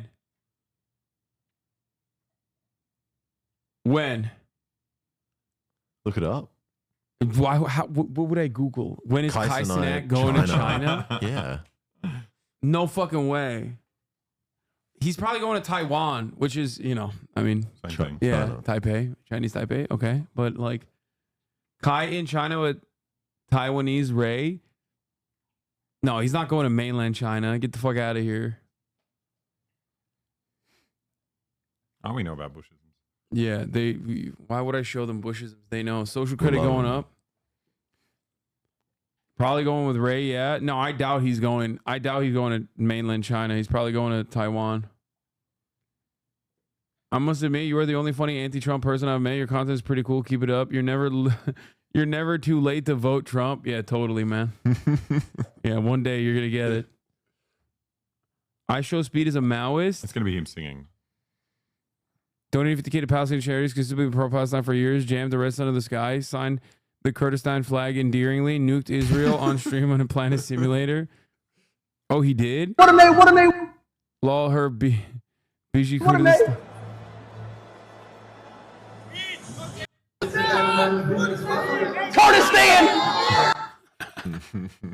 Dude, I love it. That's why I say Croatia instead of Croatia, because of his World Cup song. Have you guys ever seen? No. Oh, this is a jam, dude. Like unironically, 143 million views. Holy shit.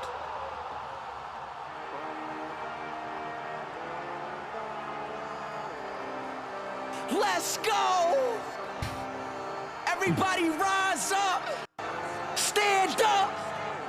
It's that time! Come on!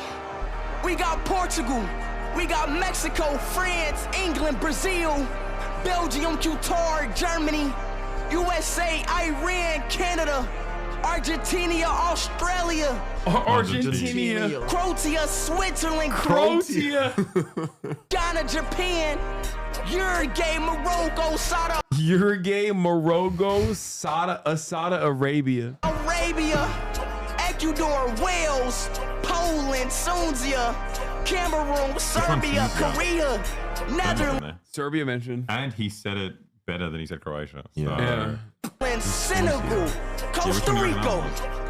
Let's play football. World Cup, World Cup, World Cup, World Cup, World Cup, World Cup, World Cup, World Cup, World Cup. It's time to play football. World Cup. It's time to play football.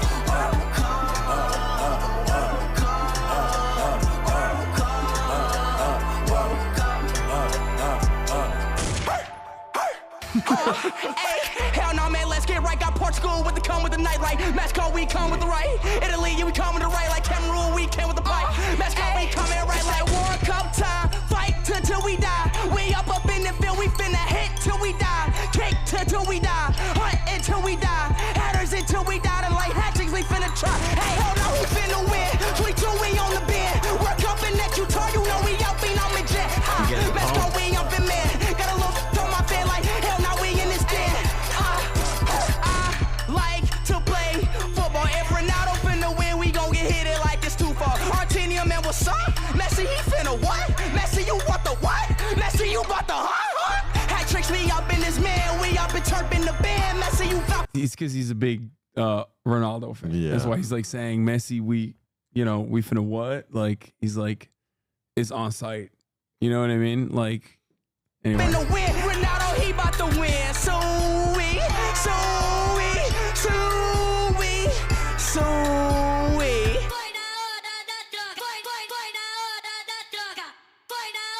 Dude, the beat switch ups, like he's got it all. It does hurt my eyes though.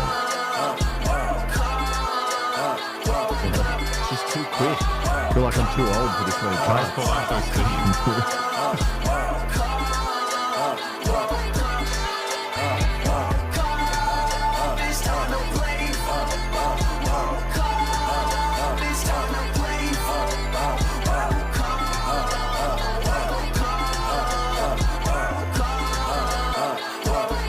Kendrick lists this song as his biggest inspo. That's true. Yeah. He knew that this song was coming out. That's why he won a Pulitzer. Yeah. I mean, it's a banger. He's just doing the damn thing, dude. He's living La Vida Loca, you know? Speed barking while another guy's doing cast sounds. Yeah, chat. But look, as I can see, Couture is lit, man. It's hard for me to stream. He's everywhere. When everybody knows you, it's hard to stream. I'm sorry. You know, I'm trying to make content for y'all. I knew it was gonna be like this at Couture. What? Hold up. Free Palestine, Speed. Free Palestine, man. Free Palestine, bro. It's lit though, bro. I like Couture so far. Are you gonna bring up his Asian antics? We already talked about how he loves Mao. Okay, there's no other. Don't investigate further. Okay? It's so good being on stream because like people don't see it. You could just be doing iShowSpeed clips on repeat the whole time. Yeah. People are just gonna ask you to do the same thing again. Yeah. We should do streaming. Yeah. We just watch iShowSpeed all day. No. Speed versus GNOME. I've seen this one. What the fuck is that? What the fuck is that? Why did you say GNOME? That's how you're supposed to say it.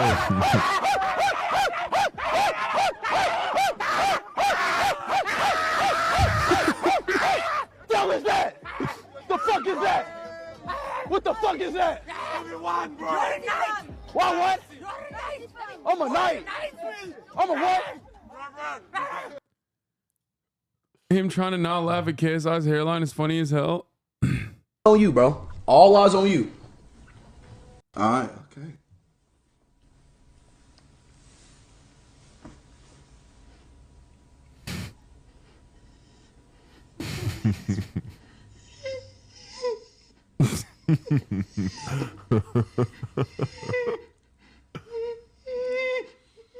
Yep, this is.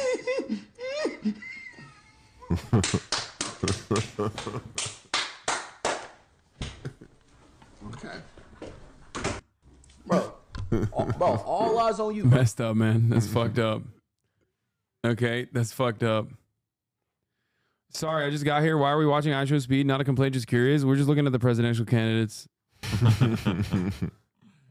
we're just looking at who we're gonna vote for in the upcoming election. He's doing well though for a 17-year-old. He's 17. He's 17. I think he's like 19 now, but like, bro, what do you? No, I mean not well as the in, way like, you money. said it. Like, dude, he's going insane mode, dude. He Yeah, has like by the time he's 31, he might be as good as you. Yeah, he'll get there. Yeah. The only difference is I don't know how to backflip. That's yeah. See, that's the one thing. You just have to master that, and then you can enter his territory. You can get into his lane eventually. Can the Aussies confirm this? Will Brother Banks defend this too? What? Erotic adult imagery? Bro, what are you, fucking crazy? I can confirm it. It's okay. Yeah, we can click trying to get over me it, fucking dude. banned, dude? Or are you trying to do a top of the hour ad break debate and he fucked it up?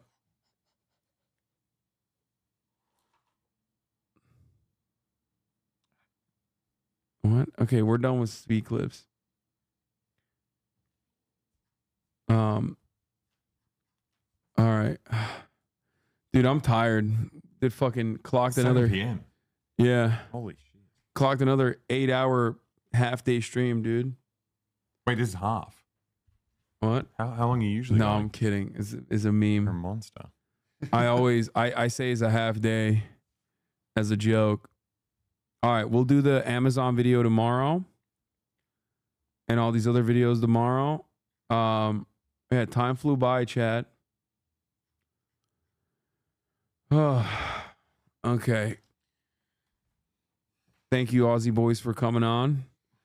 At the end there, we'll do the Lancet study tomorrow too. Half day because we didn't get any gaming. Oh, we should play a spooky game. Oh, I miss being yeah. scared. I've been Yeah. scared in a year. You since I have was it. here. This is the last time you got scared? Was Yeah, it? literally. All right, everybody. Love you all. See you tomorrow, okay? See you later. I'll have the Aussies on for longer tomorrow. This time we'll do like earlier shit. I'm allowed to be on here tomorrow? I can't. You heard it here. Yeah. You're allowed to be on, sure. You should just keep Alexa in the back. Just Bro, standing behind he was him. just like on. He was just sitting there on his phone. He wasn't even doing nothing. He just liked to be on camera. I just like people looking at me. Yeah. They were commenting on the phone though. It worked. Yeah. So people want to Peace, see boys. Bye. See you tomorrow. Bye.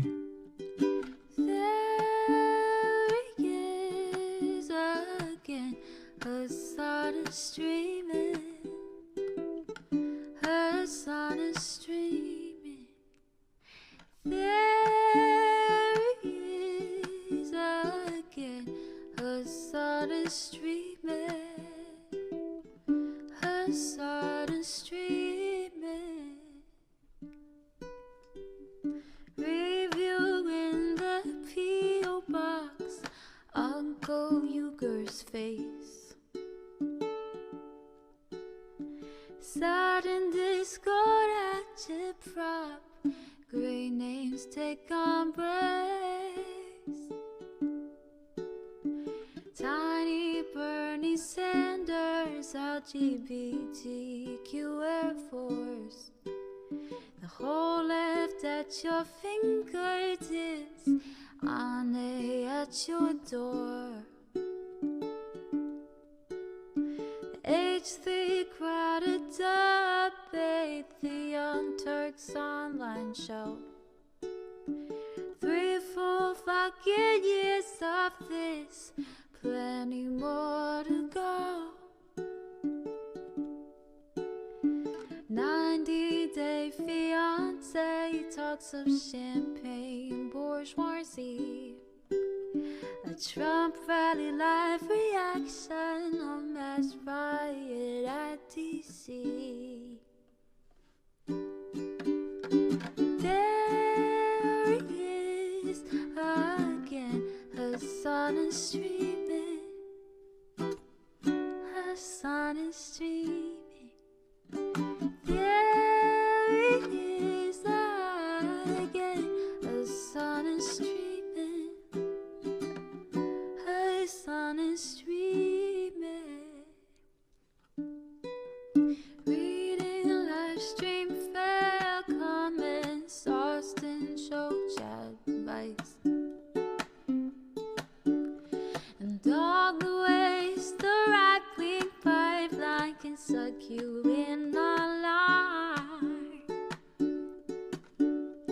JCS react, Lord frame gets broken, cover blown. A full-blown mass pandemic, monster streaming at your home. Total radicalization coming out to find. The system you were taught to trust in was broken the whole time.